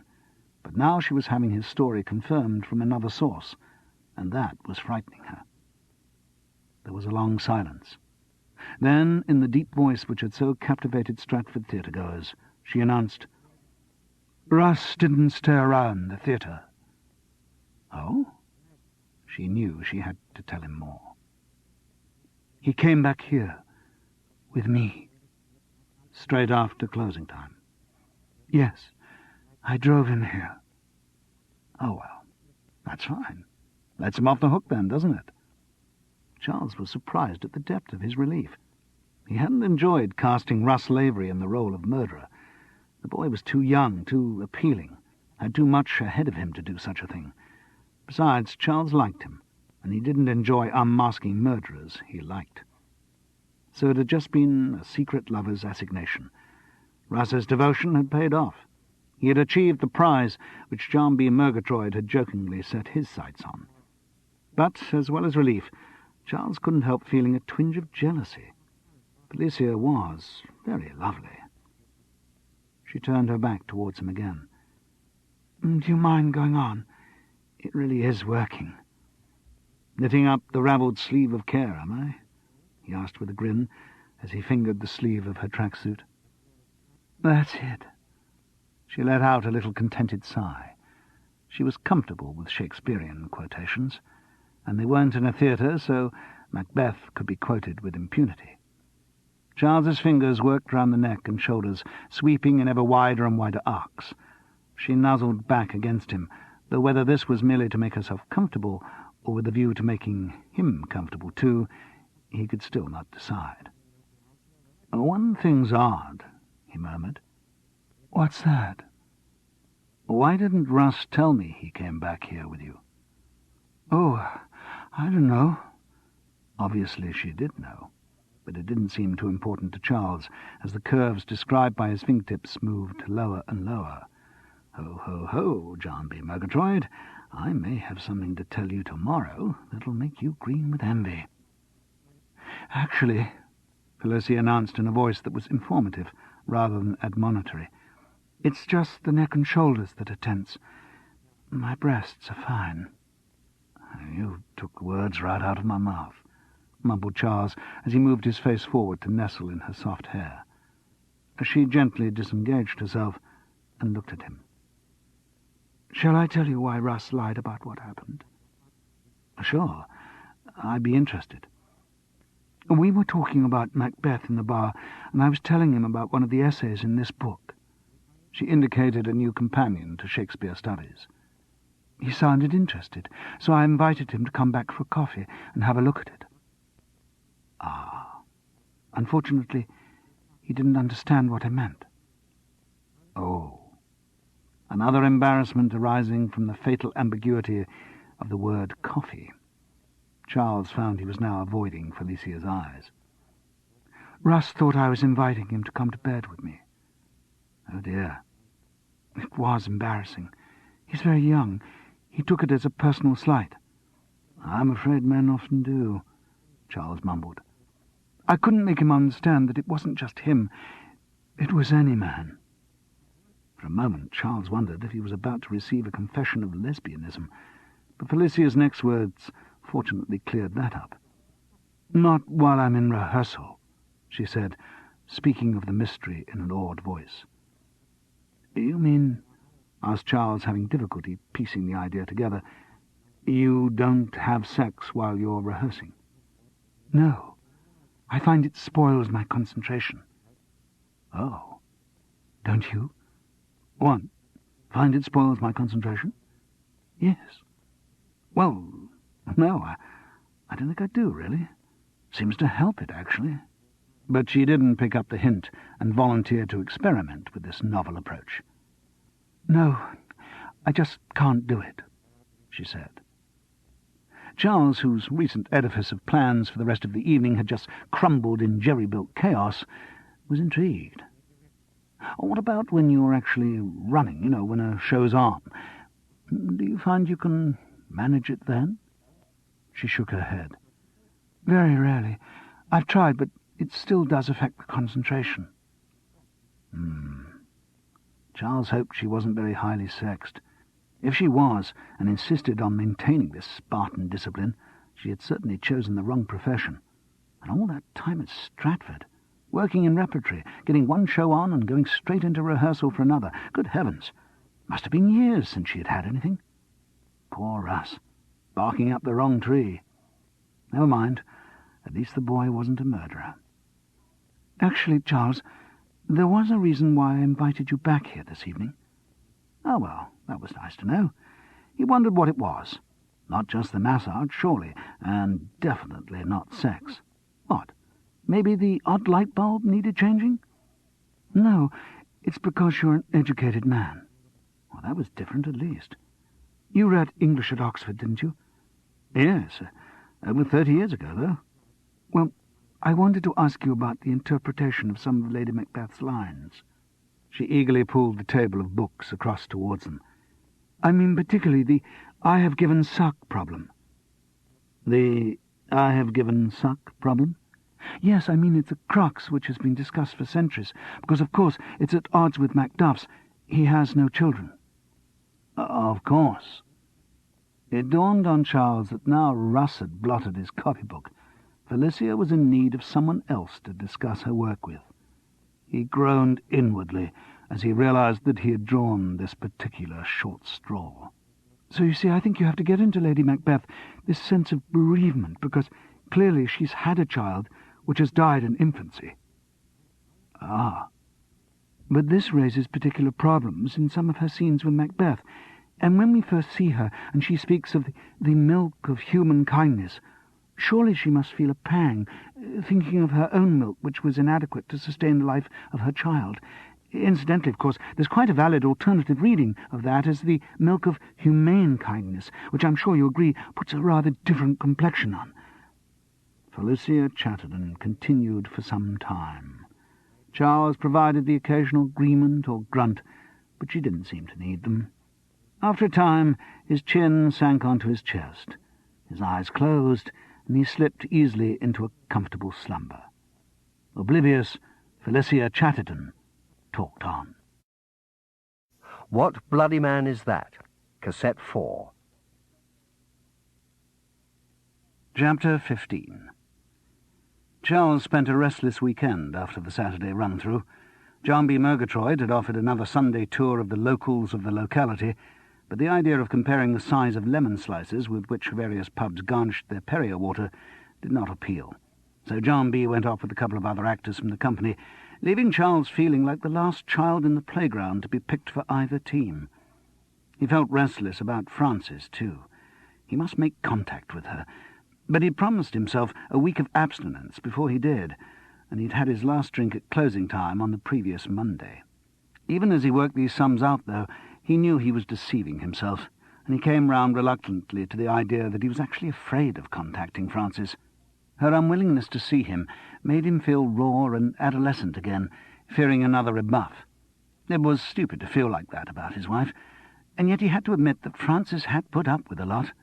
But always before, when he suddenly turned up again in her life, she'd been wryly welcoming. Now, for the first time, he wondered whether she actually meant what she'd said about their being better off permanently apart. Maybe she really could get on with her own life more effectively without the ever-present threat of her husband's reappearance. It was a bleakly plausible possibility, and thinking about it did little to improve his mood. Her determination not to see him, combined with his own natural dilatoriness, could actually mean that they might never meet again. Picking at the scab, he indulged this painful fantasy. Yes, it could easily happen, and then, finally, one of them would hear of the other's death through a third party. If Francis died, he would hear from his daughter Juliet, from whom he now seemed to be equally estranged. And if he died, how would Francis hear about it? His stature in the theatre wouldn't warrant newspaper obituaries. Maurice Skellen would know, obviously, but Charles couldn't envisage his agent taking the trouble to contact Francis. Actually, given the nature of their relationship, Charles could imagine some months elapsing before Maurice even realized his client was dead. He also wondered what their respective reactions would be to the news. Maybe by the time it happened, Frances would have achieved the hermetic isolation from him that she seemed to crave, and be able to greet the event with a single philosophical tear. If it were the other way round, he knew that hearing of Frances's death would tear him apart. She still meant so much to him. I must make contact with her, he thought desperately. Even as he thought it, though, he added the automatic rider, but not quite yet. It wasn't just the thoughts of Francis that dampened his spirits. There was also the unsolved murder at the Pinero to trouble him. There hadn't been much evidence of the police around the theatre in the latter half of the previous week, but Charles didn't feel confident that they'd completed their investigations. He still had the uncomfortable sense of being under suspicion. There was to be an inquest on Warnock Belvedere on the Monday morning, and he was anxious about the findings of that inquest. Also, he didn't like the direction in which the compass of his own suspicions was pointing. Granted the crime might have been the work of an outsider, Russ Lavery's revelation of the broken window lock opened up all kinds of alternative possibilities. Anyone in the company could have concealed himself, or herself, in the dressing-room area, killed Warnock, and escaped at will. But the most likely suspects remained those who had been present in the bar when Norman called time the previous Monday evening. If one excluded elaborate conspiracy theories, Lady Macduff and the two witches were out of the reckoning. The two couples, Norman and Sandra Phipps, and Felicia and Russ, both had mutual alibis, the one of sexual indulgence, the other of sexual abstinence, which left only Gavin Scholes. He was uniquely positioned from the point of view of opportunity. He knew the Pinero inside and out. He had his own keys, and, Charles kept remembering, he had been wide awake in the middle of the night when phoned with the news of Warnock's death. With regard to motivation, the old actor had been a serious threat to the director's authority. By the Monday, Gavin was beginning to lose control of the production, and Warnock Belvedere's constant sniping was fomenting disaffection within the company. Also, Charles now knew, Felicia Chatterton was actually threatening to walk out of rehearsals if Warnock was not removed. And though replacing a Macduff's son or even a Duncan was not an insurmountable problem, replacing a Lady Macbeth at that notice would have been nearly impossible. After the disasters of that Monday's rehearsal, Gavin might well have contemplated desperate measures to regain control of his production. Charles didn't like thinking ill of his old friend, but it was a matter of survival. If the inquest concluded that Warnock Belvedere had been murdered, the prime suspect for that crime was Charles Paris, and he might only be able to escape that charge by producing an alternative murderer. He decided to watch Gavin Scholes very closely over the next few days. The results of the inquest were good news and bad news. The good news was that the coroner didn't reach a verdict of murder. The bad news was that he didn't reach any verdict at all. The inquest was adjourned to give the police time to complete their investigations. That was not very comforting for Charles, implying, as it inevitably did, that the police had further investigations to make. He wondered anxiously how long it would be before he was hauled out of rehearsal for another little chat with Detective Inspector Dowling. But the Pinero Theatre's Macbeth was gaining momentum, and he had little time to brood. It was a long time since he'd been so involved in a production. Charles was used to long lulls in rehearsal, while he sat vaguely watching the principals being coached. drinking too many cups of coffee, sharing whispered professional gossip with other lesser members of the company, whinging about agents and the Inland Revenue, or toying with the Times crossword. But there was very little chance for all that in Macbeth. Though none of his roles was a principal one, Charles had so many of them that he was rarely off the stage, and when he was preoccupied trying to remember where the hell and in what identity he had to come on next. The silly, optimistic fantasy grew that some sharp-eyed critic might recognise his prodigious work rate. Charles Paris presented an amazing gallery of characters, each one so subtly distinguished from the other that I had to check my programme to assure myself that they really all were the work of one actor. Yes, that'd do. Or how about, Charles Paris demonstrated a protean ability which stands comparison with that of Olivier. Or maybe... he curbed his galloping thoughts. No, be realistic, Charles.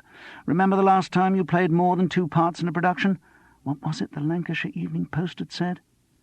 It's no secret that the theatre's hard up, but to have Charles Paris shambling on, giving the same performance as 3 supposedly different characters, seems to be a false economy. The mood of a company goes through many changes during a rehearsal period. There's the initial diffidence, frequently followed by a flood of confidence, if the first few days' rehearsals go well. This quickly gives way to total despair at the first setback, which usually coincides with the cast getting off the book, and suddenly, in the desperate hunt for lines, forgetting all the subtleties they so easily performed with scripts in their hands. This is frequently followed by a period of doldrums, when the progress of the production is so slow as to seem imperceptible. That may well give way to another nadir of despair after a run-through in which everything goes wrong. Then, with a bit of luck, comes a sunny period of mounting confidence, as performances burgeon and the company begins to feel that really, after all, the show could be pretty bloody good. This mood will be bolstered by a good director, building the self-esteem of his cast, following that golden rule of all creative work, that even if part of you knows it's rubbish, for the period of most intense hard work you have to suppress that feeling and convince yourself that it's worth doing. This fragile but sometimes aggressively confident attitude is usually destroyed in the week before the opening by technical problems. The set, when actually erected on stage, bears no relation to the proportions of the furniture which has represented it for some weeks. Bulky costumes don't allow entrances which have been glibly rehearsed from day one. Real props turn out to be the wrong shape for bits of business which worked perfectly well with rehearsal props. Doors will not open, swords will not come out of scabbards, helmets blindfold their wearers, cauldrons do not fit over the trapdoors for which they are designed. Anything that can go wrong, goes wrong. And that's before you get onto the problems raised by lighting. Any pace that has been injected into the production goes, and with it the company confidence slinks away. It seems impossible that the show can ever open. No, never in 1,000 years. And if it does manage to, then it shouldn't. It should be put out of its misery now, its sickly life terminated by a quick, humane decision of the management. It's going to be the naffest, most incompetent, most amateur-looking production that has ever disgraced the boards of a theatre. This mood shifts to a stoicism through the long torture of the first, and in many cases last, technical run, during which everything gets slower and slower as the company works deeper into the small hours, and the director, who's been up most of the night before, plotting the lights, presses doggedly on, shutting his mind to what it's costing in overtime. Then a dress rehearsal, or if they're lucky, more than one dress rehearsal. Unsatisfactory for the actors, however it goes. If it's good, they feel falsely reassured. First night bound to be a disappointment. If it's bad, they can comfort themselves with the old cliché about bad dress rehearsals. But that comfort is inadequate too. Suppose the magic doesn't work this time. Suppose this time a bad dress rehearsal prefigures an even worse first night. Then the seesawing from manic elation to nauseous panic on the opening day, the false bonhomie, the snapping nerves, the anticipated surprise of cards and presents, and the awful elasticity of time, moving too fast for the urgent things that still need doing, not moving at all for those of the company who have nothing to do but wait. This is the day for private rituals, for walking to the theatre by special routes, for avoiding certain totems and seeking out others, for touching long-treasured mascots. For many, it's also the day of vowing to leave the profession, swearing that it's an inhuman strain, that it's ridiculous to put oneself under such intolerable emotional pressure. And finally, all of that is forgotten in the release of the actual performance. Good or bad, however many reputations have been made or lost, however much work is still needed, at least the bloody thing has happened.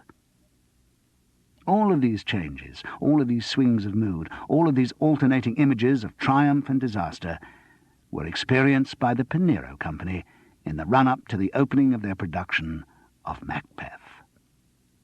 For Charles Paris, the most daunting moment of the third week of rehearsal came when his dressing-room door was pushed open to admit a huge bundle of clothes which advanced, panting towards him.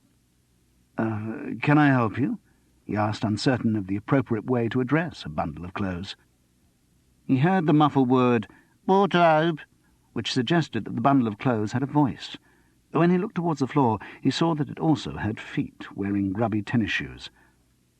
"I'll just put them down on the table." The bundle of clothes heaved up in the air for a moment, then flopped down onto the dressing-room table, to reveal a gormless-looking girl with orange-streaked hair and a designer-torn black T-shirt. "Those are all mine, are they?" asked Charles. "Yes." The girl picked up each of the garments as she itemised them in an impassively nasal voice. "Right. Bleeding sergeant." A leather jerkin, irregularly decorated with metal rings, and a pair of rough hopsack trousers. Those are going to tickle, thought Charles gloomily. "Oh, what about the blood? Do you mind if this lot gets covered in Kensington gore?" he asked. "Kensington who?" "Stage blood." "Oh, nobody said anything about that. I don't think they want blood on the costumes." "He is a bleeding sergeant. Shakespeare does specify that in the stage directions." "I don't care what anyone else said. I take my orders from the wardrobe mistress." Charles didn't bother to argue. "All right, I'll try to get the blood just on my face and forearms. A few nice gashes, I think." He relished the challenge of doing the gashes, like being back in the old days of really elaborate makeup. That was the trouble with all this modern lighting. You hardly needed any slap, no matter what part you were doing. Still, a gash could be fun. Building up something gruesome with nose putty, even latex, yes. Then discolour the jagged edges with a touch of lake, slap on the old Leichner's arterial blood, and... oh, no, sod it. That would only work for someone who wasn't about to enter in Act 1, Scene 7 as a sewer. Shakespeare just didn't think ahead, did he? If only he'd written enter a bleeding sewer as well. As it was, Charles would have to settle for less elaborate wounds. The girl with the orange-streaked hair held up a long dark blue velvet garment that looked like a mangy housecoat. "For the sewer." "Looks a bit grubby. The Macbeths aren't on the breadline, you know." "Be all right under the lights." "Oh, yes?" But she wasn't going to be diverted. "I've checked with Gavin. Very low lighting for that scene." Before Charles could pursue his objection, she raised a stained crimson jerkin and a pair of stained crimson-slashed breeches from the pile. "That's the porter." "I'll never be able to do up that jacket." "You're not meant to. If you have it undone and stick your stomach out, you look fat and debauched." Charles flicked an eyebrow in mock affectation. "Oh, dear, love, another character part." But the girl from wardrobe seemed to have been inoculated against jokes. She lifted up a full-length russet-coloured brocade gown. "Old man who talks to Ross in Act 2, Scene 4. "What do I wear under it?" You can put it over your porter costume. Won't show." "But the shoes will." "Audiences won't notice shoes." "I'm not thinking of the audience." He dropped into his best theatrical night voice. "I'm thinking of me. You know, a lot of actors say, get the shoes right, and then you get the characterization right."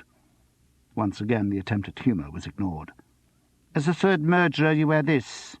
It was a ragged garment of greenish net, like the sort of stuff used to camouflage aircraft in the jungle in B movies. "Just that?" "Yes, Gavin says the lighting's very dim." Not just the lighting, thought Charles. The girl held up an object which at a fancy dress party might have passed for a coal scuttle. "Let me guess," said Charles. "Scottish doctor carries that in case Lady Macbeth's sick in the sleepwalking scene."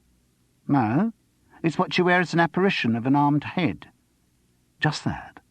But I'm going to be seen from the waist up." "It said armed head in the notes Gavin gave me. Nothing about the rest of the body.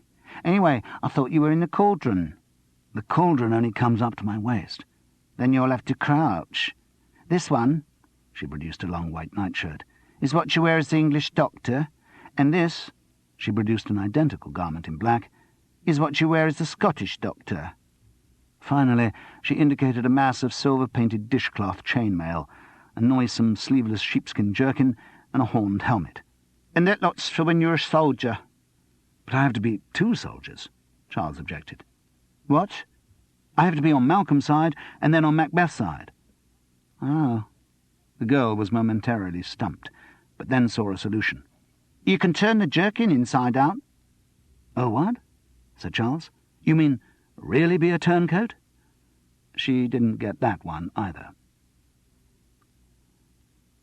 Oh, the pain of the first night party.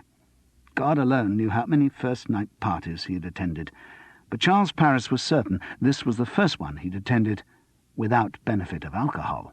He felt sacrilegious, as if he were offending some basic tenet of his professional faith, sitting there in the bar watching the ice melt in his Perrier, while around him wine and beer glasses were tipped and emptied. Jarnby Murgatroyd leant close over him, breathing out tantalising fumes of bitter. "I felt, Charles Paris, that I had to say I thought your drunken porter this evening was masterly." "Thank you. You had me remarkably convinced that you were smashed out of your skull." "Acting, mere acting," Charles confessed modestly. George Birkett was sitting nearby, knocking back the red wine. "Of course," he said, appropriating a line that had been said of Lee Marvin's drunken performance in Cat Ballou. "It's the part you've been rehearsing for the last 40 years. But such a remarkable performance," Jarnby continued in a tone of theatrical preciousness, "from a teetotaler." "Oh, shut up," said Charles. "What I fail to understand," Jarnby had now dropped into a surprisingly accurate pastiche of Felicia Chatterton's earnest huskiness, "is how you could give a performance of such truth without being the role. I mean, in other words, how could you appear so pissed without actually being pissed?" Charles took the opportunity to redirect the conversation. "Apropos of nothing, how is the Get Felicia into Bed campaign going?" Jarnby touched a finger against the side of his nose knowingly. "Slowly, but surely. At my current rate of progress, I'm not unhopeful of achieving my end, or should I say, getting my end away, within the next 3 millennia." Charles chuckled. "Rather what I found." "Did you, you dirty devil?" Jarnby slipped back into Felicia's voice for the next line. "Of course, one could only do it if it were right for the part." "Of course. And that being the case, the only one who's in with any chance of scoring is dear old George." "Oh, really?" said George Birkett, misunderstanding and preening back his hair as if about to open another supermarket. "Whole thing seemed to go rather damn well tonight, I thought. Never expected to get around on my first entrance." This had been the work of a little claque of television sitcom fans who greeted their hero's appearance with unruly ecstasy. Once he started speaking Shakespeare, they'd grown noticeably quieter. "No, went well for all of us," said George, remembering the magnanimity which distinguishes great stars. "Damn clever little actress, that Felicia, isn't she?" "Yes, way out of your league," Charles thought. He'd been deeply impressed by Felicia that night. Given the stimulus of an audience, her performance had gone up several notches. Her talent was awesome. Felicia Chatterton would go far. He looked across at her, talking earnestly to Russ. Oh, well, that was nice. No doubt, having been let down so badly by her substitute confidants having gone to sleep, Felicia was returning to what she knew would be a ready audience. They could soon get over the embarrassment of their previous misunderstanding. And who could say, now the play had actually opened, maybe Russ would be in with a chance?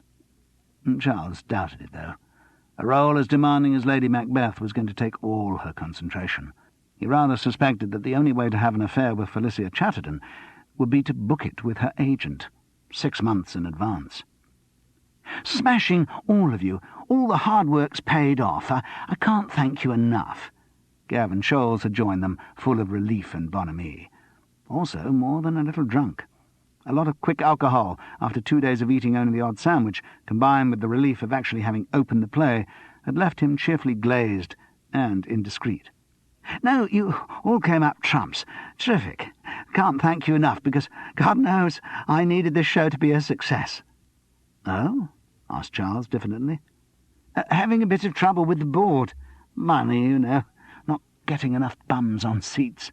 To be quite frank, my job was on the line. If this show hadn't worked, I could have been out on my ear.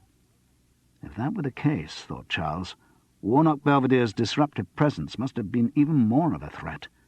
His file of motivation for Gavin Scholes grew. The mutual congratulation continued for a while, and then George Birkett and John B. Murgatroyd drifted away to chat up the prettier two witches.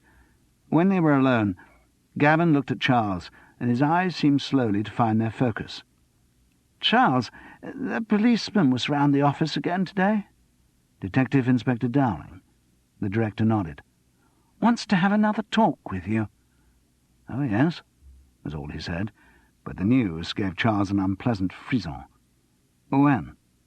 "He'll be around tomorrow afternoon, 4:30 or so.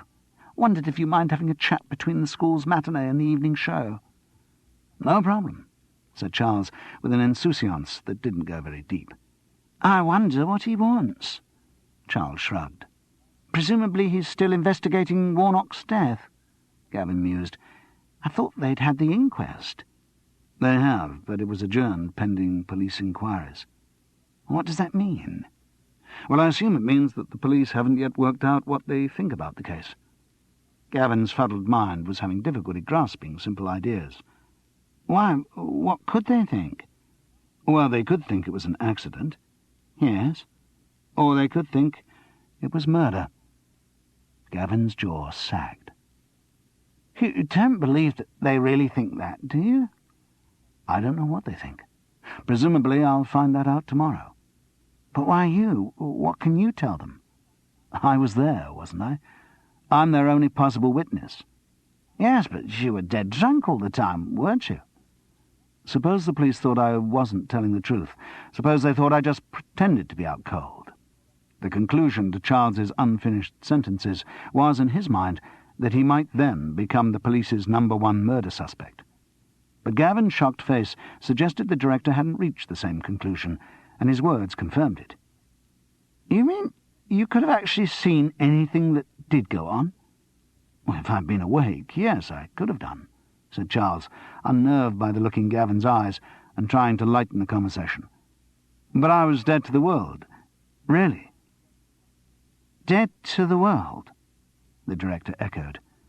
His eyes narrowed as he said, "I hope you really were. For your sake."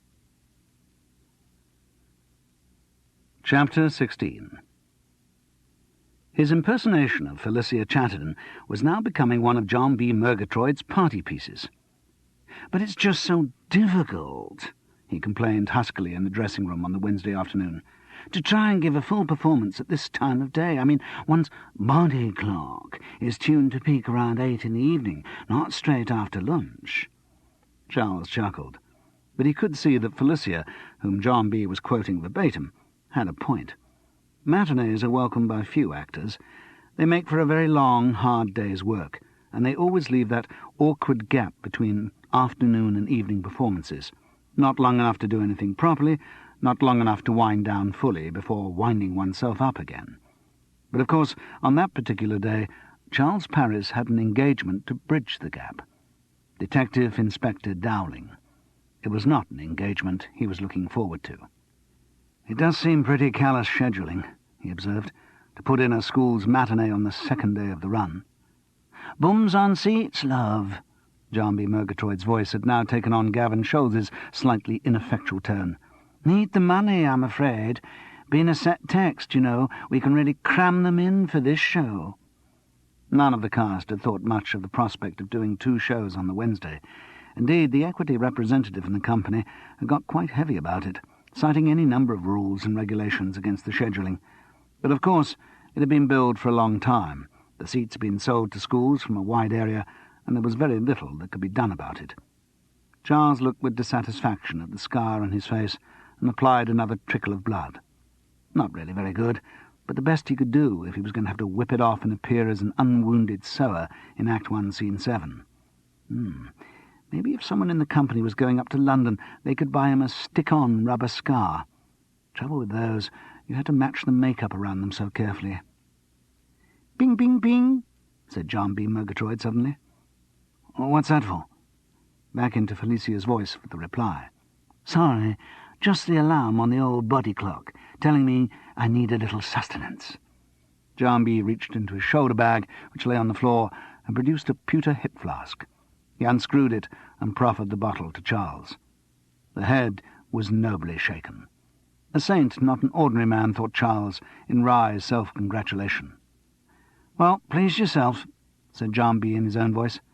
"I don't think I could get through a school's matinee without a few shots of this." Charles watched in a long pang of envy as his friend raised the bottle to his lips and swallowed. "Sounds fairly rowdy already," Charles observed, referring to the noise which came from the dressing-room tannoy.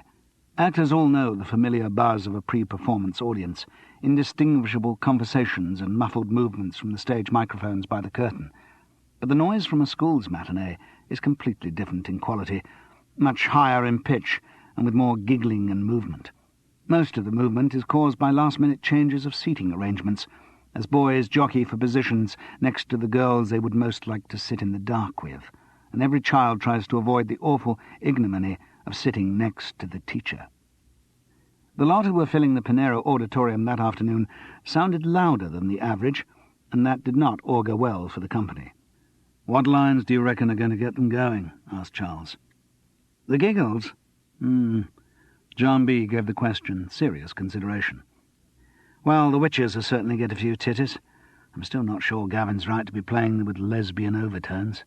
And when George and Felicia kiss in Act 1, Scene 5, that'll start the usual whistles and catcalls. Individual lines, well, the obvious words will trigger reactions. Come to my woman's breasts. And if they're paying attention, George should get a boffo when he sees the line of kings in the apparition scene." Charles supplied the relevant quotation. "And some I see that twofold balls and treble sceptres carry." Exactly. They'll like twofold balls. And George should get a goodie on the "Devil damn thee black thou cream-faced loon." "Do you think I'm going to get anything on the drunken porter?" John B. shook his head firmly. "No chance. What, on a Shakespearean comic character, with school kids? Forget it." "Well," he then conceded generously, "suppose you might get a tickle on the word urine, but that's all. Mind you could get something on your first entrance." "As the porter?" "No, bleeding sergeant. What bloody man is that?" Should be good for a giggle. I think Felicia's going to get the biggest laugh. Wonder how she'll cope with it," Charles mused. "Which line?" "I have given suck." "Oh, yes," John B. giggled with relish. "Yes, particularly the way she delivers it, with that long pause afterwards. I don't think even the slowest schoolboy mind could miss the ambiguity." Charles felt a moment of conscience. "Do you think we should tip her off? Then she could hurry the line through." "No way." John B. looked professionally affronted. "Don't be such a wet blanket." "Trouble is, John B., I know what I'm like. Once we start getting those sort of laughs, I begin to break up, giggle through the whole show." "Of course. That's what matinees are for, aren't they?" "Well, later in the run, maybe." "No, right from the start." John B. Murgatroyd shook his head like a parent whose son had just been caught smoking cannabis behind the school cycle sheds. "Honestly, Charles, since you've given up the booze, you've got really prissy." To reinforce his point, he took another infuriatingly slow swig from the hip flask. At that moment the dressing-room door opened to admit Gavin Scholes. As if by magic, the hip flask disappeared into the folds of Lennox's brocaded gown. "Oh, Charles," said the director, "just a note I forgot to give you yesterday." Was it imagination, or did Gavin really seem to be avoiding his eye? "Yes? Which character is this note for?" "Apparition of an armed head." "Right, I'm now thinking apparition of an armed head." "Last night, from out front, it looked as if you'd been waiting in the cauldron all evening." "What do you mean?" "Well, your head sort of came up tentatively." "You try not being tentative on that trapdoor platform. It's very unstable, particularly when you're not allowed to show your torso, because that's still dressed as the third murderer." "But it looked as if you were holding on to the sides." "You bet I was holding on to the sides. Bloody dangerous with that thing if you don't." "Well, could you try it not holding on?" Charles looked dubious. "Oh, go on, just for this afternoon, please. A moustache." As the director hurried out of the dressing-room, Charles felt a little cold tremor run down his back. It was a riotous performance, for the audience at least. Every line John B. Murgatroyd had predicted got its laugh, and a good few others did as well. The audience of schoolchildren, confident that their teachers couldn't identify them individually in the dark, settled down to have a good time. Having early on decided that the cause of that good time was not going to be Shakespeare's great drama, they enjoyed every ambiguity the text offered. The company could not be immune to what was happening in the auditorium, and again, as John B. had predicted, they became very giggly and undisciplined. George Birkett seemed unworried by all this. Perhaps all his years of television sitcoms had led him to expect laughs in whatever role he played. But for Felicia Chatterton, to judge from the tight scribble of lines between her brows, it was a very trying experience. Charles Paris didn't enjoy the performance either. Two anxieties preoccupied him as he ran through his repertoire of parts. First, he was worried about the imminent interview with Detective Inspector Dowling. And second, he was worried that Gavin Scholes wanted to ensure that that interview did not take place. Charles reasoned it thus. If, as he was coming increasingly to believe, the director had killed Warnock Belvedere, and if, as their conversation of the previous evening suggested, Gavin was afraid Charles had witnessed that crime, then the obvious course was to eliminate the witness before his follow-up interview with Detective Inspector Dowling, which logic did nothing to put Charles at his ease. So he was very wary throughout the school's matinee. He was uncomfortably aware of the number of potential murder methods a theatre offered. Scenery could fall on people. They could be assisted down flights of stairs, and of course Macbeth demanded a whole armoury of swords and daggers. With so much lethal hardware around, and with much of the action played in half-light, it was no surprise that ugly stories of fatal accidents had built up around the play. And then there was the trap door. In rehearsal, John B. Murgatroyd had demonstrated that the apparatus could at least give someone a nasty jolt. Charles wondered uneasily whether it could be doctored to cause more permanent damage. There was no sign of Gavin as Charles, in his coal-scuttle helmet, moved cautiously towards the wooden framework under the stage. The usual assistant stage manager stood by to operate the mechanism and looked curious as Charles inspected the ropework. "What's the matter?" the boy hissed. "Just double-checking," Charles hissed back. "It's okay. Did Gavin give you any notes on the trapdoor? Said I should bring you up faster." "Well, ignore the note. I'm quite happy with the speed I've been going. Look, if Gavin said—" But above them the three witches were chanting, "Come high or low, thyself and office deftly show." With a silent prayer, Charles mounted the platform. He took a firm hold of the sides of the cradle and closed his eyes as he felt the platform surge beneath him. There was a sudden, sharp pain in his knuckles as he broke through the stage and they were barked against the edge of the trap's opening. In the moment of pain he forgot to crouch. The apparition of an armed head burst through the bubbling dry ice vapour in the cauldron with its helmet askew and rose to reveal its third murderer costume underneath. One agonized hand was clutched in its armpit, and from its lips emerged the involuntary word, "Shit!" The school's matinee audience were loud in their appreciation of the best bit of Shakespeare they'd ever seen. He didn't know. Certainly he'd never held on so tight to the cradle before, so maybe that was why he had barked his knuckles. Alternatively, the apparatus might have been booby-trapped, though fortunately inadequately booby-trapped. All he did know was that he was going to keep his eyes skinned for the rest of the performance, and he would be very relieved when the fights were over. Charles had more costumes than the other actors in his dressing room, and since some of his changes were so quick they had to take place in the wings, it took him a little while to collect up all his belongings after the performance. This was a chore that should have been done by wardrobe, but he didn't have much confidence in the girl with orange-streaked hair, and preferred to be responsible for his own stuff. Nothing worse for an actor than suddenly to find he hasn't got the right pair of trousers in the middle of a quick change. So by the time he got back to his dressing room after the school's matinee, its other residents had already doffed their armour and rushed to get out of the theatre for a break before the evening show. Charles was hanging up his costumes on a long-wheeled rack when he heard the door open behind him. He turned sharply to see Gavin Scholes. The director was breathing heavily and looked flustered and upset. "Oh, Charles, others all gone?" "Yes." It was then that Charles noticed Gavin was carrying the sword used by Macbeth in his final fight.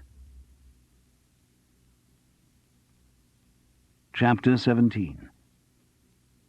Still, Gavin Scholes seemed to be avoiding Charles's eye. "Charles, I have something to ask you." Yes? He spoke casually, but he was carefully assessing the distance between him and the sword which he had so recently seen carried in the service of both Malcolm and Macbeth. "I don't like doing it, but I'm afraid I've made a ghastly cock-up." Oh, yes? What? The tension was great, but the bathos was greater. "Look, I'd completely forgotten, but when I set up this matinee, I agreed with one of the teachers that I'd lead a discussion of the play afterwards, with the cast." Oh. "And I've just bumped into the bloke, and he's reminded me about it, and I've dashed back here, and everyone else seems to have gone. So I'm sorry, Charles, but would you mind coming and talking to them?" No. No problem. Have I got time to get out of costume?" Gavin grimaced. "Sorry, I've kept them waiting some time already." OK, don't worry. Just one thing, Gavin," Charles asked. "Why have you got that sword?" "Oh, give them something to look at. There's sure to be a question about whether or not the swords are real." Charles felt relieved, but he still kept his distance from Gavin as they left the dressing-room. In the passage outside, another shock awaited him. The door to the liquor storeroom, on which a new padlock had been fixed, was open. Inside, Norman Phipps could be seen piling up crates of bottles. Outside, watching him, stood Detective Inspector Dowling. The policeman turned at the sound of the dressing-room door. "Ah, Mr. Paris. I was just having another look at the scene of the accident. Are you ready for our little chat?" Charles explained about the discussion. Gavin endorsed how important it was that Charles should participate. "Fine," said the Detective Inspector blandly. "It'll keep for half an hour. May I use your office again, Mr. Scholes?" "Of course." "See you up there when you're ready, Mr. Paris." The discussion was predictable. The boys of only one school had stayed to talk about the play, and clearly they had done so not out of their own volition, but because their teacher had told them to. The boys were also disappointed to see the director accompanied on stage by only one member of the cast, and though the range of that member's performance had encompassed the bleeding sergeant, the sewer, the drunken porter, the old man, the third murderer, the apparition of an armed head, the English doctor, the Scottish doctor, and soldiers fighting on both sides in the final battle, they did not disguise the fact that they would rather have seen George Birkett, whom they knew from the telly, or Felicia Chatterton, who was dead dishy.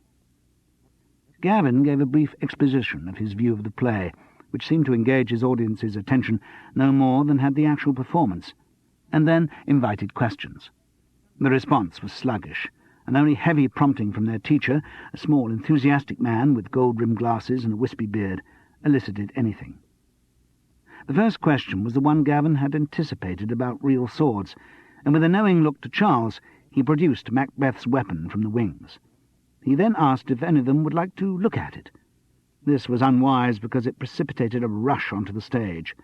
The sword was snatched from him and brandished dangerously by a series of small hands before order was reimposed by the teacher. "If you've got real weapons," asked a grumpy voice from the front row, "why didn't the fights look more realistic?" "Oh, I thought they were quite realistic," Gavin objected defensively. This was greeted by a chorus of derision. "No way. They were pathetic. I could do it tons better. No, they were missing each other by miles."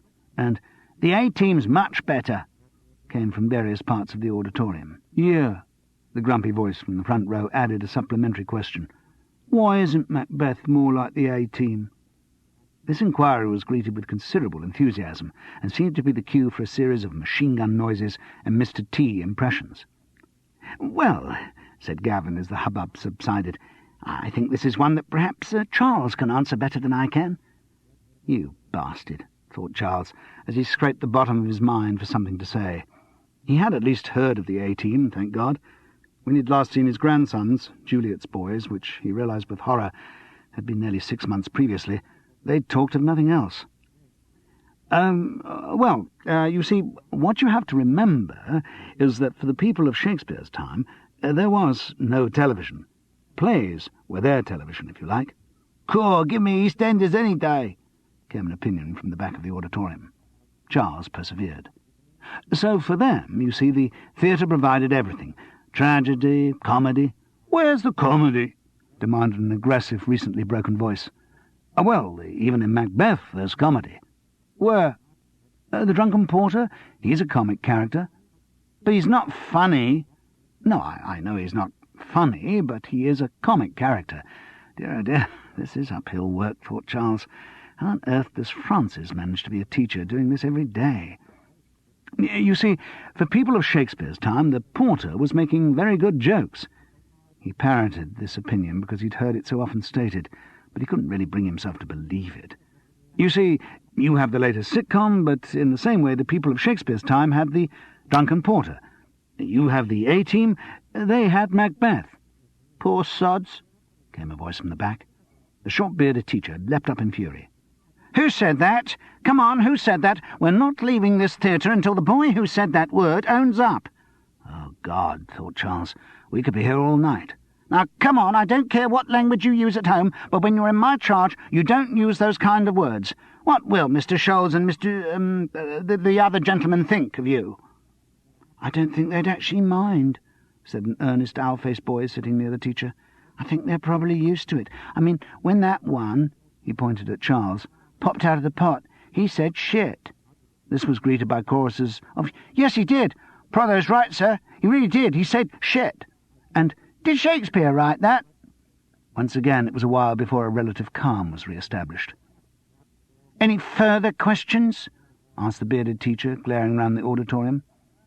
The owl-faced boy raised his hand. Yes, sir, please, sir, he asked with the same unsmiling earnestness. Right, Prothero, what's your question? Well, sir, it's about that bit with the pot. A cauldron, Prothero. What, sir? It's called a cauldron. What is, sir? The pot, Prothero. Oh, yes, sir, right, sir. Well, when all those people popped out of the pot... Yes? Gavin Scholes smiled encouragingly at the boy. Were the witches going to eat them? I'm sorry? Well, that's my question. Were the witches cannibals? Don't be stupid, Prothero. The teacher's hand reached round to clip the boy's ear. I wasn't being stupid, sir. I really meant it. It was a serious... Ow! The teacher rode over a chorus of, "Oh, you hit Protheros," and turned to address the two figures on the stage.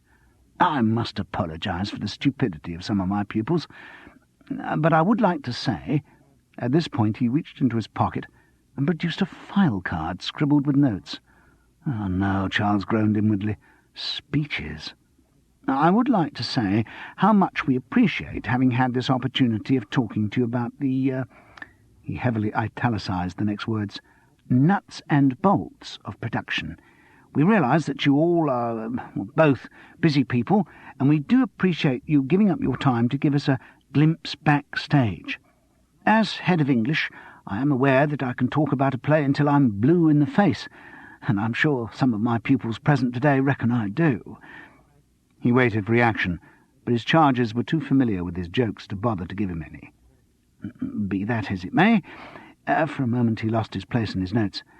Be that as it may, yes, well, I can talk about a play till I'm blue in the face, but I'm sure the boys learn 100 times more by actually seeing the play in production.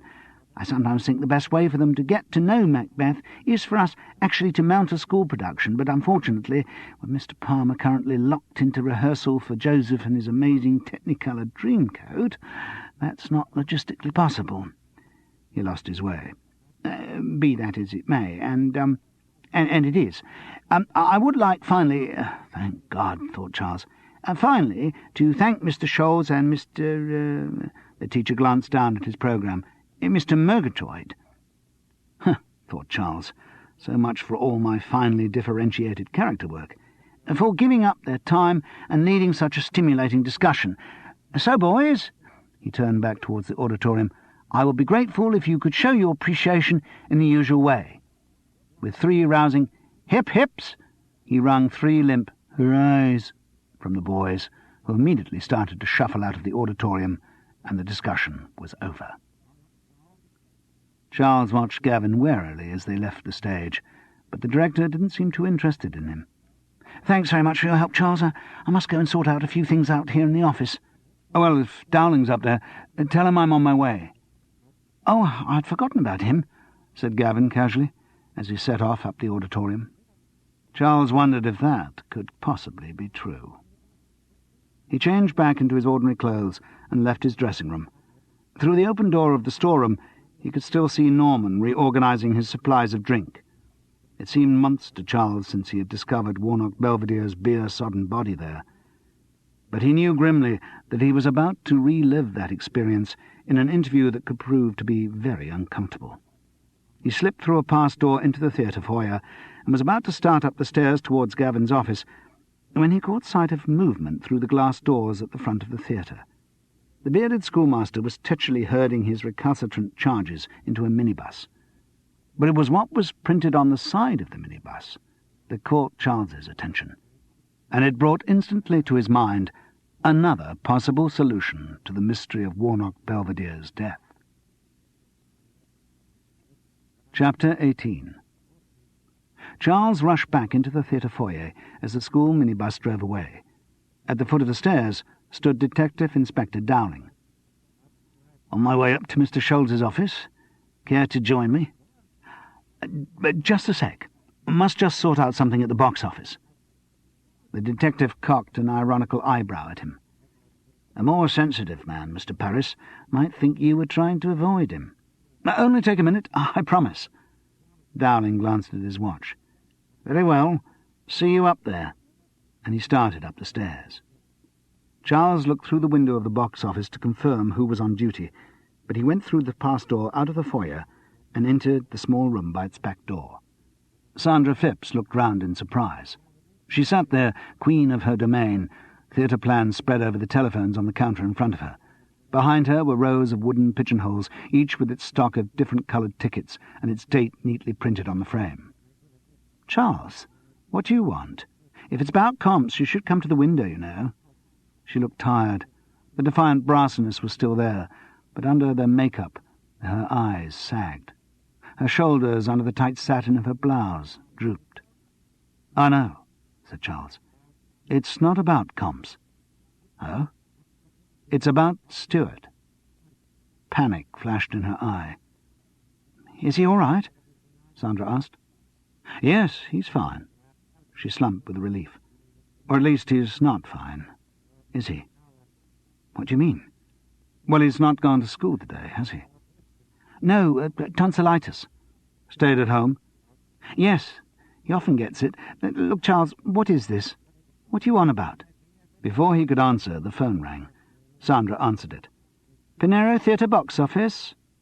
She took the booking punctiliously, shuffling her plans to check availability, offered a range of prices, repeating the details of the caller's credit card.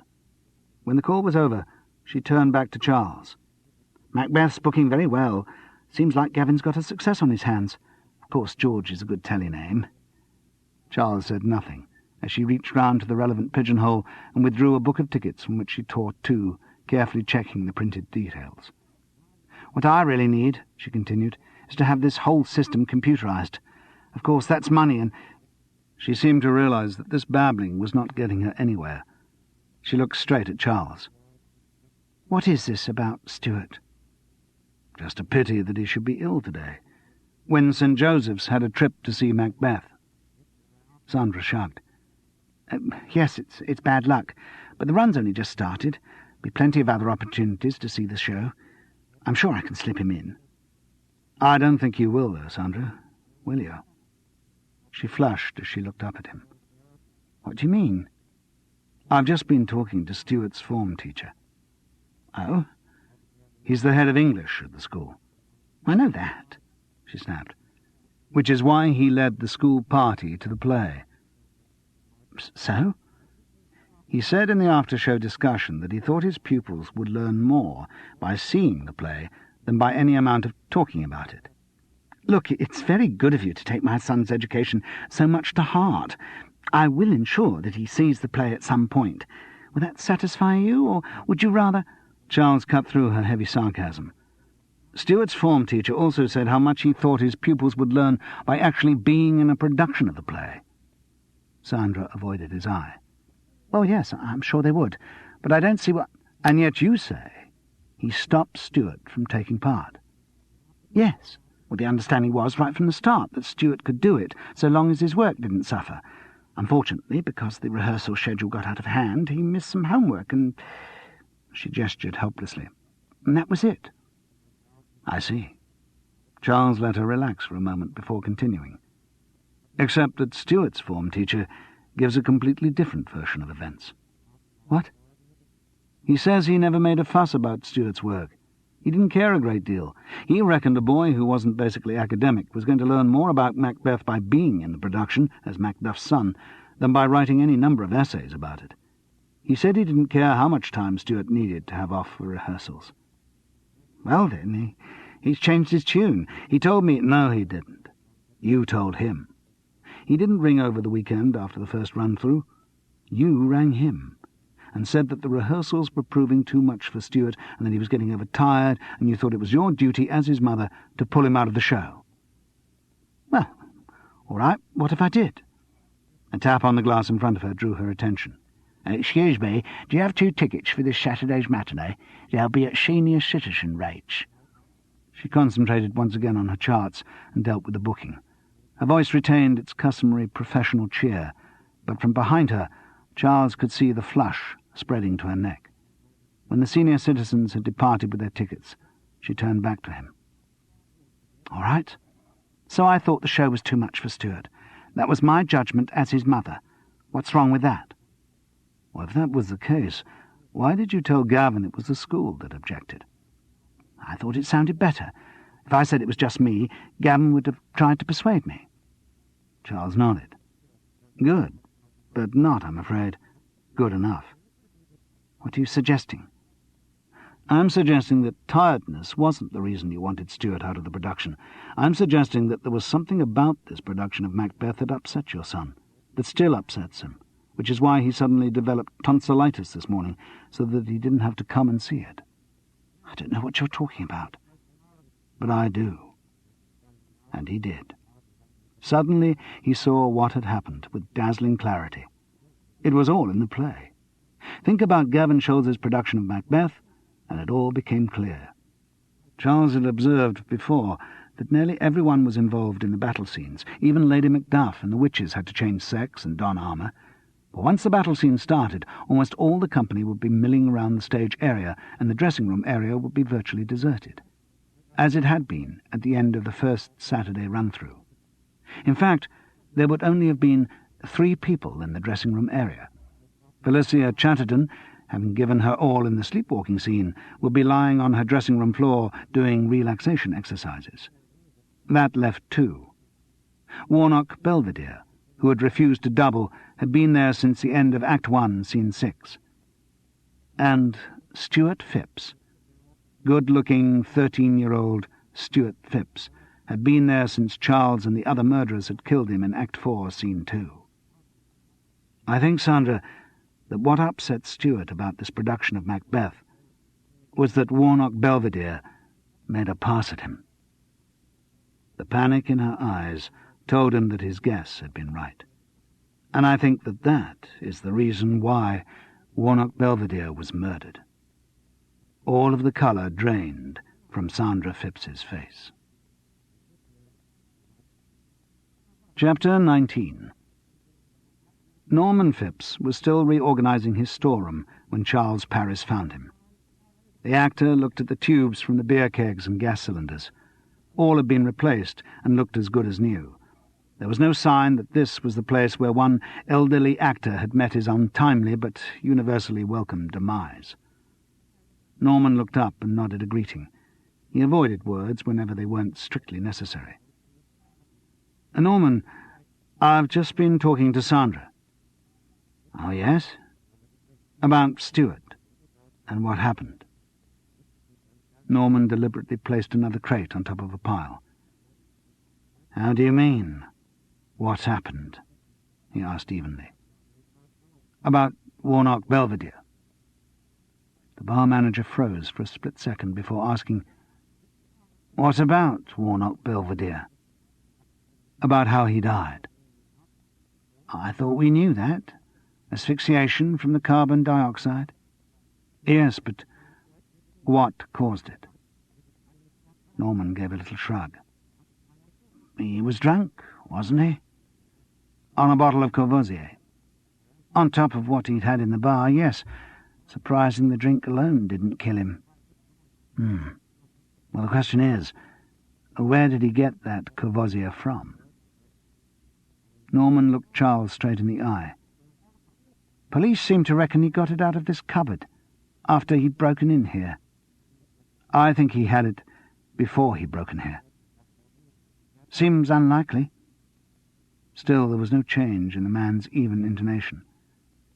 I know he had it before he broke in here, said Charles.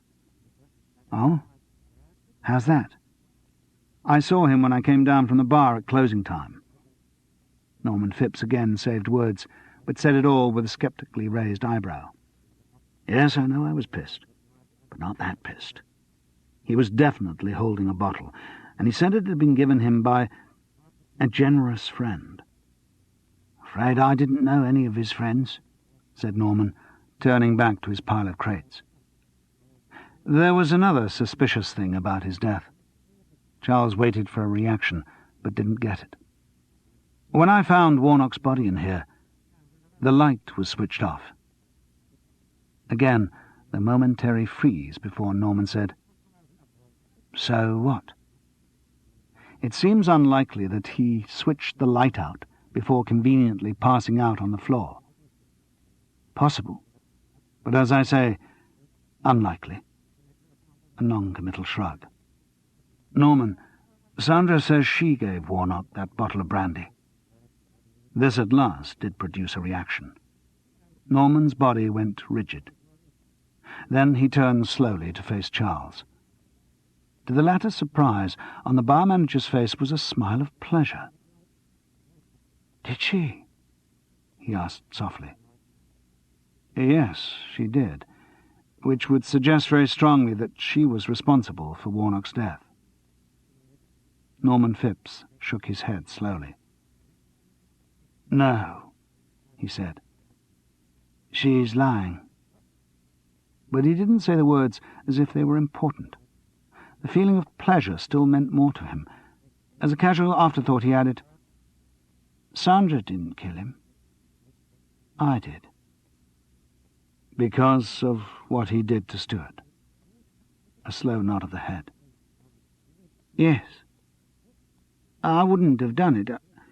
I thought Stuart would just get over the experience in time. I mean, I agreed he should come out of the production, but that was all. Not enough for Sandra, though. I suppose she was feeling guilty. She should have been keeping an eye on him. That's what a chaperone in the theatre is for, isn't it? Charles nodded. Yes, to protect children from people like Warnock, amongst other things. Norman spoke as if in a dream. Anyway, Sandra went on, so I had to do something. So Charles had been right. It was like Macbeth, the woman urging the man to murder. But he'd got the personnel wrong. Not Felicia Chatterton and Russ Lavery, but Sandra and Norman Phipps. It all fitted. Even, he thought ironically, down to Duncan being murdered by his host. Hadn't Warnock always insisted on addressing Norman as mine host? So what you mean is that Sandra told you to kill him? No, it wasn't like that. Well, how was it then? Asked Charles Parris gently. The bar manager came out of his reverie and focused on his interrogator. Not a great marriage, Sandra and me. Doesn't look that good from the outside, does it? Afraid it's not that much better from the inside. Fact is, we're different. Sandra's more, what's the word, passionate, physical. I see. Yes, I bet you do. What I mean is, in crude terms, she likes sex more than I do. I don't mind it once in a while, but... He shrugged. So the alibi she gave the police. He let out a short bark of laughter. Just getting at me. Again. Like she got at you over Stuart. Norman Phipps nodded. She went on and on about it. Said that an experience like that at that age would make a boy homosexual for life. Now it was Charles's turn to be quiet. He didn't want to break the intimacy of the confessional. I said I thought he'd get over it. And then she said... His voice didn't break, but he seemed to be having physical difficulty in getting the words out. She said that he'd grow up like his father. She implied that the reason I didn't like sex as much as she did was that I wasn't a real man. His voice stopped again, but his manner remained unemotional. She said a real man wouldn't let someone like Warnock get away with doing something like that to his son. So you thought you'd show her? Charles prompted gently. Show her that Warnock hadn't got away with it. A slow yes and a nod. It wasn't difficult. I thought about the carbon dioxide many times before. I once nearly passed out down here when I was fixing that electrical socket. He pointed to the bottom of the wall. There was a leak from one of the cylinders. I knew what was happening, so I just got out. But even at that time, I remember wondering what it would be like for someone who was already unconscious. You're right, of course. I had got the bottle out earlier, just left it on the table in his dressing room. But how did you know he'd stay in the theatre? He might have taken the bottle back to his digs. I went down just after closing time. For the first time, the voice was choked with emotion. I told him that Stuart had liked what he'd done. I said Stuart wanted to see him again. I said if he waited in the dressing room, I'd bring Stuart to him. That fitted. Charles remembered Warnock's unwholesome desire for a nice little bum boy. He also remembered with distaste that the old actor had even propositioned him. So with Norman's offer of his son and a bottle of brandy to while away the time, Warnock would happily wait in his dressing room. I went home with Sandra, usual time. I waited an hour, then came back to the theatre. I've got keys, you know. Was Sandra asleep? Just about. She doesn't sleep well. Lady Macbeth again, thought Charles. As I'd hoped, the old bastard was out cold. I took his stick and used it to break the locks. Then I dragged him in, laid him on his face and put the empty bottle in his hand. Did you wear gloves? Norman shook his head. I've handled everything in this room. Nothing odd to find my prints on the bottle. There would be plenty of his. Then I broke the beer tubes and the gas lines. I closed the door to make doubly sure the CO2 wouldn't escape, and waited. How long? 20 minutes. When I opened the door, the job was done. So then you made your one mistake by switching off the light and went back home. That's it. Sandra was awake when I got back, worried where I'd been. I told her what I'd done, but she... Once again emotion threatened. She didn't react like I'd hoped. The murderer turned away and rubbed the back of his hand noisily against his nose.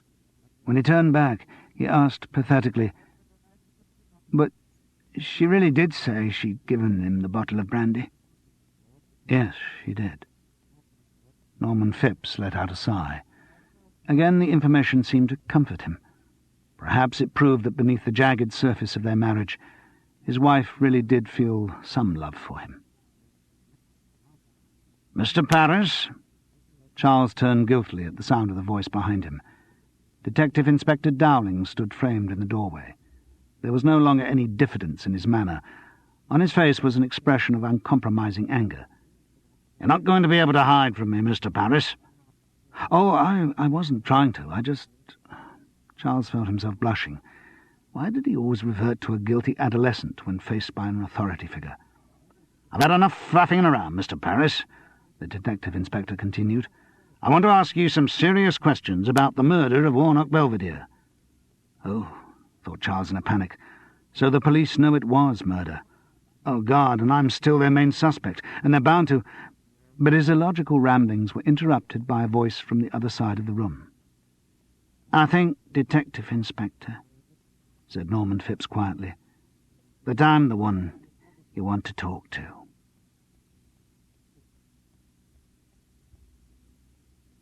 Chapter 20. It was the following Wednesday's school matinee, and the buzz from the auditorium on the dressing-room tannoy sounded even more hectic than the week before. "This lot's going to be trouble," said John B. Murgatroyd, his voice strangely muffled inside his helmet. "Why are you wearing that bloody thing?" asked Charles. "Protection, laddie, protection. Filter the beer fumes emanating from your gob, me old chum." Charles giggled weakly. Shouldn't have gone into the bar at lunchtime. Fatal. He knew that, really.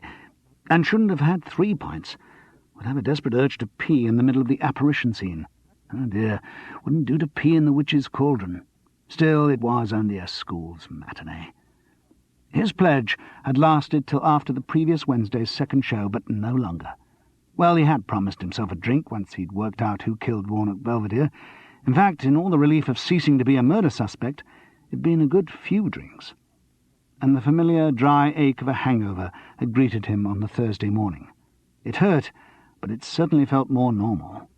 Alicia Chatterton might go on about her body clock, but Charles Paris had one too, and his had been thrown seriously out of kilter by those 8 days without the regular imperatives of licensing hours. 8 days. Not bad. Damn, nearly 9 days. At least he could prove he could do it. Drink? Well, I can take it or leave it. He would now be able to say with confidence. But he wouldn't leave it again for a while. Well over a week, though. Pretty good. Well over the week that he promised himself he would announce to Frances as a proof of his reformed character. Trouble was, he hadn't got round to ringing her during the period of actual abstinence, and to ring her and speak of it retrospectively wouldn't have quite the same dramatic effect. No, he'd have to think of another approach. He'd ring her soon. Really. "Saw some of the kids coming in." John B. Murgatroyd's muffled voice brought him back to reality. "Looked a right load of scruffs. Yes, I think they're going to be trouble. Still, Gavin's away," he added innocently. There wasn't much comfort for Charles in the director's absence. Gavin was in London auditioning for his production after next, Alan Ayckbourn's 10 Times Table. He was already into rehearsal for Death Trap, the second show of the season, and he hadn't drawn Charles aside for a little chat about either play, so it looked as if Maurice Skellen's optimism about other parts had been misplaced. Once Macbeth finished its run, it was going to be back to London with all the delights of his bedsitter and the Lisson Grove Unemployment Office for Charles Paris. Ah, well, wouldn't be the first time. And at least Russ Lavery had been kept on to play the young man in Death Trap. Good part for someone so new to the business. That boy will go far, thought Charles, with only a twinge of jealousy. John B. Murgatroyd reached into the folds of his Lennox gown and produced the hip flask. This time, Charles accepted his offer. "Settle the beer," he said, somehow making the whisky sound like a medical necessity. 5 minutes, please," called the stage manager's voice over the tannoy, facing Charles with a dilemma of the bladder. He felt he should have a pee before the show started, but it was more a logical thought than urgent necessity, and he knew with that amount of beer inside him, if he had one pee, he'd be peeing all afternoon. Better to keep his nerves and hold it. Sometimes go for hours like that. On the other hand, it would be dreadful to be taken short on stage. He didn't want to add a new legend to the apocrypha of stories of actors peeing into pot plants, bottles, and armour during performances. Tricky one. He succumbed and had a pee. As soon as the play started, it was evident that John B. Murgatroyd's assessment of the audience had erred on the side of charity. They were an awful load of little buggers. They greeted the witch's first appearance with raucous catcalls which drowned most of their words, and predictably enough, Duncan's opening line, "What bloody man is that?" got a huge belter. The bloody man in question, waiting at the back of the auditorium, felt a tremor pass through Lennox, who was supporting him. "Come on, love," murmured John B. Murgatroyd, and began to steer the bleeding sergeant down the aisle. They would never be absolutely certain, but they both remained convinced to the end of their days that the leg outstretched across the gangway had been deliberately placed. Certainly no planning could have made it more effective. Charles lost his footing and stumbled forward, dragging John B. in his wake. Their tumbled arrival at the foot of the stage was rewarded by a huge laugh. The audience of schoolchildren settled back. They were going to enjoy this. Charles was still supported by Lennox, as per rehearsal, when he went through the bleeding sergeant's somewhat wordy account of Macbeth and Banquo's battle against the merciless Macdonald. At one point he looked full into Lennox's face, and at that moment John B. Murgatroyd closed his eyes. Charles realized instantly why his friend had kept his helmet on in the dressing-room. This joke had taken preparation. Neatly written on the pale make-up of the right eyelid was the word fuck, and on the left eyelid the word off. Charles, who was maundering on about shipwrecking storms and direful thunders, felt his voice begin to tremble as the giggle caught up with him. John B., making it look as if he were helping out his ailing comrade, slapped him on the back and took his hand in a comforting, manly grasp. But Charles felt something hard and round thrust into his hand. Squinting as he tried to continue his lines, he looked down. There, nestling in his palm, was a walnut. While being dragged off to have his gashes attended to, moving rather faster than usual because he was desperate for another pee, Charles managed to fall against Donalbain, and as the other actor reached to help him, shoved the walnut into his unsuspecting hand. From there on, throughout the play, it did the rounds, provoking a whole lot of giggling backstage and a whole lot of new moves on stage as actors desperately tried to avoid the fate of being the one who had to take the walnut off. And the audience continued to chatter, whistle, and devise other diversionary tactics. They rustled crisp packets. Then one of them, no doubt a future captain of industry, had the bright idea of blowing them up and bursting them. In a more planned campaign, a group of them set the alarms of their digital watches to go off at 1-minute intervals, and meanwhile the barracking also continued. Many lines took on new and filthy meanings. All the play's dramatic climaxes were diffused by heckling. "I have done the deed," Macbeth announced. "Oh, you dirty beast," came a cry from the audience. In the banquet scene, Lady Macbeth's line, "When all's done, you look but on a stool," was capped by a call of, "Well, you should have flashed it, shouldn't you?" As the witches loaded their ingredients into the cauldron, there were demands for more ketchup. And so on, and so on. Once that kind of thing starts in a performance, it's difficult to stop, and the cast, relaxed into the second week of their run and secure in the knowledge that Gavin Scholes was in London for the day, made little attempt to stop it. Mounting hysteria ran through the company. They knew it was unprofessional. They knew they shouldn't. But they did. Felicia Chatterton alone seemed immune to the general mood. She was incapable of levity and continued against all the odds to give her Lady Macbeth. And it was good, as ever. Charles had to admit that. But he really would like to see her break up on stage, just once. He watched her as she drifted about the stage in her low-cut nightgown for the sleepwalking scene. Oblivious to the catcalls from the audience, her concentration on the role remained total. He moved his legs uneasily. Oh, God, he couldn't need yet another pee, could he? He tried to think of something else.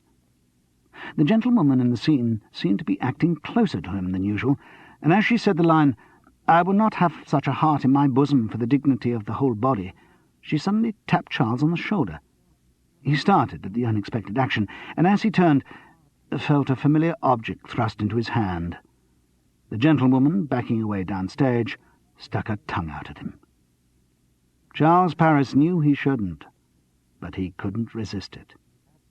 He walked across to the sleepwalking Lady Macbeth and neatly dropped the walnut down her delicious cleavage. He was rewarded by a look of amazement, and then a sweet, sweet moment, as Felicia Chatterton dissolved into uncontrollable giggles.